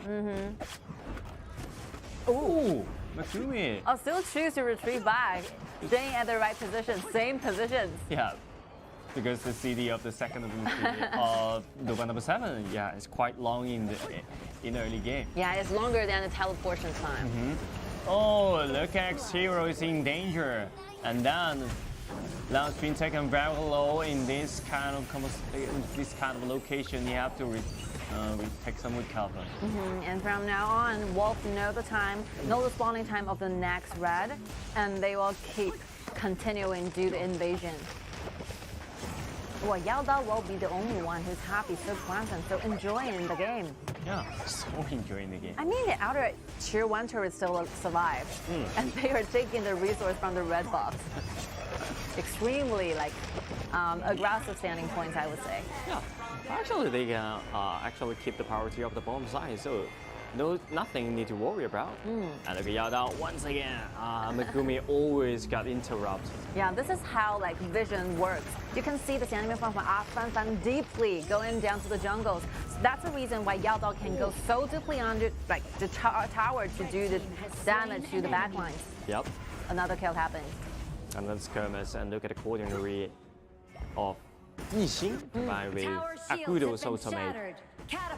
Yeah, Exo Hero went down again. I think Impunity, they have to stay together right now.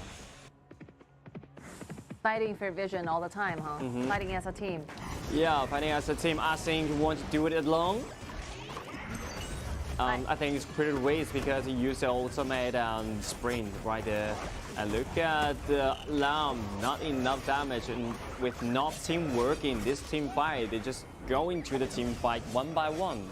So even though the dividing from Ashing managed to force out Fan's ultimate, but the rest of the squad trying to finish the blue, and the blue goes to Xiao at the same time. Yep, and look at the bottom side, impunity. The red, they're gonna lose the red right there. Yeah, the smite really can guard the red, but how can he leave this blade? I think when he just smite the red, he can just run away. So the truth and the fact for impunity is that they wanted to farm so badly, but Wolves had given them no resource to do so. So if Ashing will be stuck in on the top lane trying to clean the wave, the rest of the teammates might facing the fact that they're losing vision in the river, so that they cannot make easy rotation to the bottom lane. And the first one, the last knockdown for X0 is because X0 wants to clean the wave and go to the bottom. But it got completely stopped by Wolves gathering around. This little skirmish happened on the mid. Yeah. Oh, Xiao. There will be a solo kill. Yeah, this is what I'm talking about. Like this player playing Agudo is not the same scenario when the other junglers are playing this. It's more like assassin. A lot of damage are coming out from this Agudo. It's a warrior. Damage core. It's a warrior damage corner. Look at the Yixing's ultimate, knock up 2, and then wow, burst damage coming to the back line, and then X2 have to force the flash out, but not able to save him. Xiao just plays like those heroes with different kind. I don't know. I don't really know how they did this. Red team Rich? Mystery, yeah, maybe the gold will be the answer. Yeah, the goal, and he's so rich. And the level and the stack of his passive is so important. 1000.2k. Okay, the red gained by Ma Chao. They already lose every jungle resource in 6 minutes out. I think it's in 4 minutes. They The lose gold everything in ranking 4 is minutes. very interesting. You can see like 3 members, YaLLa, Xiao, and Fly. These 2 heroes share like even gold. Yeah. 3 calls already. And look at the corroboration, just like the art of that. Beautiful ones. And even the player from Impunity is quite enjoying the game. Yeah. This will be the last one. It'll be very interesting to finally, going against the same composition that we used before. But at the same time is we're still losing during the game. They have to work hard and as a team unite together trying to figure out the reason why. Yeah, but that's such an honor to killed by Chongqing Wolves. Okay, look at X0 killed by Fly. Once again, Makumi's been taken very low. So we have to retreat. Even though the waves are quite slowed down on the bottom lane, but I think Wolf have enough time. They have enough time to wait for extra wave to rush in. Yep. Oh, flash. And then we save him. And look at Ashing. Knock back YaLLa. YaLLa is in danger. He's under the turret and take a lot of tower shot. And Ashing is trying his best to kill the bottom side door. It's okay, 2 to 2 okay. straight. I mean, Impunity is losing a lot when it comes to the topic of the personal gold or the gold differences or the situations. It will be always good to perform in even trades going against your enemy when you're losing. Totally. That's already a good sign for them. I'm favoring it their side, obviously. And the marksman goes down. This is one good sign. They gain themselves extra time, even though the cost will be the 2 cores. I mean, Ashing and Yan died at the same time. Yeah. But one lucky thing, X-Hero remain alive. So they have Shenlongxi staying right there, making sure that they can clean the wave easily. They finally get a chance. The Chongqing Wolf will make some mistake before just in front of the high rank turret. But only one team fight, only one even team fight is not enough for Impunity trying to win this game. Yep. They have to look for more. TianYun trying to retreat back, but Yixing's ultimate block every hope. Went too far. Look at the mini-map just now. Like the 3 members stuck in in the mid, while Shen Mengxi was showing appearance down below. So only one, Yan Lan will be standing alone on the top lane. Yeah, he's trying to push the land to the outside and gain himself more gold, but it's too hard for him because no vision. Yes. No vision, no protection offered by your teammates. He will be completely outnumbered for sure when the skirmish happens. Wolves, after getting the high ground tower in the top, and manage quickly rotate to the mid and take down the second one in the mid lane. Now they already destroyed all the outer turrets. And look at the cooldown time for those dragons. Common objective it is. Oh, 1v1 solo is that, but I have a lot of brothers here. You are surrounded. As you just said, I want to do the 1v1 solo with Fly. It's not gonna happen, you know, when you're pairing with wolves. Like, rotation is one of the best moves from wolves. They will not letting any member to face the fact that they're outnumbered during the team fights. Because wolves, they tight. The formation of the whole team is tied around every time. I mean, the whole decision and movements are well calculated. We can see like wolves getting the last normal overlord before they went to the dark version, and so that they can have the vanguards staying alive at the map right now and gaining another overlord instead. Yup, and look at the back lines being destroyed by Fly right now. And Lam and Guang Yu trying to get into the back line, but melted down within the second. And X-Hero trying to do some damage, but the course is his life. Wow, it's a massacre down there. Like, Fly is doing 1 versus 3, gaining like 3 kills over to the side of Wolves. And Megumi Flash trying to find a stun onto the members of the Wolves, but it's too late to do that. And Lam trying to find a solo kill onto the number 7, and he succeeded, but he did it. Yeah, it's just a good sign for them.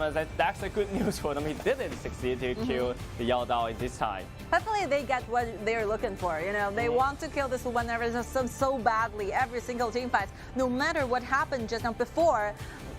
At the very end, they're still going for YaLLa. What a game for YaLLa. Like, the rest of the teammates are enjoying the game, getting the kills. So although YaLLa will be the only one who's kept being killed a long time. Just like a sentence from a lot of players, we can lose the team fight, we can lose the game, but when number 7 has to die. Must go down. All right, this will be the last journey, the destination of impunity. And they have performed quite a lot. Like, good moments, like memorable highlight clips for us to remember. I think from the wildcard qualifiers, they performed so good. They make good use of different kinds of like gaming play strategies. And right now, when facing Chongqing Wolves, obviously they're doing a great job, even though that they're losing completely. But the fact that you are not good enough is that your opponent is too hard to defeat. Too hard to defeat, but I think this is quite good experience for them because they have witnessed the true power of the KPL. Yes. Yeah, I think they have nothing to regret. I think all the fans and spectators from all over the world have been witnessing like impunity growing continuously throughout the entire stage. And we've begun to see those initial shapes from these teams, even though they can be better in the future, but you've seen some hope and potential from these teams as well. Maybe they can just bring some experience back to the South Asia, and then they can raise a lot more new player and new generation from this kind of from that area. And more to that, we got to know Ashing, very interesting player, right? Has a lot of friends. I think he's a very talented player. So maybe 1 year or 2 years after, that would be a quite good player. Maybe he can join the KPL. Of course, got himself a quite strong personality and also a very interesting soul it is. Yeah. All right, so after this match had taken place, we can see that Chongqing Wolf successfully got extra 3 points to their team, making sure that Chongqing Wolf will be running at the very first place in Group B. They gained themselves 13 points in total till now. And then, for after that, there will be the EDG.m or the Chase After You. Yeah. It's like a chasing like competition between Shanghai EDG.m and Chongqing Wolves. These like teams are competing constantly. The last time they had a fight over each other, it's a tie. Very good ones, very impressive match to watch. And today we're gonna see it again for the very last match of the day. So please stay tuned for the last one. It will be interesting. It will be like mind-blowing, of course. Mind-blowing and super. I think that will impress for everyone because Chongqing Wolves actually with EDG.m is totally. It's quite important for them because first place and the second place in this group is that will affect the next group. Do you still remember like the interview we do with Xiao? So Xiao was feeling so confident that he is making sure to all of the audiences to us, we're gonna win this game. We're gonna do a 2-0 going against EDG.m. Okay, the MVP with no doubt, Fly. Fly, nearly 30% damage, 705 KDA, really a teacher. Godlike to teach you how to play with Machar. You know, I actually had experience and together with Fly doing a 5 versus 5 when we were shooting a program, the rest of my job. And to be a teammate with Fly really gains you a lot of like safetyness. You feel extra safe during the team fights because he will constantly tell you what to do and where not to go. Yeah. He's like gaining the whole map vision. He knows exactly where this enemy might be standing and where will be the perfect standing location for you to deal damage. Like this, well, all the consequences and result from like a long time of gaming experiences. Fly is really, really a good player. Who don't want this kind of teammate? I really want this kind of teammates in my ranking. Yeah, he will definitely be the #1 ranking when it comes to personal achievements. Like how many champions, how many FMVPs does this player have? That's why we call Fly as a general because you always know the bigger picture of the game. One of the best players for KPL teams. All right, after this match, take a look at the team data. So the first battle for Impunity, they got 0 kills, and for this one, 3 kills. 3 kills. I will take it as a 3 step forward. 3 step forward. It was quite interesting because they really did a great job in the first game, the first 4 minutes, and after that, maybe some mistake were made by everyone. I have no idea, but I think the improvement for themselves, they definitely can know it. They definitely knew. Yeah, so we'll keep waiting for Impunity to shine on the stage again. So hopefully the next time we're gonna see you guys will be dated into 2023 KIC. Stay focused, stay, practicing hard, and we will be prepared to be stunned by you guys. Yeah, but remember that's not a long time. That's quite a short time, maybe. Yeah. Time flies. Yeah, and 2022 KIC has been kicked off for over half month, over 20 days right now. Yeah, the first day of our matching day, December the 22nd, right? And now will be November the 11th. Wow, how time flies.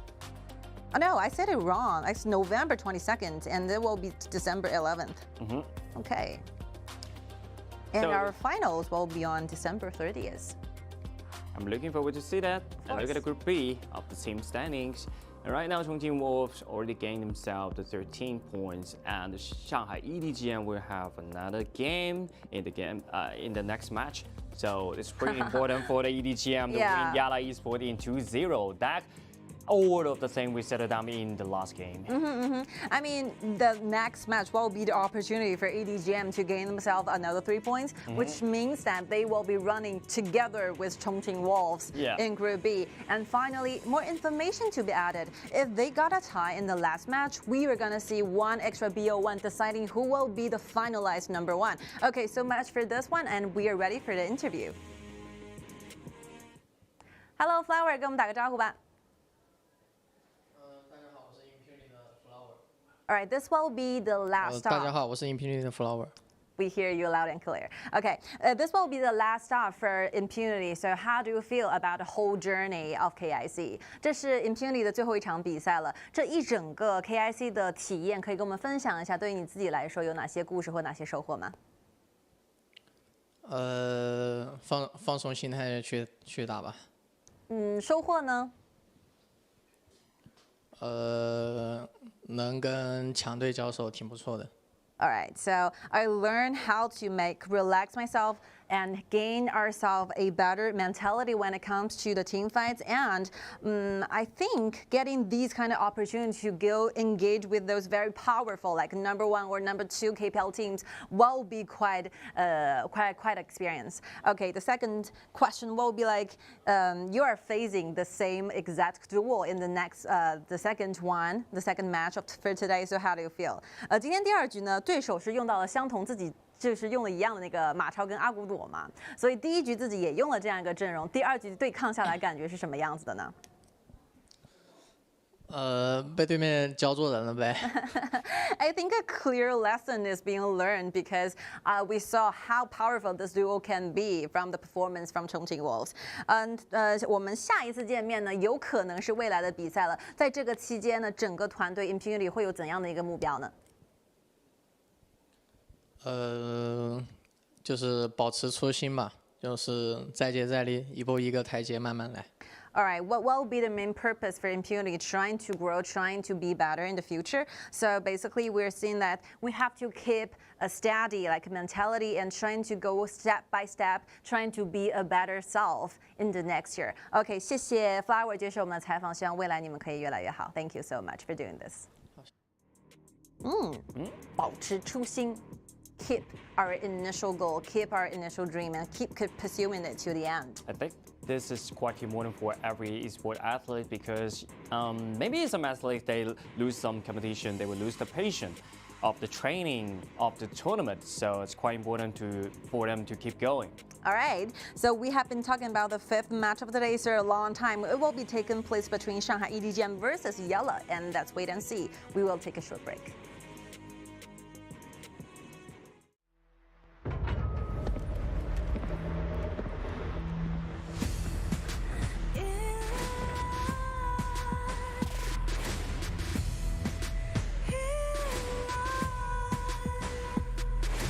What's a life without its worth? Compromising with what hurts inside.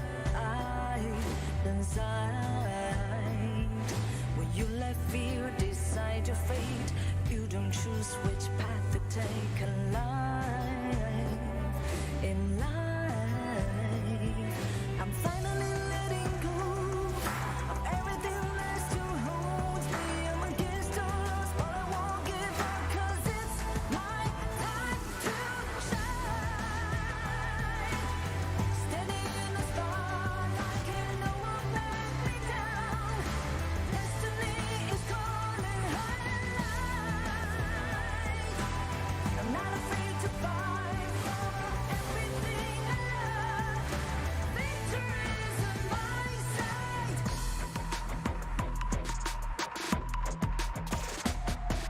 The more we lose, the more we gain. The more that nothing stays the same in time. In time.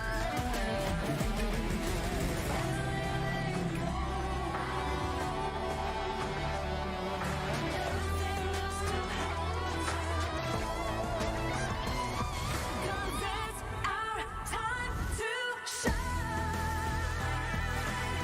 Standing in the spotlight, can't no one back us down. Destiny is calling higher.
Thank you for your patience, and we are back for the 5th match of today, Shanghai EDG.m versus YaLLa Esports.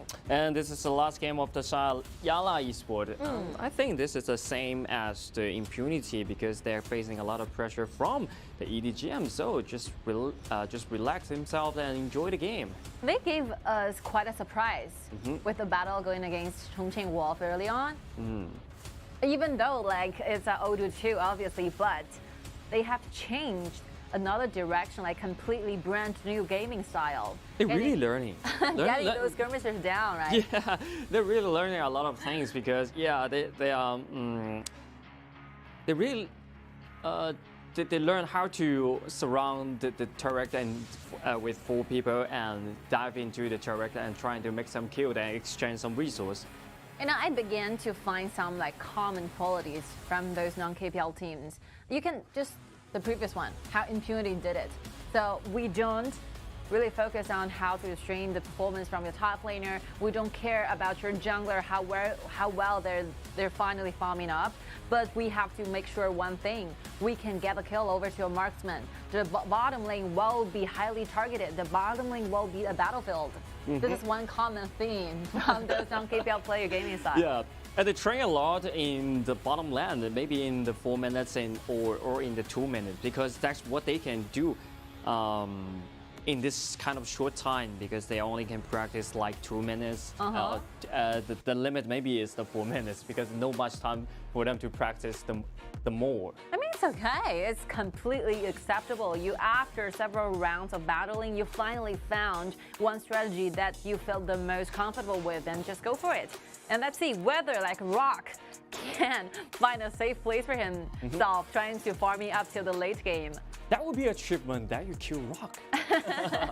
Rock will be the very first player for the 2022 KIC gain himself a pentakill. That's a record.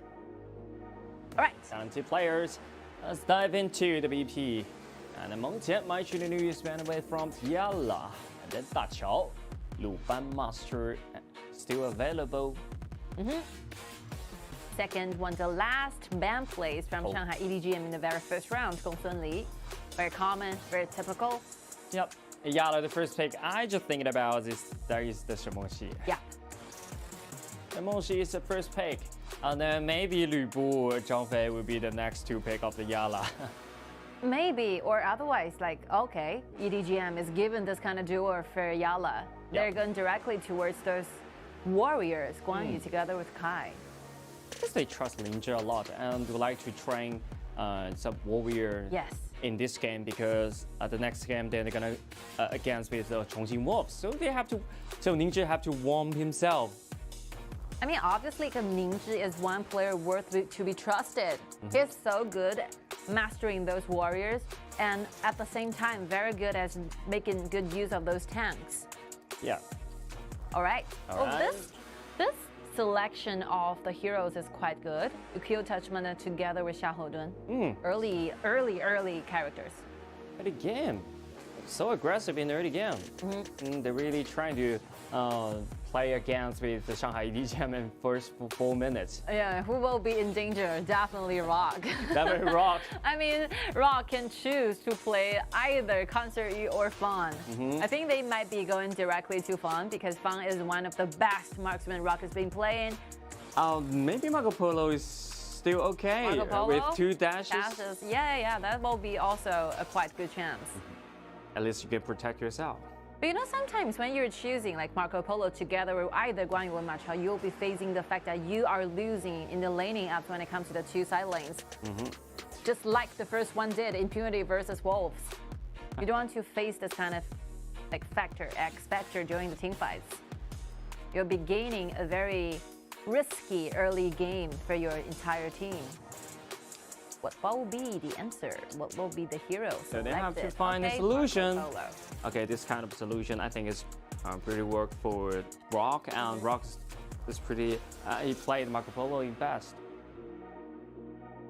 Oh, this is quite similar, like the first composition from Impunity.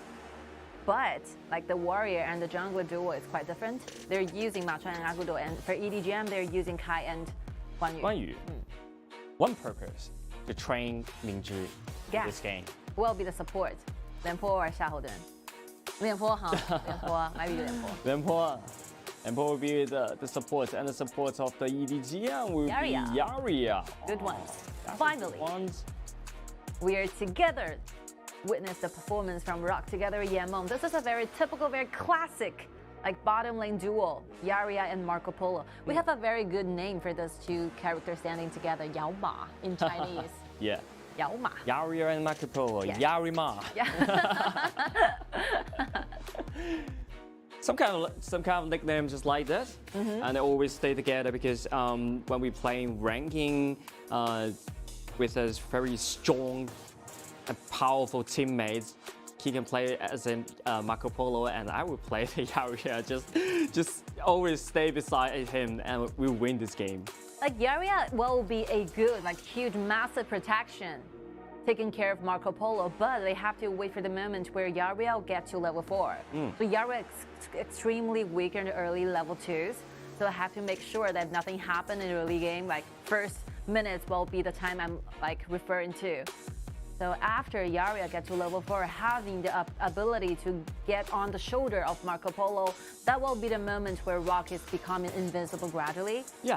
Maybe the next 3 minutes. 3 minutes for support to get to level 4, and then there will be something happen. But I think it's pretty weak in the early game, especially the first 4 minutes. The EDG.m have to be careful of the bottom side. Yes. Especially YaLLa. They're really starting to target and aim to the bottom side. Like the most clearer goal for them is to kill your marksman.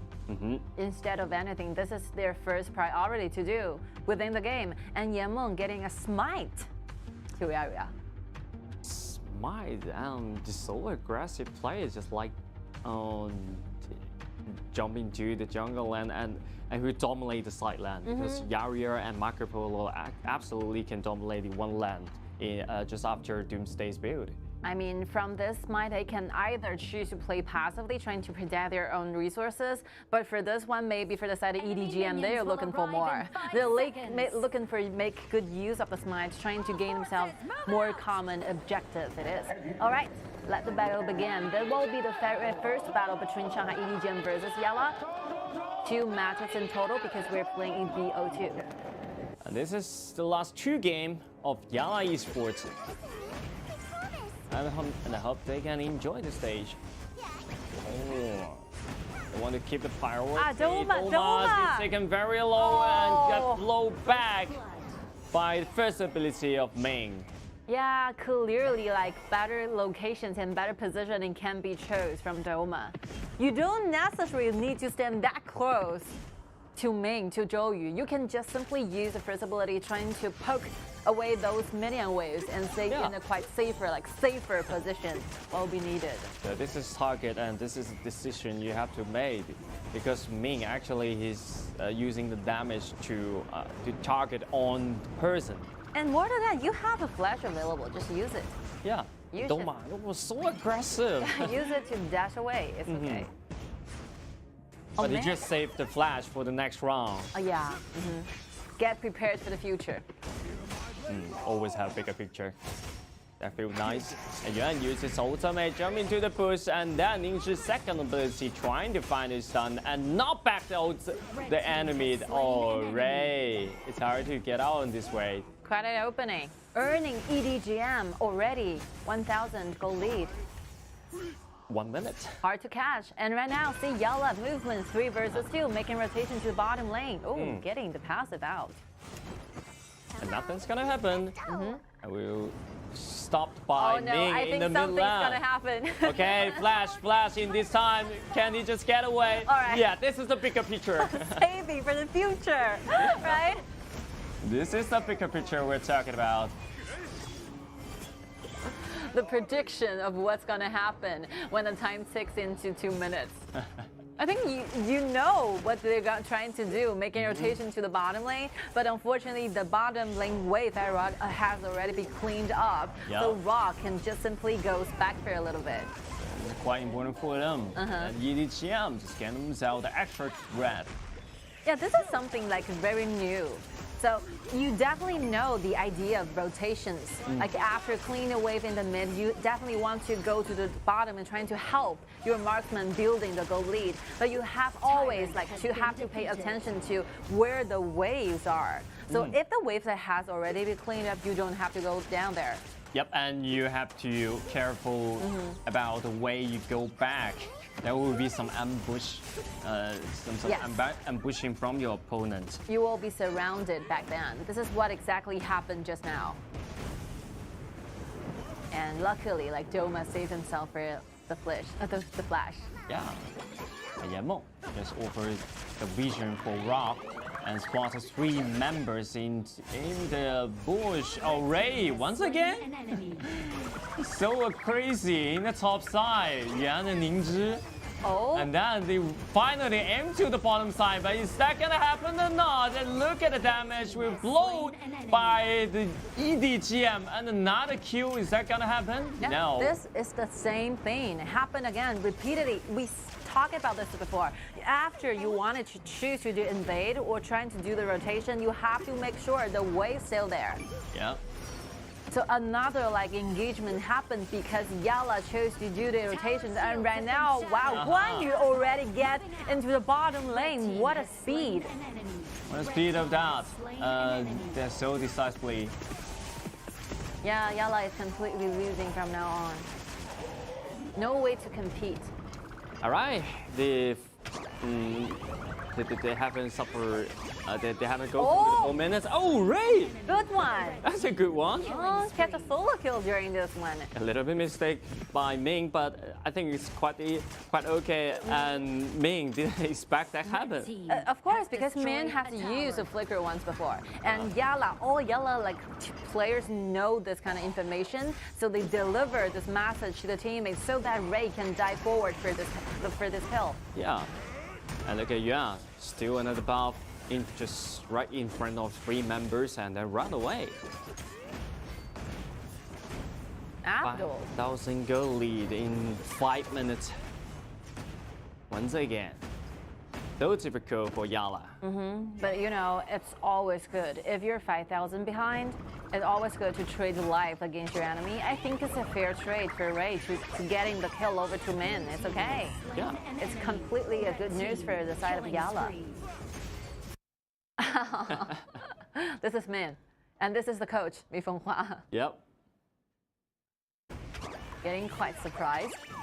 It's quite surprised for that because the damage, there was extra damage from Doma, the ultimate. Ooh, there's a rat. Doma has been a dead man. So dangerous, so dangerous. And right now, Simjo together with Clyde are trying their best to make sure the wave will be clean just now.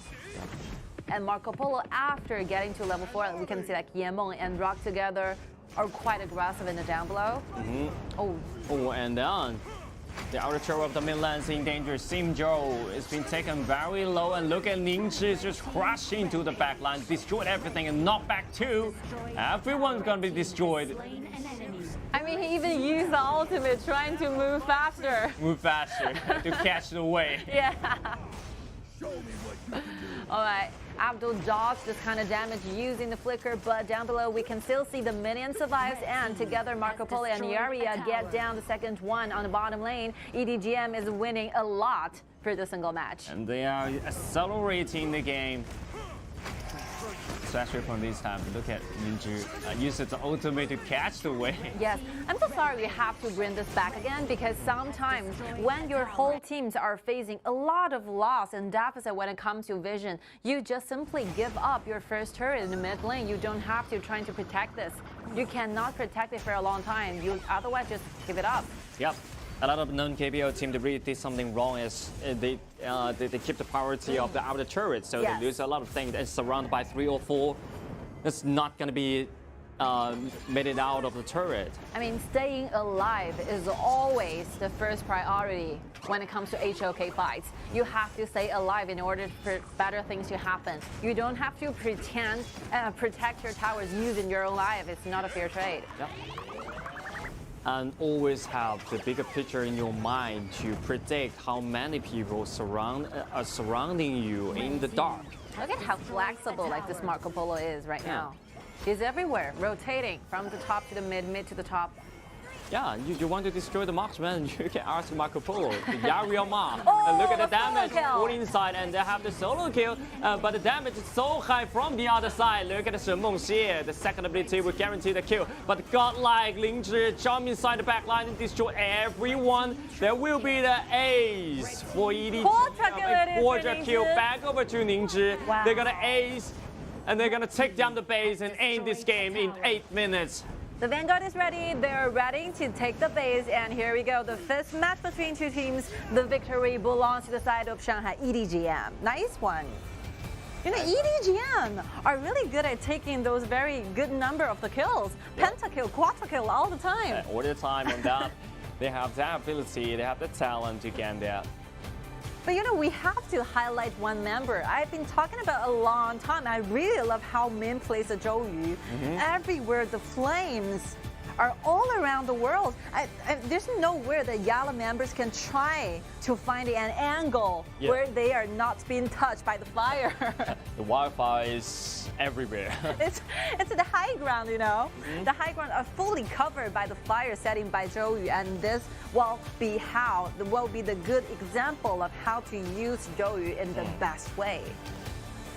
About the first ability, the direction, Yes. yeah, and the accuracy of the direction is so important for them. And you have when the fire is still firing on the ground, you can use the first ability and keep blowing the fire, and the fire will keep pushing forward. Of course, and you always have to predict where enemies are going to go. You don't set your fire under their foot because they're definitely gonna do some movements right there. So you have to follow up their steps. It's not that easy thing, you know, because you need to spend some time trying to setting up those fires and then using the first ability to push it any further. Yeah, you have to be patient and you have to predict the movement from your opponent and use your right direction of your first ability. Yes, a lot of hard work should be paid, trying to make sure that you have exactly the deeper idea of how to play Zhou Yu. So Ming will be one of the best players I could possibly think of right now, because every single time, I think this player have been playing Zhou Yu for a long time, EDG.m Ming. Very long time. They may have been played Zhou Yu for 7 times. 7 times. 7 times and 7% winning rate. Wow, dude. Winning like 7 times of trying and winning in 6 times, and adding this one, 7 out of 8, right? Yep. Very high winning percentage. Will be that one loses over to Wolves. Lose to Wolves one time. That one. Maybe the next one they're looking for using the Zhou Yu again, going against Wolves. Maybe the next time. I think that's definitely the matter pick, and this is what Ming's favorite and what he can do best. So the Zhou Yu will be the first target on, and then I think for the jungler, maybe a Gudo and Kai and Guang Yu, Ma Chao in the side lane. That would be the best solution for them to come out against the Wolves. You know, one thing we could expect more in the future, because we are going to see those BO7 happen starting from the quarterfinals. So maybe we'll see a lot of more interest in being played as mid laners. So we did our interview with Weibo Huajuan, the mid laner from Weibo. He basically saying that we are exploring, trying to develop more heroes into the mid lane, because current meta, we are quite limited when it comes to the choices to those very meta picks in the mid lane. So they're trying to use YuanGe, for example. They're trying to use Wu Zetian again, old-fashioned way. Yeah, old-fashioned way of that, because a lot of heroes being discovered, because Wu Zetian, Nora, this kind of heroes been disappeared for a long time. A lot of time. But in this current data, they just put it out again. Right now, Zhao Jun, Zhou Yu, Shen Mengxie, and Wu Zetian. We even saw like mid laner Guang Yu. Yeah, you can count. Yeah. Guang Yu is one of that, but it's too risky. It only fits for the heroes, right? For heroes. Not much mid laner you can use. So. Only hero. All right, EDG.m MVP. Wow, have you ever seen the Guang Yu nearly 30% damage in the game? No, it's my first time. 903 KDA, good one. Gaining himself quadra kill during the next team fight, lasting fights especially. I think every team fight plays well. Every team fight can find the backline and destroy the backline and knock back everyone. So this is quite important for him. Well, I'm starting to have some questions, after watching the first battle between these two teams, because we are definitely seeing an extra BO1 being put out if, like, Chongqing Wolves get a tie versus EDG.m. So after watching their performances till now, I couldn't even decide who will be the winner. I think that still might be ended up in a tie. Some extra BO1 matchups might be happening for today. Might be happening because EDG.m showed they're competitive in this group, and what's more, today they performed so well, especially Ningzhi and Ling and Rock. But Chongqing Wolves, they really coming back with the good stage. Yes, getting better, huh? Better than the first day, I think. Every single time we saw Chongqing Wolves play, they're better than yesterday. So they're gradually find the best condition to fit in 2022 KIC. Yep, because they haven't been playing in the stage since the summer season, right? It's quite a long day, so they have to take some time to adapt to the stage. Yep, and let's see the team fight rate. Rock, 46%. This is low because the main thing that Rock is doing is taking down the tower side lanes. Yeah, he always pushing the turret, and 18% of damage is quite low for that, because every damage we take by the we did by the Ningzhi and Ming. And this is very interesting. They are basically changing duties between Rock and Ningzhi. So Ningzhi will be participating during the team fights a lot, like a marksman, while Rock, together with YaLLa, like YaLLa and Marco Polo, are taking off those turrets and taking care of the waves. Yeah. Ningzhi is a full-around player at that time, and then Rock will become just like Yizheng, it's always pushing the turret. Yeah, this will be the flexibility we talk about during the compositions. So if you are really good teams, you should pair yourself with this kind of abilities. You should switch to different roles and do different duties according to the compositions. And find your confidence, because you cannot do anything without your confidence. Just like Ningzhi always can jump inside the back line and destroy everything. You have to do it with such powerful confidence on that, because when you're facing the Chongqing Wolf, you cannot play just like that beautiful, but you can do more of that. Yeah, so after a short break, I think the second match between these two teams will be taking place on, and let's see some highlight clip before. This will be the tutorial time for us to do a little bit review on Min's performance. This Zhou Yu performed so well, especially in the last team fight. We only saw the performance from the Guang Yu, but also Min performed so well in the last team fight. He flash and place a fire, and then to find a stun on everyone. Because if Min's fire is not followed immediately, the damage will be not enough. Yeah, look at this time. Flash, a second ability, and then find a stun on everyone, and then the Ningzhi will kill everyone at that time. And look at the fire. Look at the fire. Ningzhi just keep pushing back the enemy into the fires. And Ming just come on. This is the coordination we're talking about. If you have this kind of ability in your hero, you have to make sure that you can pull back the enemies, trying to make sure they will get 100% of the damage offered by your teammates. This is what we call teamwork. So much for this battle. We're looking forward to the next one between Shanghai EDG.m versus YaLLa. We will take a short break.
All right, thank you for waiting. We're back. Second match. The last one for YaLLa to play. Between EDG.m and YaLLa Esports. YaLLa Esports actually they try their best and trying to get some lead in the first 4 minutes, but it's the same result. It collapsed just before 4 minutes. And we're seeing some rotations happen. The mid lane got changed. So this is a very common thing because normally if you are in the very end phase of the entire like regular season, will be happening in the KPL regular season a lot. So you have to make sure that every single member you have within your team can have one opportunity to stand up to the stage, trying to gain more experiences. Getting more experience and just feel about the stage. When you're hopeless, you have no chance to make out to the knockout stage. Yeah. Just let everyone to feel about this stage and feel about this kind of experience. This will be the one chance for those substitutes finally got a chance to stand forward, getting on upline, and having a battle against Shanghai EDG.m. And the second match, YaLLa will be in the blue side, while EDG.m will be remaining on the red side. Yep. Quiet is a new player for this stage, but actually in their area, they play the mid lane for a lot. Lady Zhen, Gao Jianli, My Xunlü, Shen Mengxi, and Zhao Jun's being used by Quiet. This kind of a hero is very popular in the MENA area. Use it. This is a one last shot. Yeah, you can use the Gao Jianli, I think. Use whatever you feel the most comfortable with, and making sure all all fans, all spectators from all the world can witness what kind of gaming styles you're paired yourself with. Yep. It's very good. When you're coming from MENA, you have to make sure that every single one of us can finally see what will be the meta pick from your area. Okay, starting from now. Xiao together in My Xunlü. So aggressive in the early game, and look at YaLLa. Zhang Fei. There will be a more stable choice. You know, because that we're witnessing a lot of KPL versus non-KPL teams. So basically every single KPL teams are going directly to those composition who can get to the end very quickly. So we still have a lot of available options when it comes to late game teamfights. We have Garo as a very late game marksman. We have Hou Yi. We have Hou Yi as a god in marksman. We still have a lot of interesting pairs, interesting compositions we might be seeing in the future because BO7, every single one of them will be appearing. Well, they will share even possibilities of being picked. I'm sure Chongqing Wolf, they definitely will use Hou Yi. Yes. Yeah, because they're so good at this kind of composition. Hou Yi can use his ultimate to engage, and then Luban Master can use the ultimate to pull back the enemy, and every single combo will follow up to destroy the person. Yeah, I'm just trying to raise expectations for the quarterfinals as much as possible, because I can assure you more heroes will be picked. We're gonna see a lot of more interesting heroes with different techniques and mechanisms going on stage, and hopefully we can see you guys around in the future matchups. And here we go, after the second bans from both teams, marksmen are being restricted a lot. Okay, constantly. And Quiet, he used the Yixing. This is the first time he used this hero. Maybe he practiced a lot. I really like underground. I really like YaLLa is trying to ban Monkey and Ukyo Touch Banana together because they know this will be the countering hero going against Miyamoto Musashi. Really learned the things. Learned a lot of strategies back then. And then the last pick, the counter pick of the Shanghai EDG.m. They still lack of the junglers. So Lam still available. Lam Jing still available. Wow, the composition from EDG.m is really good. Really good. You can only see this kind of composition in BO1. BO5 you cannot see that. BO, not even more than BO7. I mean, if this composition happened in a KPL matchups, the opponent's coach will definitely be criticized a lot. You don't give your opponent this kind of composition after BP. Yeah. Wow. Just after this kind of composition, a lot of the core you waste, that would be some difficult for the next game. All positions, all 5 positions are meta heroes. Wow. Meta hero, meta composition came out from the EDG.m. Right now, YaLLa Esports feel another extra pressure from that. And for their own, I think it's special. Special. They really learned the huge error CC chain of that. Lambo combined with the Yixing Ultimate and the Arta. Wow. But I think the damage will follow up. The damage have to be followed up, so they have to be careful about the damage. I think there are two sets of very popular pairs when it comes to frontliners. The first one will be Zhengfei together with Lu Bu, that we saw a lot, and the next one will be Ata together with Lumber. This is the two pairs we usually see during the BP. And for YaLLa, for this time, I think the damage is okay, but they really have to collaborate deeply with one another so that your frontliners will not be isolated when they're trying to engage. Trying to make sure the damage can be followed up. There's always a hard way for them because the coordinary of the non-KBL team always perform not that well. Okay, so that would be the challenge for them. I hope they can do better than the previous game in their very last game. But you know, take a deep look at EDG.m's composition. I'm afraid that YaLLa, when the two frontliners are trying to initiate, they will be interrupted by those minor crowd control abilities from EDG.m's.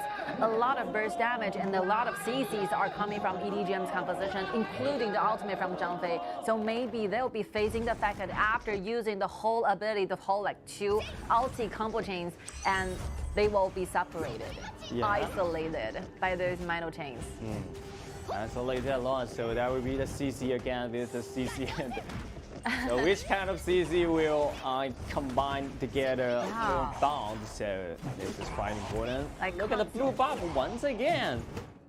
And the top lane priority was gained by the Xiao. So the blue, they just lose the blue in this time.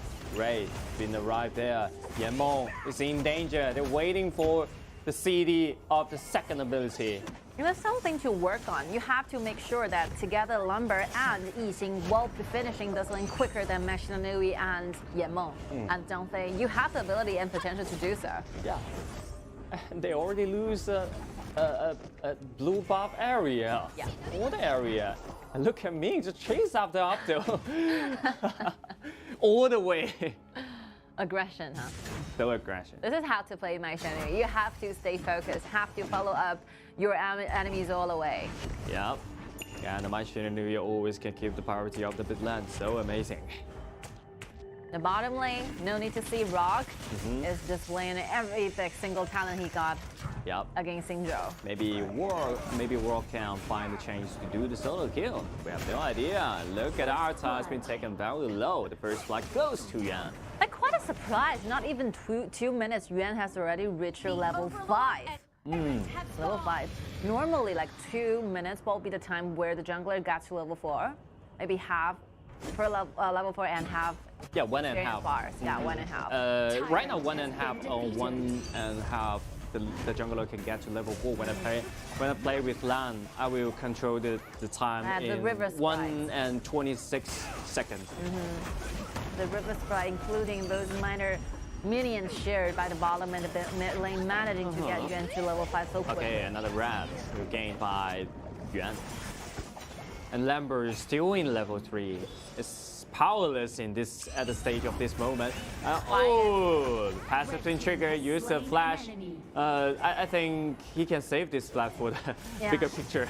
No vision indeed, like Quiet is getting poked away, so Quiet is standing solo in the mid, and no vision is being provided from the river, so that this will be the reason why Quiet got completely killed during the skirmish. 3 versus 1. Yep. No way out. And then right now, 3 minutes there, YaLLa already lose all the resources of the map. It's pretty quick in this game. And right now, YaLLa have to gather together and just release some waves to fight the 5v5 team fight or 5v4, this kind of team fight. I think Arta just can keep up the top lane and then move to the bottom side to help the Xingzhou to keep more priority up the bottom side. But another solo kill happened right then, getting the credit back to Meng. Yep. gradually building up the goal lead. Okay. EDG.m taking over all the control from the next jungle. movement, bottom side, Simjo is in danger. Red team has slain Oh. an enemy. YaLLa suffer Tower shields too have been much tower shattered. shield. Catapults moving out. 4 minutes is like 4 kills has already been gained to the side of EDG.m. It's looking bad for YaLLa. 1 kill per minute. I mean, Yuan is very busy. Yeah, very busy because too much resources you need to gain. Yeah, too many common objectives to get, including getting the kill, including taking control of the dragons. Yeah, taking the overlord instead. including taking the jungle monster and the waves. So busy in this game. Yeah. And Ming's been taken very low, but he's still safe. But he's still safe. And then the blue buff will be gained by Yuan once again. They have no way to stop this. This is not a very easy one to handle because a lot of options are available for you to pick, but you have to choose the best ones. The best, you don't waste your time farming up. And Yuan is going to the maximum amount of the gold experience he could have possibly got. Yep. And right now maintaining and making sure that the whole team can get those common objectives. Alright, trying to find the solo kill onto Rock, but not in this kind of gold. Oh, first ability with Flash and passives and trigger once again, killing streak back over to Rock. And right now that will be a danger for the Clyde, so you have to Flash to keep him safe. I mean, for this game, I think EDG.m is gonna end this one like quicker than before, than the previous one. That's another kind of improvement for the EDG.m. They are getting the preparation for the next game. Yeah, next thing is really important. Who will be the #1 representing Group B? Yeah. This kind of honor, this kind of achievement, like both teams really want it desperately. Okay, this will be the flashback of the solo kills gonna happen, and down below again. Oh, another. That's a replay. Yeah, that's a replay. Seeing Simjo going down again. Yep. What a design. And the substitution between White and Doma, actually they want White can feel some good experience in this game. I think this is a disaster and a nightmare for him right now. Every time he met my Shinryu and the Gong Song Li, that would be a kill over there. And right now, like, Ray will be the only one who can get in touch with those waves.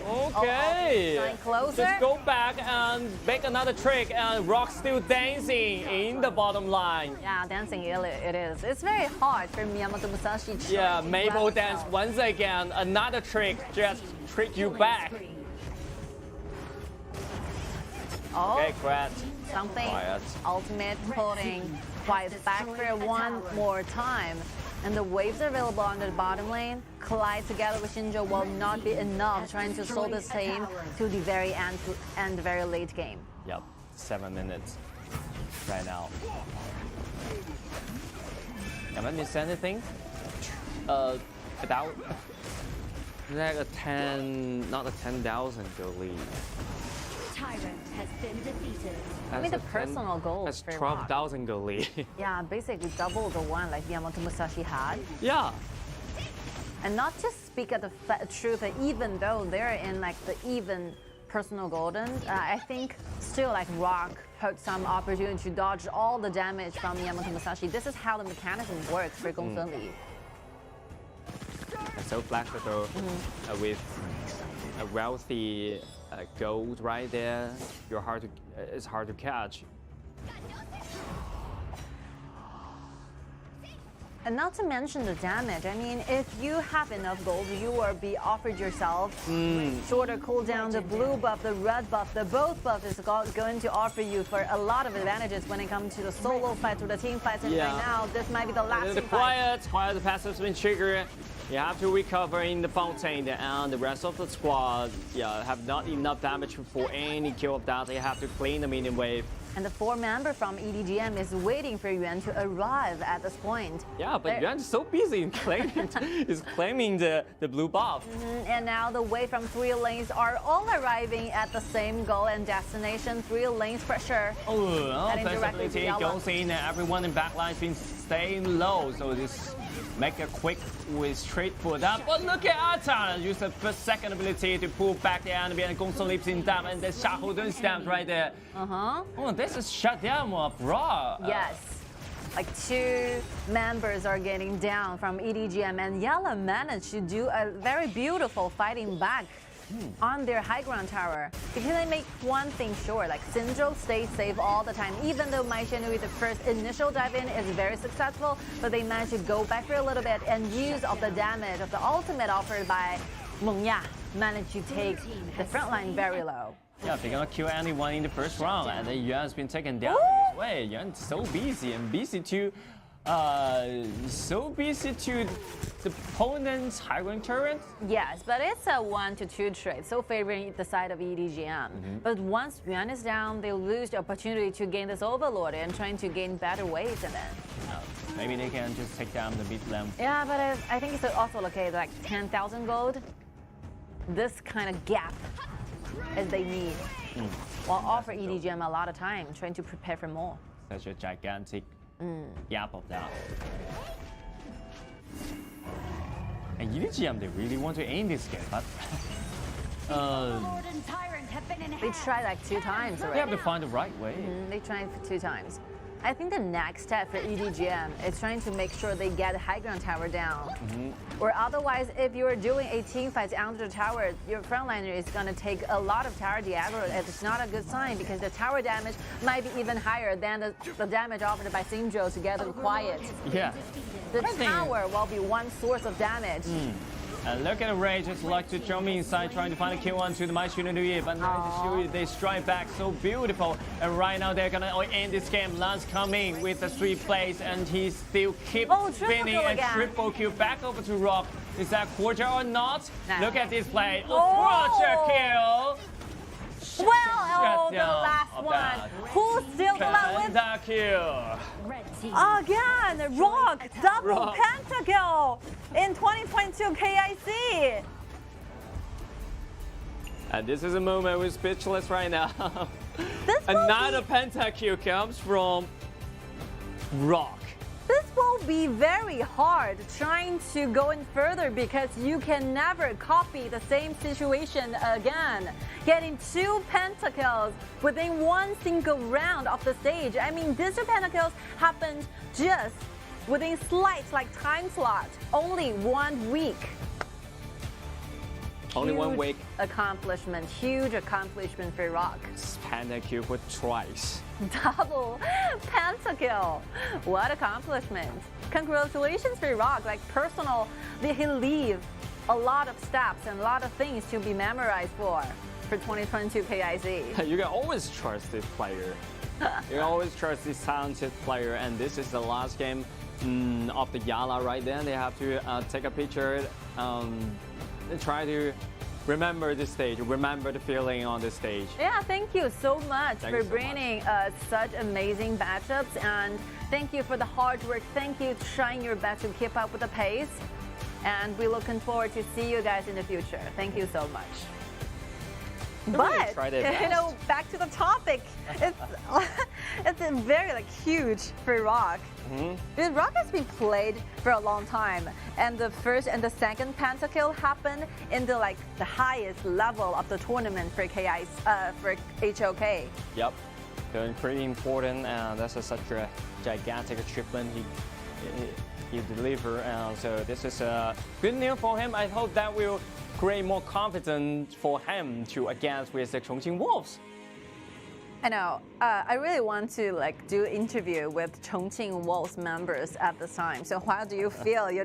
Before you finally got into matchup with one another and your enemy got a pentakill after previous matchups. Well, this will be raised those kind of spirit or those kind of movements when it comes to Rock's next performances.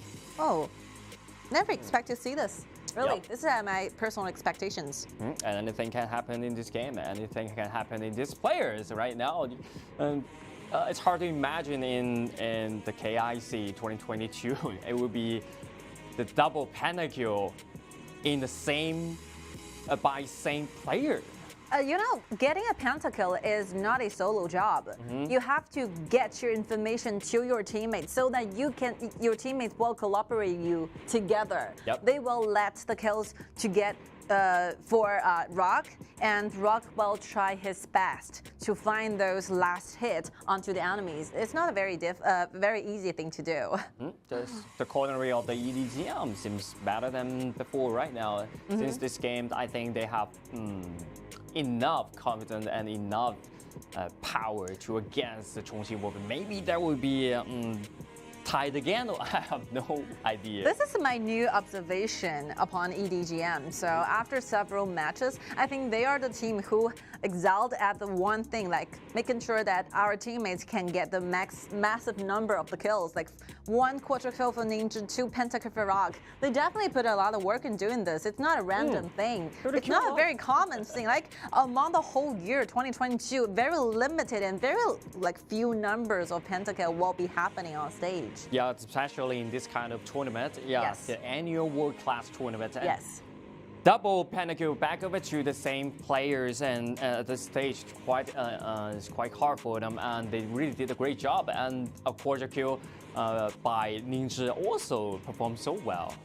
I mean, when it comes to personal achievement, that ranking, I think Rock is running the first place because nobody I can possibly think of can get 1 more pentakill. For example, maybe Yang has a chance because Yang have already got himself a pentakill using Lam. Yep. And that one is a very high quality one because your opponent is also a KPL team, it's XYG. So hopefully Yang can keep his pace going against Rock. Yeah, keep the pace. Maybe Yang can get a second place. All right, EDG.m Rock, definitely, with no doubt, MVP. MVP of that damage 37%, and the KDA 12-2. So crazy in this game. Playing wildly. We can see those little dashes played, little decision made during the bottom lane. Using all the ability from Gongsun Li, Rock managed to find a way out when doing those solo fight going against Miyamoto Musashi. Yeah, if you don't know Gongsun Li, this kind of hero, you don't expert in this hero. I hope so. I hope that you can just avoid to 1v1 with this kind of heroes. Just like Rock in the bottom side, he always can dance and make some tricks in the bottom lane. You know, solo fight, if you really want to pick one hero going against Gongsun Li, my suggestion, two options. Maybe the first one, if you're accurate enough with your snipes, and the other one might be DRG.GK. But the very first thing you have to pair yourself up with is enough gold. Enough gold. Maybe you will have stand of one chance of winning, but I think it's very slight. I can see how Rock get a pentakill. Yep. Second ability for the courtyard, and then the last hit, every team member stop and just say pentakill, pentakill. Pentakill as a result of a team fight. That's what we're talking about. It's not a one-person job. It's a consequence. It's a result from 5 members' work. Yeah, 5 members' work, and the team and the rest of the squad will sacrifice this kind of time to stay with you and stop the button and wait for you the last hit. Yeah, and I really like YaLLa together, the whole team are doing a good by gesture to all the audiences because they have been played for a long time. They are the champion for their own area. They came through a lot fighting for the final glory and became the champion for Pena. And yeah, even though they're facing a lot of difficulties when it comes to how they perform during the group stage, but you know, at the end of 1 year, it's always good to have some different kind of journey, different life experiences. Yep, different journey, different experience, pretty good for them because maybe they're the king of their area. But when you join to the 2022 KIC International Championship, you will face a lot of champions in this group, and in this stage. So as quite a new experience for them, and I think that will push them move forward more faster in their area. I mean, if they really want to be an esports athlete, so it will be a huge chance and good opportunity for them to expand their horizon more, trying to get into those battles with one of the best teams in KPL. Like KPL teams are considered being the best ones like for the entire world. So if you want to pursue your esports dreams, it will always be a better, like best idea to have this kind of opportunity to find against with the best ones. All right, Group B. Group B. As we estimated, right? After 2 battles, EDG.m and YaLLa together running in the very first place. Same win, same tied, and same lose. They haven't lose any games, and the point they're together is the 13 points. So the last game between the Wolves and EDG.m will be important for them. Which one will be the first place and which one will be the second place will directly affecting the next stage. Yeah, and one more thing, if it's a tie, we're gonna see one extra BO1. So we really will be witnessing who will be the #1 for Group B. Well, that's so serious. I'm getting excited for this one. Yeah, very exciting about every time the day of this time, the KPL team versus KPL team, especially the Wolves versus the EDG.m. If if Wolves win EDG.m in 2-0 in the last time, I would have been so expected in this game. But they got 1-1 in the last game, so I have a high expectation of this game. All right, so we are ready for an interview. All right, hello, Doma. Say hi to the audience, please. Hi, hello everyone. Hello to you too. So this will be the last match for you guys. So how do you feel? How do you describe the whole journey making up to KIC? Like, we were all pretty excited to see such, like with very high good teams, and we were like every game, we always wanted to face off every team, especially Wolves. So. Oh yeah, of course. I can sense you're a little bit nervous. It's totally okay. Just calm down. We're doing this step by step. It's okay. Totally understandable. Thank you, Doma. And my second question will be like, we are seeing the rotations when it comes to the mid laner choices. So Quiet goes up in exchange with you. So what will be the like whole process of how do you consider to use this kind of rotations going upstairs? Like we wanted to give him ours, so yeah. Yeah, we can see how this works. And the third question will be like, before you actually goes into the group stage, what will be the expectation for the entire team? How do you see yourself playing throughout the entire process? Like we know even before we came here, we know the gap. The difference between us and the other teams, and we're like happy, like we get to face this team and learn the new experience. So by the next year, we will come back even stronger. I really like this sentence. I love how you're confident. I love that you decided to pursue your esports dreams in the future. Thank you for this. And for me, I mean, everybody will have some personal goals, you know, set it before the competition actually goes on. So how do you feel? How many like percentage did you fill in for your personal goals?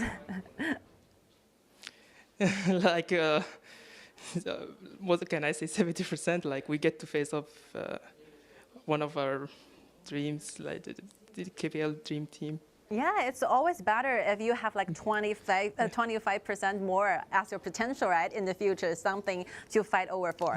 And the very last moment, this will be a very like treasurable moment for you. So spend some time, say something to your friends, say something to your families and friends who have been supported you for a long time. Like, we would like to thank all our YaLLa fans and our sponsors, and love to thank all our coach for being with us, for working hard to help us grow in the little time, and we'd like to thank all the Pena fans who stood next to us, even though this journey came to the end. So we'd like to thank them for being with us till the end. All right, we thank you again for all the hard work and all the wonderful performances and the tournaments you guys brought to us. Thank you so much. We're really looking forward to see you in the future, Doma. Thank you. Thank you for doing this. Thank you so much. Wow. You know, I began to be kind of surprised because he's very nervous Very during nervous. this interview with us. But honestly, I feel kind of touched of that. But that will be that's a sentence I remembered. He will be come back. Yes, we'll be back and we will try to do like better jobs in the future. Hopefully this will be happen and best wishes for YaLLa. Thank you for this. And okay, so much for the 5th medal, and the last one is about to kick off, and we will spend a little more time having the rest, and we will be back shortly.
All right, we have been waiting for this for a very long time. So let's rise up our vibe and let's lift up whole expectations for this match.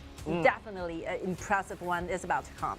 This is the final game of the Group B, and this is the final game of today. Chongqing Wolves kind of versus EDG.m. Yep. And they're gonna decide which one is the first, is which one is the second. Yes. And I've been saying this for like 2 times already. I have to highlight this one more time. So it will be we will have some possibility facing a tie here. So if these 2 teams result in a tie, we will be immediately follow up with one extra BO1, trying to figure out who will be the first one. And more to that, it's not a BO3, it's a BO2, including an extra BO1 if they tied out. So which means that they have to run the global BP to like 2 matchups in total. They don't have to worry about the third one. But actually, we can treat it like a BO3 because you have to win 2 games, right? You have to win 2 games. BO3 is best of 3. 2 games will end this game. If they got 1-2, 1 tied, that would be the 3rd game. But it's a single one But that's a BO1, no global PP. And yeah, so the heroes I used before can be used again. So Yeah. you don't have to consider the fact that whether this hero have been pulled out once, so everything will be renewed. But this will be happening only if they result in a tie. So You're gonna see the perfect draw. we don't have to worry about it too soon because after 2 matches, we finally get the answer. All right, let's rewind a little bit. So the last battle between the 2 teams, very good ones. And EDG.m managed to take the very first game, Yep. and Wolves and the country take the second victory. At the first game, I remember that Xiao he plays the monkey, but monkey actually is pretty weak in the late game because that's a physical. He chooses to build up the physical damage item. So as with the short hand, it's hard to get close to the back line, and then he strike back with Jing. So this is kind of hero which will suit to Xiao more. Yes. So today's matchups early on, Xiao is playing monkey again, but it's a game going against those non-KPL teams, so no pressure being dealt out. But I think monkey will be one hero who will be a problem for those backliners. But for example, Lan or for example, Jing will be a nightmare for those backliners to deal with. And personally, I think Xiao suit for those assassins more than simply a monkey. But if Yuan will pick out the Miyamada Musashi, you can put you can pick the monkey as a counter hero. But the other situation, I think he's just hide it. So very deep hero pool will be displayed by Xiao. So whatever character he finally got his hands on, I think it will be a result when it comes to countering or other strategies being pulled out from Chongqing Wolves. Really depending on what kind of hero Ling wants to give it. All right. No matter what, that will be the rehearsal for the knockout stage. Shanghai EDG.m will in the blue side, while Chongqing Wolves will remain on the red side. Yeah. Kai is the first ban, and Da Qiao is not the common ban for the blue side. For the blue side, so it's quite interesting. Really did a lot of homework. My Donghuang kind of interesting. Of course. Pentakill hero, 2 pentakills, 2 double pentakills, and he used the same hero to do this. Yep. The first pentakill, Rock is also using Gongsun Li. No reason to explain why they stuck with this very prioritized pick. Needless to say, Rock is in fire. This is a sign of confidence. Yeah, it's on fire right now. And right now, look at Chongqing Wolves, Shen Mengxi combined with Xiangfen. It's so stable right there. I mean, this is very typical. Very typical, and these 2 heroes can adapt to every single drop, so they're still hiding the thing. Maybe they're looking for DRG directly when it comes to bottom lane pairs. Because you well know that Rock constantly will do whatever he can trying to steal those HP away from you. So the best answer will be you have the shield offered by Zhangfei's second ability and you will be pair yourself with a DRG together. But they're going directly to jungler choices, so which means that EDG.m might have the opportunity to ban those available choices of marksmen directly going against Wolves. Okay, DRG and Lady Shen, maybe that would be a choice for them because DRG Lady Shen, that's the hero can deal with Meng Jian more easy in the late game. That's interesting. They are using their ban plays targeting Fly instead of YaLLa. Okay, Fly is more important. You don't want to face the fact that you have to leave Gongsun Li dealing with those very tanky frontliners. Yeah, so and the next one maybe Lu Bu. Lu Bu. Ata will be 100% secured to have a spot on the ban plays from EDG.m. Okay, and the next ban, Lu Bu. I think this is a best solution for the Shanghai EDG.m if they really target on Fly. Yes. Okay, so 1 ban plays for 1 brute. Okay, I'm okay with the consequences. Just 50-50. Leaving Lu Bu available again. They just protect they're protecting Rock in the bottom side. Yep. And they leave the Lu Bu out there. It's like this one. It works in this way. So if the second ban from EDG.m will be Lu Bu, so the pick will definitely go into DRG. It's I work in either ways. But you only have 2 places left for EDG.m to use into ban places.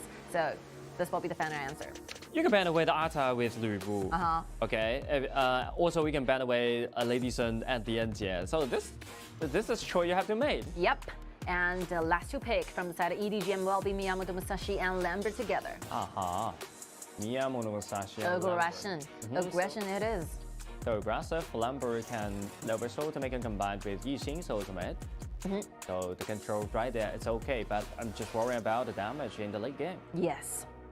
Very difficult to tackle down those frontliners from the side of Wolves. They're pairing themselves with Lu Bu together with Zhang Fei. So if the time really taken into the late 20 minutes of the game, I'm afraid that both Rock and Min are facing quite a difficulty trying to deal the damage onto these very tanky frontliners. Yeah, but they do have the advantage in early game and early and mid as well. Yeah, about some skirmish because they have huge average CC and this kind of combo. If the coronary performs so well from the side of the Shanghai EDG, and maybe they can extend a so huge lead. If you have decided to use this kind of composition, you do not consider the result when it comes to late game team fights, because you're definitely going to be bringing your team the winning early game and the mid game. You wanted to finish a game quickly. You wanted to gain over 5,000 gold leading going against Wolves. But it changed to Byron. Oh, this pretty surprised me because Byron is the first time that Fly used in this tournament. You know, I actually love this kind of choice. I love this kind of changes because you know exactly what EDG.m is looking for in the early and mid game. So you choose one hero can stop them from doing it. Yeah. Can stop them, put a stop sign when they're doing aggressively. It will be Byron. I know the theory they think because Lu Bu actually can stop them, but the CD with Zhang Fei is too long for that. So the Byron's more frequently can stop the skirmish created by the other side. So the locking in of Byron is kind of balancing out the whole power of the composition of Chongqing Wolves. So if they stuck with Lu Bu, they will be a quite mid to late game composition, but with the use of the Baron, it's kind of accelerate the pace of the entire composition. You don't want to see a little bit weak when it compares to EDG.m's composition. So you definitely want to balance this out. I think it's okay. It's pretty okay. And this is a very typical way for Ling to do BP. He loves to do this. They very love to do this, and they very try to stay in fly. Yes. Yeah, trust in fly. Even though that will be the first time Fly used Byron in the KIC2022, but he haven't used this hero for a long time and used it for a lot of times in the previous tournaments. It's very typical, like Ling really love to get those compositions. They do not have any loopholes in any period of the time. So basically you're seeing a very well-rounded composition coming out as a result. So, I mean, who will be the winner for this match really depends on how you performed early for the side of EDG.m. They have to win those little skirmish happen down each lane, making sure that the way, laning advantages can be displayed during the early game. And the coordinary of the EDG.m is the key we have to see. It's the key. If they perform not that well, the coordinary separate for each other one by and committing the team by one, that would be a totally fail in this game. You know, after compare these two compositions together, I actually think Wolves have better laning going against EDG.m. Bottom lane, you have Zhang Fei provided Lady Sun the damage and the protection is enough. And mid lane, Shen Muxi going against Yixing, quicker rotation speed, quicker time to do very efficient ganks, and top lane Byron going against Meng Tian. I think it's pretty good because Really they have Byron. They can keep the priority of the side lane. Yes. Shows are competitive, 50-50 I think in the side lane, and they can keep the priority of the mid lane. So this is only advantage for the Chongqing Wolves in the early game. And for the bottom side, Rock is on the fire. So aggressive. Oh, look at the top one. Fly, avoiding those auto attacks from Meng Tian. Very nice and very delicate move. Nice. Whoa. Xiao Yu's taken very low. Well, this is not a good sign. You don't want to lose this kind of HP. You have to retrieve back. And look at where Byron is. Wow, this is what stealing the laser. This is what we call like gaming experiences after gaining the first priority. But this in the is lane. quite a risky movement because Wow. the flash being forced out. Risky, huh? Risky endeavor. EDG.m is kind of winning, getting some like river spread in the middle instead. Yep. Byron again. Again, without the flash right here, and look at the Smite will finish the things and Fly keep going, and trying to find more, and the backup is being over there. All right, nice dive in here. Let's see whether EDG.m can try to slow someone down for a little bit. Right, nothing happened. Yep. But Xiao managed to take one more set of the jungles away. Because EDG.m is hard to retain the Chongqing Wolves right in there because Ming is still in level 3. Maybe level 4 Chongqing Wolves cannot do these things again in this kind of location. This is really good from the side of Wolves because after forcing out the flicker from Fly, after Fly have already used one opportunity to dive in and trying to steal something, like EDG.m always thought that Fly cannot just rush back again. Yeah. So that added surprise, like all of a sudden, 3 and 4 members are rushing into a jungle. This is quite a surprise for EDG.m. Yep. And that depends on how you know about your opponent's draft. Yes. All right, bottom lane, 3 versus 2. Okay, trying to find some HP onto Fan. It's quite safe right there because Yes. Minion Wave is being claimed at the stage of this moment. Fan can get some recover in the fountain. The personal gold is quite the same. Not a huge differences has been witnessed. But both teams are looking for those team fights. The next round of the buffs will be exciting. Yep. It's about to kick in. 4 seconds left. And the situation seems good for the Wolves Yes. of the side lane because they always can keep the priority of the side lane. And Fly, he can be everywhere. Look at the hand gesture. It's really busy. Have to like see a lot of visions, open a lot of vision up. And Chongqing Wolf, they gained the Tyrant. Farming slowly. Whoever made the first mistake They were will pay the watching price. each other. Yeah, we'll go for this in the first time. All right, what is Okay. Xiao thinking right now? He just want to farm up. Okay, very tensed up, but nothing happened. Very stable. No one can 100% sure. Get a kill. Yeah, get a kill or no backup in your back. I mean, this is a gambling between those mentalities, right? Oh, look at that! The flash going inside. Look at the damage. Say enough or not? It's not enough for the kill. So the Rock and YaLLa can safely go home. I mean, this ambushing strategy is really working. Nobody has any sight that Fan is staying in the bush for a long time, and the ultimate is actually working, but only a slight difference, like lack of damage, will be performed during the team fights. So that Wolves cannot take the very first blood. They managed to take like Rock very down so that they can gain this wave priority and again making some damage to the Tier 1 turret in the bottom lane. Yeah, once again, Chongqing Wolf trying to find something in the bottom side, but Ningzhi already here. So this is the difference between the KPL team and the non-KPL team. The backup, the speed of the backup is quite important. It doesn't really matter whether you got a kill or not. You just gain yourself HP advantages, so you gain more opportunity to take down the towers. Yeah, look at Yuan. It's quite interesting in that. There Oh, will be the solo on that. battle. Pang is still surprising danger right there. It's a solo kill.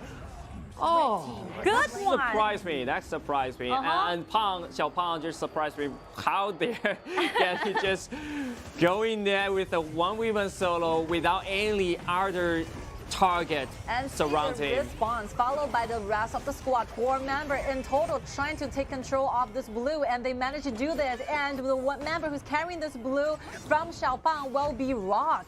Yeah. Double buff it is. Like Rock is Then leading the advantages. another trade will start from here. Oh, That's a good trade. But the blue goes to Fan using Smite. Yeah, that's a good trade, but not that good. It's really surprising to see Yuan getting the solo kill against Xiaopang. So the last time this player fight together, I could still remember like Pang is using Jing and Yuan is using Lam. Like completely destroyed Yuan's whole process of the farming up. And right now, a little bit revenge. It's Sean. Yep. Without the other targets, Lan's second ability only can save 2 plays for that. Wow, not Xiao enough for Xiao Lan. must be furious right now. Facing a lot of challenge. So, Xiao Pang's gonna trying to find something back. Destroyed a tower. Maybe in the late game, definitely we'll find something back. I think we have seen some skirmish, has seen some team fights, but nothing very interesting, like turning point of the matchups, it has not been spawned yet. Yep. We're still waiting for that moment where one team started to take control of the game. And once again, look at the wrap up. Oh. But yeah, Xiao Pang's more clever in this time. They use the ultimate to pull back the wrap and then leave. But Yuan is really determined to do those solo battles going against Xiao Pang, causing a lot of interruptions up there. Look at the rats right there. They're still trying to do something. Oh, look at the combo. Fan. Perfect, like beautiful combo chain over there. Yeah. You have no time to respond to this kind of combo chain. You are facing a lot of minor controls so that Fan has nowhere to go. He has a smite. Oh, look at Flash being taken very low. The auto attack with Flash will get himself another kill. This is what we are talking about, the turning point of the game. I think EDG.m is starting to open up this thing quite efficiently. Only 7 minutes and 30 seconds it is. Yup. Chongqing Wolves, you cannot underestimate the EDG.m's combo chain. This kind of combo chain will make you die with nothing. What a play, like 5 members standing side by side, 5 against 3, definitely a winning team fight. And Fly is trying to clean the minion wave. Yeah, this will be the question for the side of Wolves. You only have 3 members. You having like Pang into the top lane and ladies at the bottom lane, you would better like retreat back for a little bit, stay in a quite safer place trying to clean a wave. Look at YaLLa, it's in the Dragon Cave right there. Yes. Okay, Ningzhi already arrived and trying to find the K1 to fly. Fly's too vulnerable in this time. This will be another choice for EDG.m to try snowballing the mid. The mid's gonna be in danger. In danger, taken down shortly with one last hit by Rock. Auto attack will enable EDG.m to take down the very first tyrant in the mid lane. And then, after the middle turret's down, it means the jungle lands one open for the EDG.m. Astonishing. Those control chains, those beautiful coordination with one another, EDG.m really improved a lot as a team. Yeah. Like you saw no mistake made by EDG.m, and even like Yuan have gained a solo kill going against Pound. They're feeling themselves like pentakill really gained them a lot of confidence, you know. Yeah, a lot of confidence on that. And the first ability still just gained the red buff back. And Xiao Pang really feels so surprised in this game. What will be the limitation for EDG.m? I was really wondering, like they got better every single time. Yeah, I think EDG.m in a quite better state in this game. Yes, of course. 2,000 gold indeed. And Wolves are facing quite a challenge right now. Yep. Because when you're sticking to the plan using Byron, you're going to face the truth that you gradually become less a threat considered for EDG.m. And then look at the goals of Byron, only 4K, only 4,000 for him. It's not available for him to take some damage from Rock. And the hope for late game damage, Ladyson, 6,400 gold. But look if at you Rock. compare with Rock, Yeah, look at the goal of Rock. quite a difference, quite a gap. It's a huge gap of that. Oh, this is really dangerous. Oh, pretty dangerous. Flash with the ultimate, and then Easy's ultimates come in, and look at the backline. Backline's gonna be having something, but Xiao Pang gets right back by the Rock. Rock is dancing in the team fight. So crazy of that, and Fly's been taken very low. Use the Flash, try to keep him alive, and this is a bad news for the Chongqing Wolves. The minion waves are still following the step of Ningzhi. I think they can face the fact that they're gonna have the opportunity to try and take in the high ground tower very low. The high ground tower has been taken very low. But It's nearly to be disappeared. I mean, the dragons are available. The Comet of Jet, the 2 dragons are right now spawning at the same time. EDG.m only loses 1 man's life, but in trade for 2 in return. Yeah, But look at Rock, what a play of him. Yeah, it all started from a weird position from YaLLa. So at this phase of time, you don't risk your dive going too deep on the top laner. You got surrounded that easily. And back to life, we can see some surrender happened. And Yuan was being brought down that easily from the side of Wolves, favoring Wolves, who while gaining the first dragon to their side still remain as a mystery for this game. Mystery, but that's a one question for now. Oh, Fan is brought quite low. YaLLa just been taken down. Oh, Xiao, right this position is good. Yeah, it's quite good position. I think EDG.m can keep the priority of the mid lane, and then they're trying to zoom away the members They're of them. ready for the fight. Okay, look at the combo chain of that, and the Shadow Tyrant will join. Will belongs to the Wolves. So right there, and then the Rock. He went too deep. He went too deep. Double kill back to the fan. I mean, this decision is kind of mixed up for the side of EDG.m. They're losing this Dark Tyrant, meaning that Wolves will be gaining extra damage when it comes to team fights, and they rush too deeply into the backline. That Rock is really hoping desperately to gain the kills, so he went too far. Too far of that. That's overconfident because he jumped inside the backline with alone. It's acceptable to see. You know, both teams have made some mistakes. Yeah. Both marksmen have been gone too far, but hopefully they can get it recovered quickly and as soon as possible. And right now, it will be the opportunity to Wolves diving in again, gaining 2 dragons in one roll, taking full control of the map. Wow, they really turn a lot of things back. Right now, look at the goals. They're even right now. They turn into even at 50-50. Everything 50-50. You see the goal difference is not that large. I mean, the maximum of the goal difference will be 2,000K. And that's EDG.m was the one leading them. And that's the opportunity for the Chongqing Wolves. They really love to see the late game. I mean, when it comes to late game, compared these two compositions, like Wolves definitely holds some advantages. When it comes to damage, I mean. Yeah. So the EDG.m, they have to do something in the stage of this moment. Oh, YaLLa. Okay, YaLLa. And Yuan trying to find a place to flank. But Chongqing Wolves, they stay together too tight. It's not, that's not a good location for EDG.m to engage. And let's see how many outer turrets can Wolves get returned, make good use of the vanguards. Okay, second turret of the side lane. The next plan may be the mid lane. Yes, like a mid lane, there's like 4 towers in total, including the base, I mean. All right, the ultimate is available. Will they do another thing of that? Oh, look at Samusi, the poking damage, and Ling just being taken a half is quite dangerous in this play, but he still holds the trigger, he still holds the ultimate available. The high ground is in risky. It's a pretty dangerous play. YaLLa just used his ultimate, but knock up nothing. So the rest of the team is just rush back, trying to gain vision in the jungle, gaining those minor animals from the jungle side, and then push back. Well, that's an old point. You cannot make any mistakes when you're facing Wolves. Yeah, the last team by is a huge mistake they made. I mean, and the time. You should look at the time where they made those very fatal mistakes. It's 10 minutes.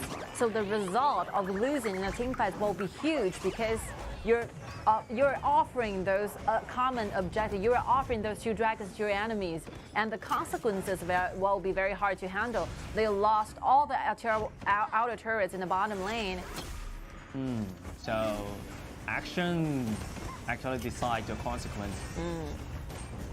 The timing is very important. I would say like Wolves making some mistake happened around 9 minutes, but it's acceptable. But 10 minutes is too risky for the side of EDG.m. Yeah, but look at the EDG.m. They want to create the skirmish right there. Okay, use the flash, but knock up nothing. So it's quite this kind of combo was dodged by the Wolves. They want to strike back right now. They have to go back immediately because Wolves know exactly what kind of ability they have been using. The common skills, Yanmeng, Lambert have used the flash available, which means that the ultimate, the flash, and the ultimate from Yixing at the same time will not be available at this time, which means that Wolf can have the opportunity to take this Shadow Tyrant. Yep. I think EDG.m they went too rush to do such kind of engagement. The advantages they made throughout the early phase just faded away from now on. Especially the lead of the Gongsheng lead. Look at the high ground tower, no way to defend this. Has destroyed Been taken down by Xiao.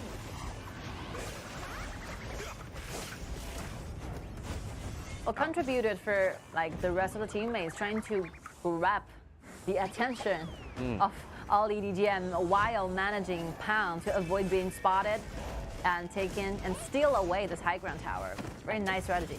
Nice strategy, and that the Shadow Overlord is in danger right now. Wow. But Yuan's being spotted in the bottom side, so there's no way for the EDG.m to want to gain this Shadow Tower, Shadow Overlord. Within 6 minutes, Wolves managed to get them 4 dragons in total. Okay, Zhang Fei's been taken very low and uses ultimate.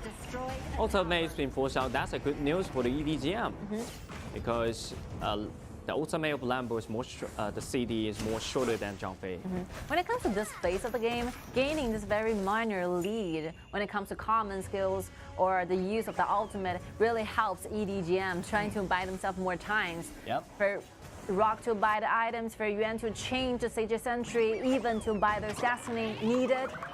And Ningzhi really need to build more items up. Yeah, but that's not enough because as we analyzed before, the damage insufficient is the biggest problem of the EDG.m in the late game. But don't ever underestimate the damage offered by Ningzhi. This warrior. Right now, they want to kill the Fan Fan. The Fan Fan gets stuck in Yixing's ultimate, but not much damage can finish this kind of kill. It's too tanky right now. All right, and Pang will be sent into the mid, trying to clear it out. The waves are rushing in. I mean, the management of the wave is quite good from the side of EDG.m. So it all comes to a better result, like Wolves using this Overlord to help themselves a lot. Yup. And this Shadow Vanguard, Yamong, this kind of ultimate, what kind of purpose of that? I have no idea. Getting nothing in return. Waste off the ultimate. But at least they successfully guard this high ground turret. I mean, only one mistake. Only one mistake will resolve this badly. This is KPL matches. You have to stay concentrated all the time. Okay, Fly is being stuck in the Yixing's ultimate right now, but not much damage can be follow up because AoE is too much for the Gongsun Li. It's too much for him. I mean, right now, the only option provided for EDG.m to stay safe, stay in your high ground tower, and trying to make sure that you stay alive till the 20 minutes and go out, manage the wave, making sure Yuan can safely do the wave push and fight for the Tempest Dragon. Will be their choice. Tempest Dragon is the last opportunity for the EDG.m, right? Gongsun Li is fully decked. And 15,000 gold, it's enough for Miyamoto Musashi to buy those self-protection items, for example, Sage Sentry. Yeah, but Miyamoto Musashi also so weak in the late game. Yes, of course. Look at those items. It's not a very physical, maximum physical damage items. Half tank. Half tanky, half physical. And this is the last Shadow Tyrant for the Tempest Dragon right now, and look at the damage of that. Okay, Xiao Pan will gain this Shadow Tyrant, and look at the damage. Look at the damage from the Shenmeng Xi. It's too high for the rock. And right now, everyone's training back, and they've been taken very low. The EDG.m, they are in danger. And Fly just jumping to the backline, and the Xiao Pan will destroy the backline right now with the Restless Speed Trigger. And he just killed the rock, and then he will finish the game. It's so hard. We have been talking about for a long time. As to late game damage, late game team fights, Wolf really thrive. And right now, Ningzhi will be the only member surviving, facing a lot of pressures. It's Super Soldier on the bottom lane. Well, Ningzhi do so with a flag available, but no blood. Rage will be offered and provided. No. He's trying his best to clean away, but the damage is too hard to handle right now. Unstoppable. The kill went over to the side of Wolf, and Wolf will be the team finishing it and get the very first victory in this BO2. Well, what a turnover. What a turnover. 10 minutes will be the turning point for this match. Yep, 10 minutes is enough. And only single mistake, a little mistake, and show them the whole part of the EDG.m. it's just a matter of the time where you make the mistake. A very obvious mistake is being made by YaLLa. Apparently, like on the top lane, you don't go that further, even with the help of the Zhang, you don't stand between those, like the tier 1 turret and the tier 2 turret in the top lane. Yeah.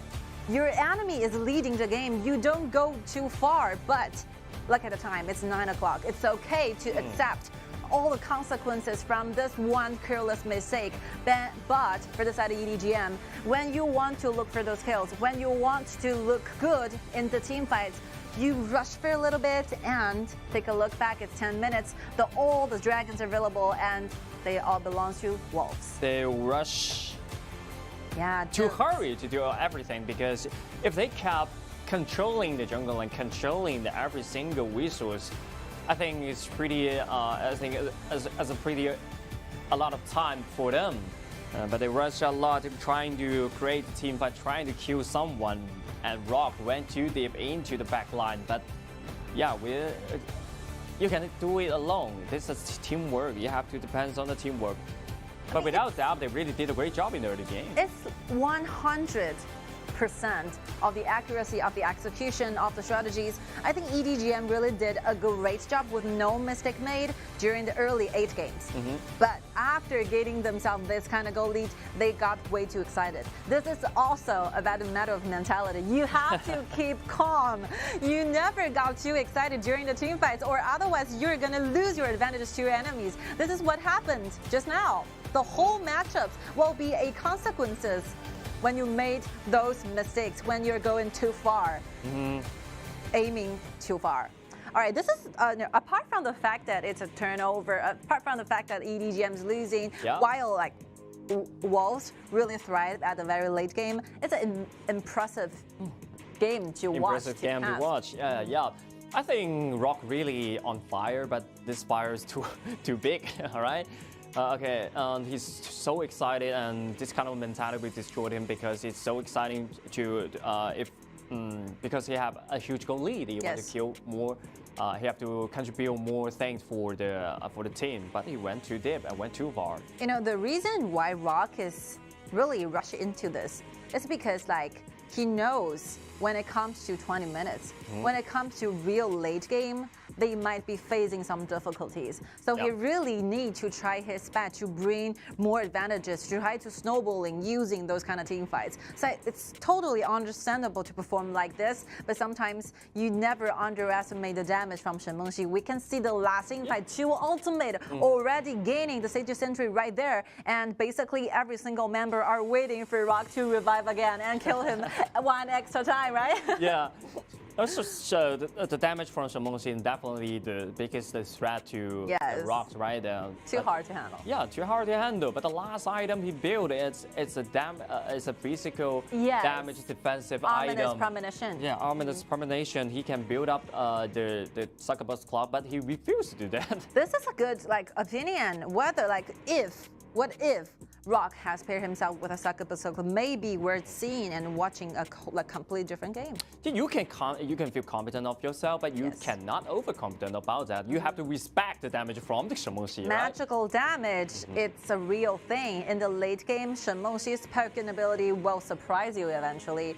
And yeah, you know, ominous premonition might be an answer, because Xiao is feeling very good at the late game. Every single diving in, every single moment he chose to go closer to backline, he succeeded. All right, the MVP goes to Xiang Yu. Xiang Yu, the damage. The damage. The last team fights is so important to have those ultimate aiming directly towards Rock.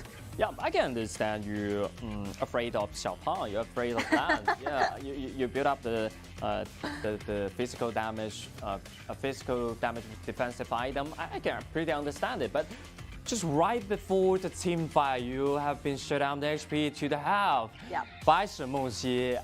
You have to make sure to prioritize of your item. And ladies and gentlemen, pay attention to the KDA. You know, there's a lot of skirmish out there. There's a lot of massacre going down there. And this Shen Mengxi never got killed once. Like 504 or 506, I didn't remember, but this 0 kills, it's something. 0 kill, but burst damage. Look at Xiang Yu. Every time he will aim to the rock every time. Once again, all around explosion to make him have no ability to join the team fight. And then Fly just come inside with Xiao. We clean up and switch the team fight. Yeah, the next movement using the flicker, using the second phase of the damage of the second ability offered by Shen Mengxi, managed to take one member down. Assassin. Good ones. A good assassin for that. So this is Xiang Yu, right? Xiang Yu. The last time he got an MVP, he's using Shangguan. Every different type of mages will be performed like assassin. Will be the same style. Yes, playing the same style. Oh, 544, I didn't remember wrongly. Okay, and that's a lesson that Rock will learn in this game. Yeah, you have to build up the succubus block. But still, I mean, and this is a beautiful game for EDG.m. They just have to make sure you don't be too excited. Around 10 minutes, play safely, play peacefully around 10 minutes, making sure that you can snowballing after 10 minutes. It's done. You don't have to spend a lot of time reviewing what's going on and whatsoever. Don't blame yourself. Yeah, they really showing the competitive in the against with the Chongqing Wolves. They have the ability to defeat the Chongqing Wolves. Actually, no matter the first time matchup or this time second matchup, I think this totally they have totally the ability to defeat the Chongqing Wolves. Of course. Simple mistake will turn everything back. So first mistake made by Yuan and then Rock. So this is the thing they have to find a solution. Yeah, this is the only mistake they made during the team fight, and otherwise I think the first 8 is perfect. All right, so I think that this is how cruel that KBL matches are supposed to be.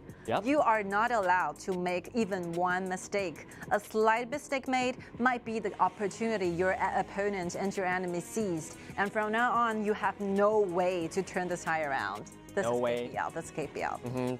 The whole vibe is so tense. Especially when you're facing just like the team like Chongqing Wolves and Wuhan East Pro. Yeah, single mistake, half mistake.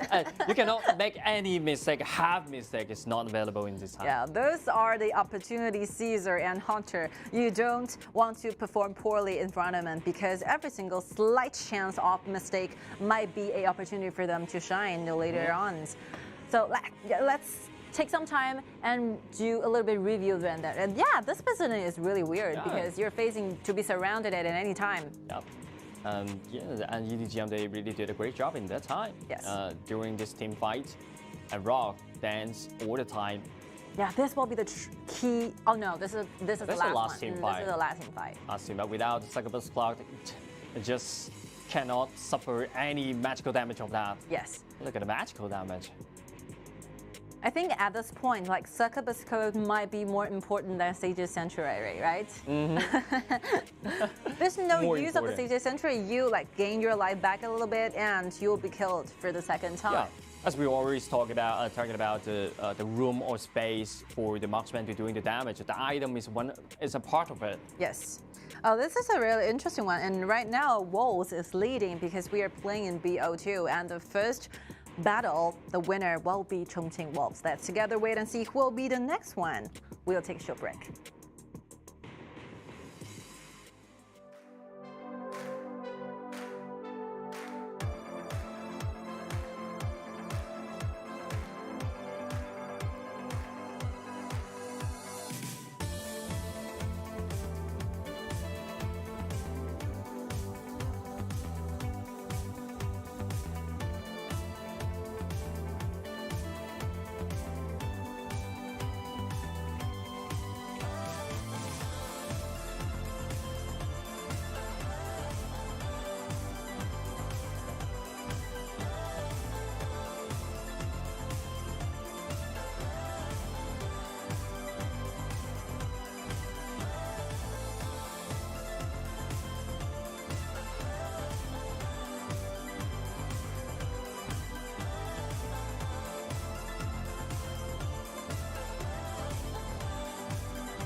All right, I always enjoy this moment to cast the very last battle of each individual day. Yeah.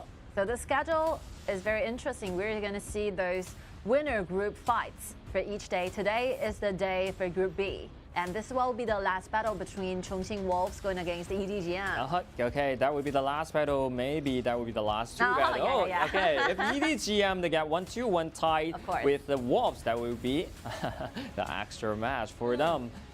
But I think EDG.m actually can show the competitors to end this game only if they make no mistakes. Yeah, zero mistake will be expected. And from the side of Wolves, I think they're gradually trying to fit in to the atmosphere. Oh, they're wearing the same necklace. Same necklace for the Chongqing Wolves. All right. It's a spirit of brotherhood, okay. All right, so back to the game. It's a global BP. So the hero that you picked and locked in at the very first game cannot be played again. So you make sure that you can use your ban places trying to restrict your enemy's choices, or otherwise you directly go into another different whole new composition. It really depending on what kind of the coaches are thinking. Definitely. And Shimengxi and Lam is not available for the Chongqing Wolves right now. And also the Zhang Fei. But they still got Jing for Pang Pang.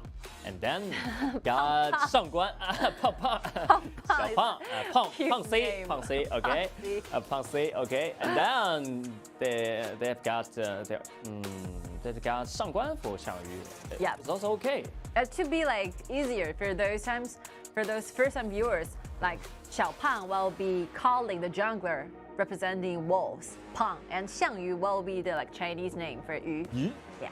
Okay. All right, after the bans runs really fast. My Nui, the first answer. Xiangyu play with My Nui, also another chance for him to show himself, because Shangguan is the same style with My Nui. I'm just gonna put it there. I think in BO7, the future matchups, Xiangyu will definitely use new assassins as a millionaire, for example, Yuan. Definitely. In the BO7, yes. I think Yuan will show up at there. But just wait and see. Oh, Ming's best move, Zhou Yu. I like it. But the Jing's being released by the Shanghai EDG.m, so our Pang C will get this hero. How about Yuan C? Also, Lam is available. Another game. Okay. I love that. Once you lose, you have the extra opportunity to try to do the revenge. And the last game, using Miyamoto Musashi going against Lam, actually got a solo kill back to Yuan. I remember the last time the first time they match up with each other. It's the Jing versus Lam, and then destroys. Destroy the jungle lands, and Yuan find no place to farming up. It really suffers the whole game. Yuan have nowhere to go. Every single time he showed up during the side lane trying to manage a wave, he got killed. Every single time dive into the jungle, he got killed. So this might be the revenge only one, sold once. And he got killed.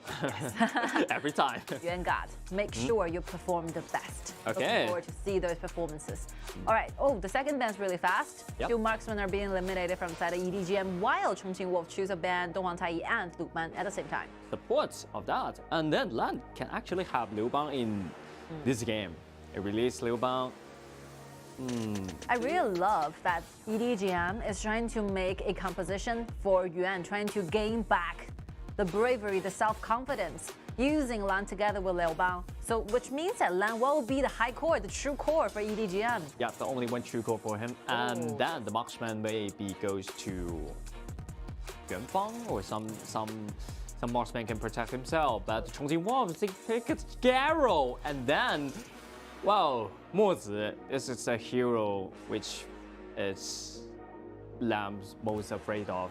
I mean, this is very typical for Chongqing Wolves. This composition has a name right on it, Chongqing Wolves. They love to have this bottom lane duels all the time. KPL, regular season playoffs, they have been playing this kind of long-range poking bottom lane, two members down all the time. Garo together with Mozi. Sometimes Mozi will be pairing up with Bali Shouyu, but the whole system, the whole mechanism work in the same way. Yeah, the same formula for the Chongqing Wolves right now. Especially you can use the second ability to poke, to do the poking damage. Garo is long range, so no doubt for that. And then Mozi, I think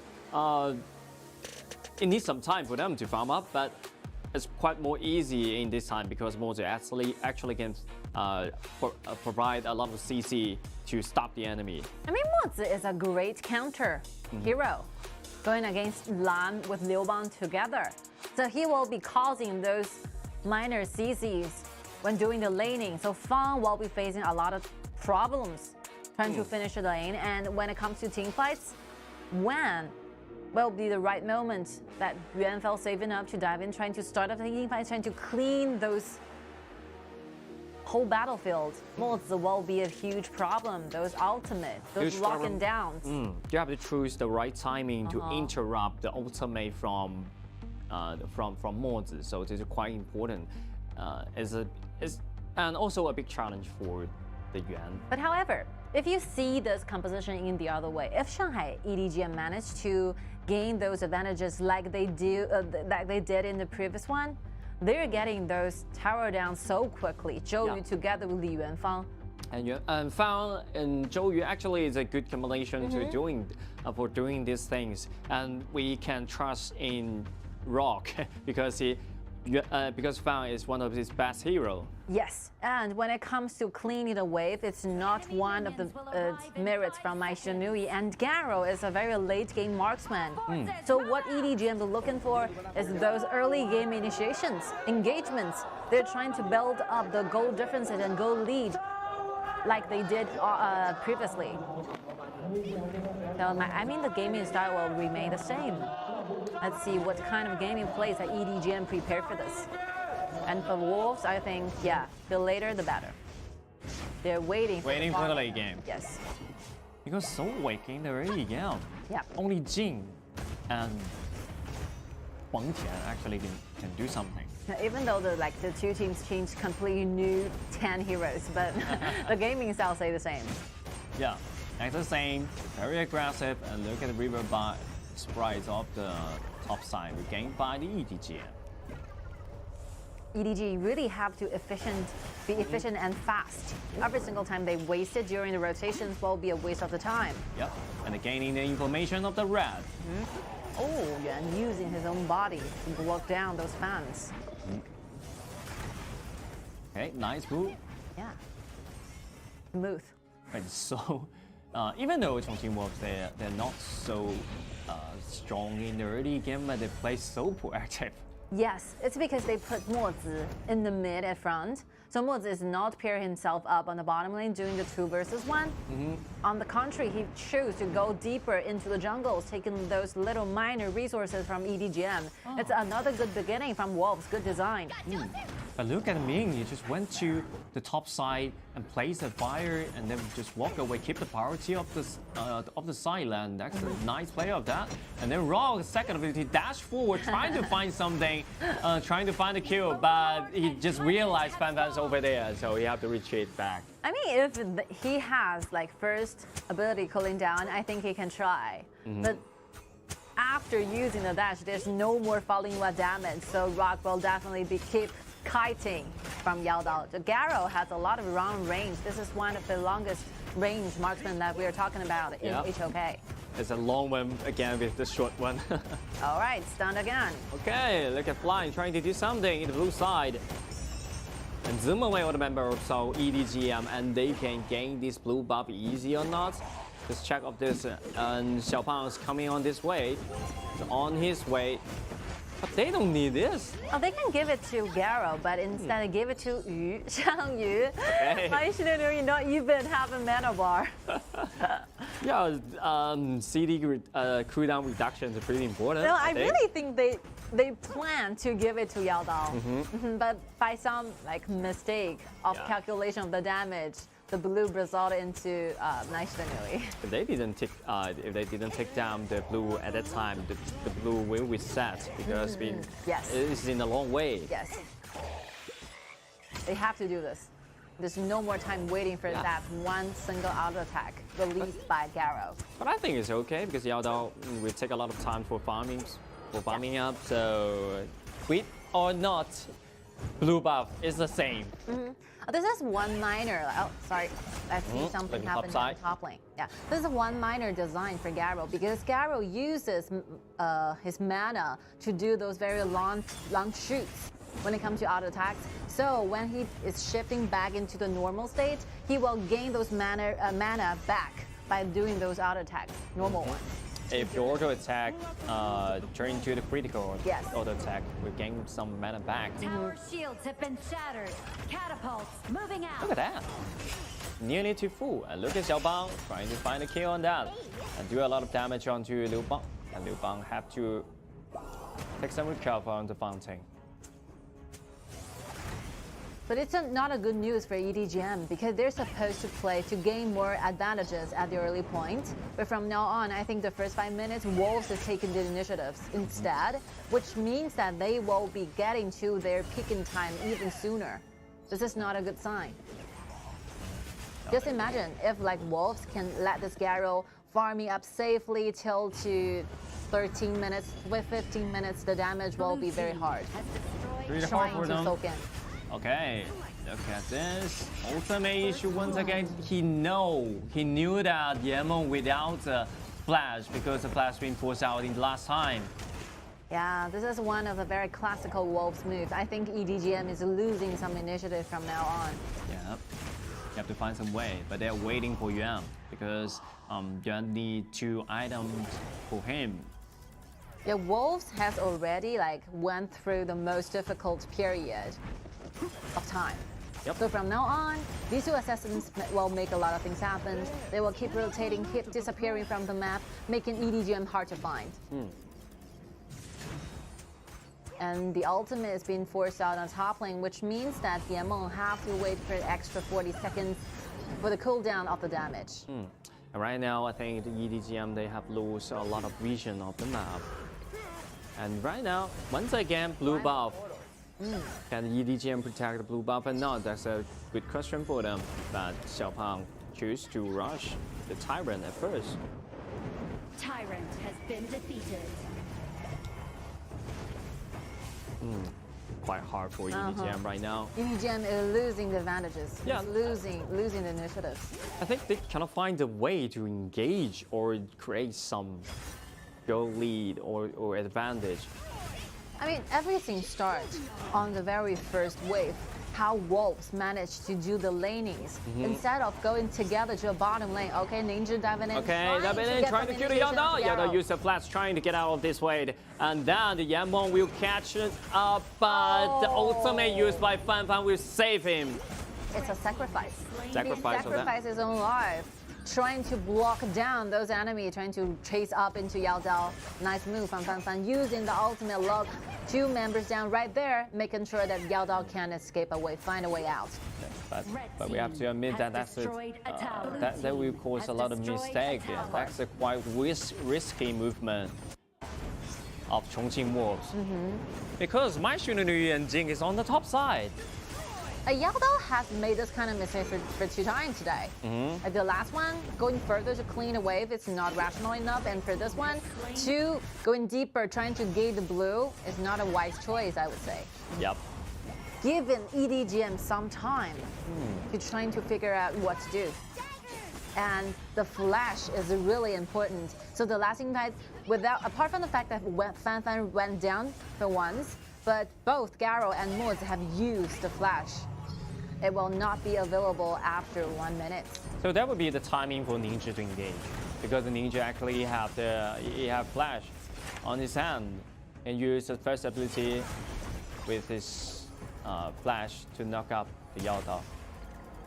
But still, Wolves will be the team who's leading the game, leading the gold.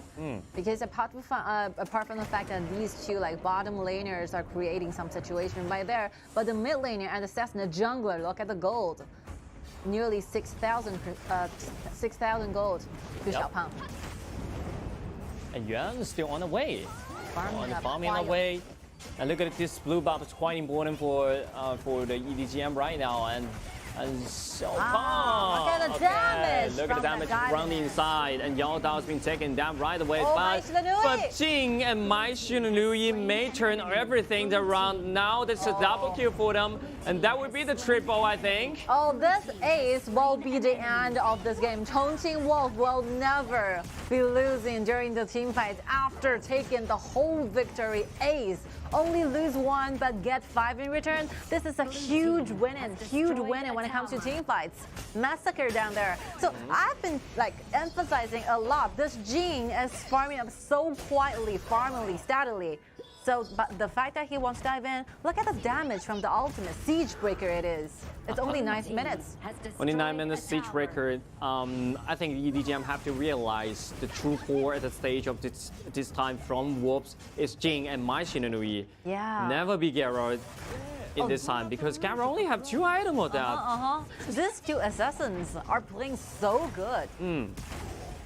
I mean, nice coordinary. After the ultimate pulled by Xiao, the following will damage, like Yu, using the dive and using the flash, getting 1 extra kill. Wow. Well, another classical movement.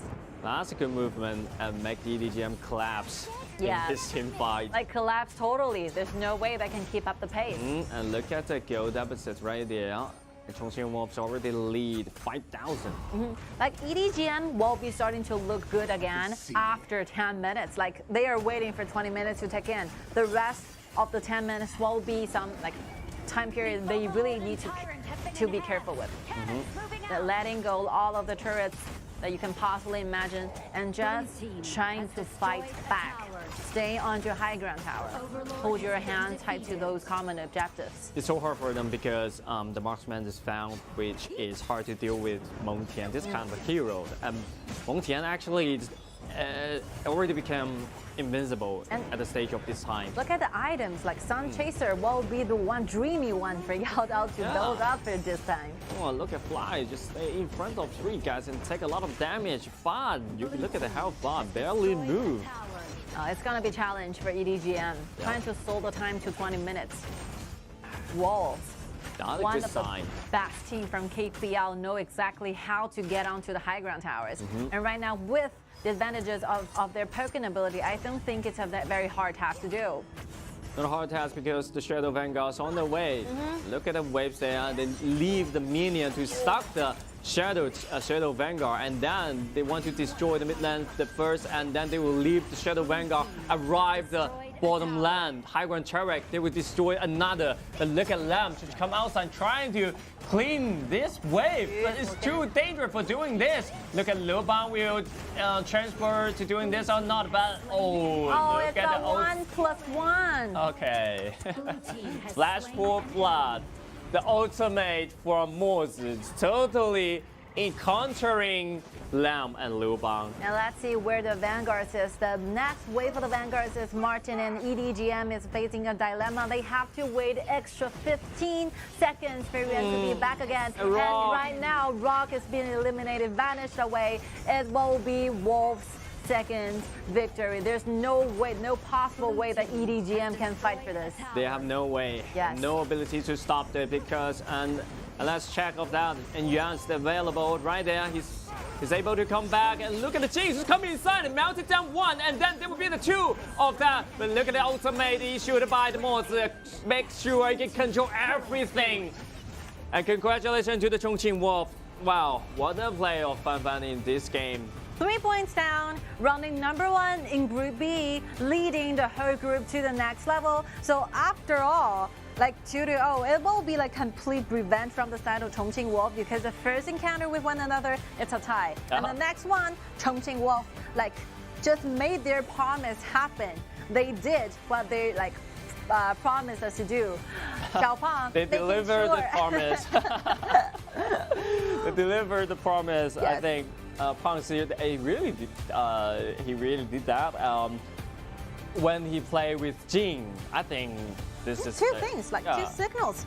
You've seen that Xiao disappearing for the 5 minutes. That will be the moment where you start worrying. Where is he standing? You have to keep your eyes on Xiaopang, or otherwise you let this player to have a lot of item, a lot of gold, you will be facing a whole destroy of your backlines. And more than that, I think that's two like marksmen paired with two Pokken. This kind of composition really works for the side of Chongqing Wolves. You can see with that kind of goal lead, you are like outraged against your enemies. There's no way that EDG.m can win in this kind of team fights. During the process, you're getting closer to their backlines. You're getting poked. This is hard to get. The range exists. The auto attack from Garrow exists. It's hard to like trying to escape. It's hard to get close to the Garrow. If you do get close to the Garrow, that would be the more the issue. The ultimates out there to make sure you are under control. Because more with Flash, with its ultimate, you cannot go everywhere. I mean, the last team fight started from the fact that Yuan is trying his best to push away further, but he was cornered.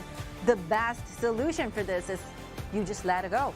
You accept the truth that if you are such like so many goals, so many thousand go behind, you have to pay the price. Even though you got killed during those wave pushing movements, it's okay. It's a like result of doing this. But you don't go further. You don't use Liu Bang's ultimate trying to give Chongqing Wolves 1+1. You know, it's like 2 versus 3 or 5. And after all, like EDG.m's member just got gradually down 1 by 1 because all the time 5-person in Chongqing Wolves, but also all, like constant 3 members, 2 members, 4 members, not a full round. They can never like wait there for the right moment where they can gather around as a group in 5. Yeah, totally agree. They made a lot of mistakes in this game. I think it's totally acceptable of their composition because Liu Bang with Lan and then the Fang as a marksman can protect himself. But the problem is Yuan never engaged by himself with Liu Bang together, and then the teammates can follow on because when you play this kind of combination Lan together with Liu Bang, you have to be engaged by yourself. You have to jump inside the back line and then dodge a lot of damage and by the protection offered by Liu Bang. So I don't think they really have the proficiency of this kind of drop. I mean, their mentality just vanished away after the first engagement. I think something must have happened within the group, so this is worth reviewing for. So these 2 matches brought to us going against Wolf, EDG.m, I think the first one is good, but the second one really needs to revise for a little bit, get improved. Because improve some proficiency, like in the future, your enemies in the quarterfinals will be Wuhan East Pro, Nanjing Hero, Wolves again. You might encounter them in the future and just make some prediction right there because we can see the ranking for Group C, Group D, AG, like GK, WB, and XYG. You can't use this kind of arrangement, use this kind of execution when it comes to team fights and strategies. You cannot possibly gain a win when countering with those teams. So you have to do a greater job in the future. I think EDG.m, they really surprised me during the group stage. Yes. But this kind of mistake will show up. Will become more bigger when you're facing the top team, just such as the Wuhan East Pro and the Chongqing Wolves. Maybe they can deal with the other KPL teams. But yeah, if you want to be the best, just make sure you showed up with no mistakes. Yeah, I mean, getting defeated by Chongqing Wolves is not a very difficult thing to like accept. A lot of teams got defeated by Chongqing Wolves. They're the champion in summer season. But one fact that you can see some mentality brought kind of low. This will be a very important question. You have to remain confident. You have to remain calm during the team fights, even though you're facing a very powerful enemy. And MVP goes to Xiaopang with no doubt. I mean the best 2 players, Xiang Yu and Xiaopang. Top 2. Top 2. I think the pity for the EDG.m is not losing this game. Is you actually can win this game and you lose with some mistake. And look at the burst damage from Jing and Mai Shunanui dominating all the game, and Xiaopang just get out of the mirror space and refresh every single ability. That damage. Every single jungler's dream. You can see the Lamb just jumping inside trying to find some damage on the backline, but Fan always in a well preparation because ultimate always available and welcome you to get into the cloud. That is quite important for the EDG.m to improve a lot and reduce the mistakes in the future, because they really show the competitive in this KIC. They have been waiting for a long time, a year, 3 years, a year and a half in the KPL. Always the underdog in the KPL. They never accept this kind of title anymore. I mean, EDG.m have those potential to fight to be the best four. Not to mention like KIC, they have a brighter future ahead waits for them in the 2023. Like for example, KPL spring season, a lot of opportunity, a lot of potential was lying there waiting to be discovered. We don't really need to be worried about how EDG.m will be going. They'll definitely become better. So it's a matter of time, but you have to keep those pace running. You have to make sure that you run faster than your enemy does. And for Wolves, after watching all the games that Wolf have performed in KIC, you can see that they have like 2 different rhythm in the top triangle and the bottom one. Like the 3-2 formation from Wolves is really good, while remaining fly very safely farmed, and Peng and Xiao while constantly trying to help like Peng gaining more stuff from their enemies, and Peng will be taking place and taking care of those like top lane waves, making sure that he will be running at the first place when it comes to personal goals. Yeah,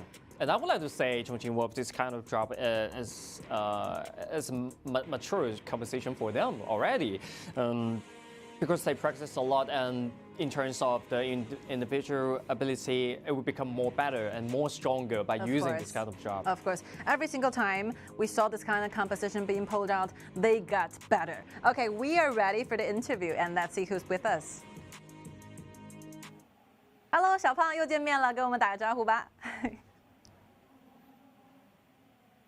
Hello， 大家好，我是重庆狼队小胖。So the last interview we did with you, you promised to perform to us a 2-0. So you really did it. What did you prepare for today's matchups? 上一次采访你的时候，小胖说啊，我们非常有信心2-0拿下。那么今天呢，确实也是做到了。在这场比赛之前呢，对于 EDG.m 这个对手做了哪些准备呢？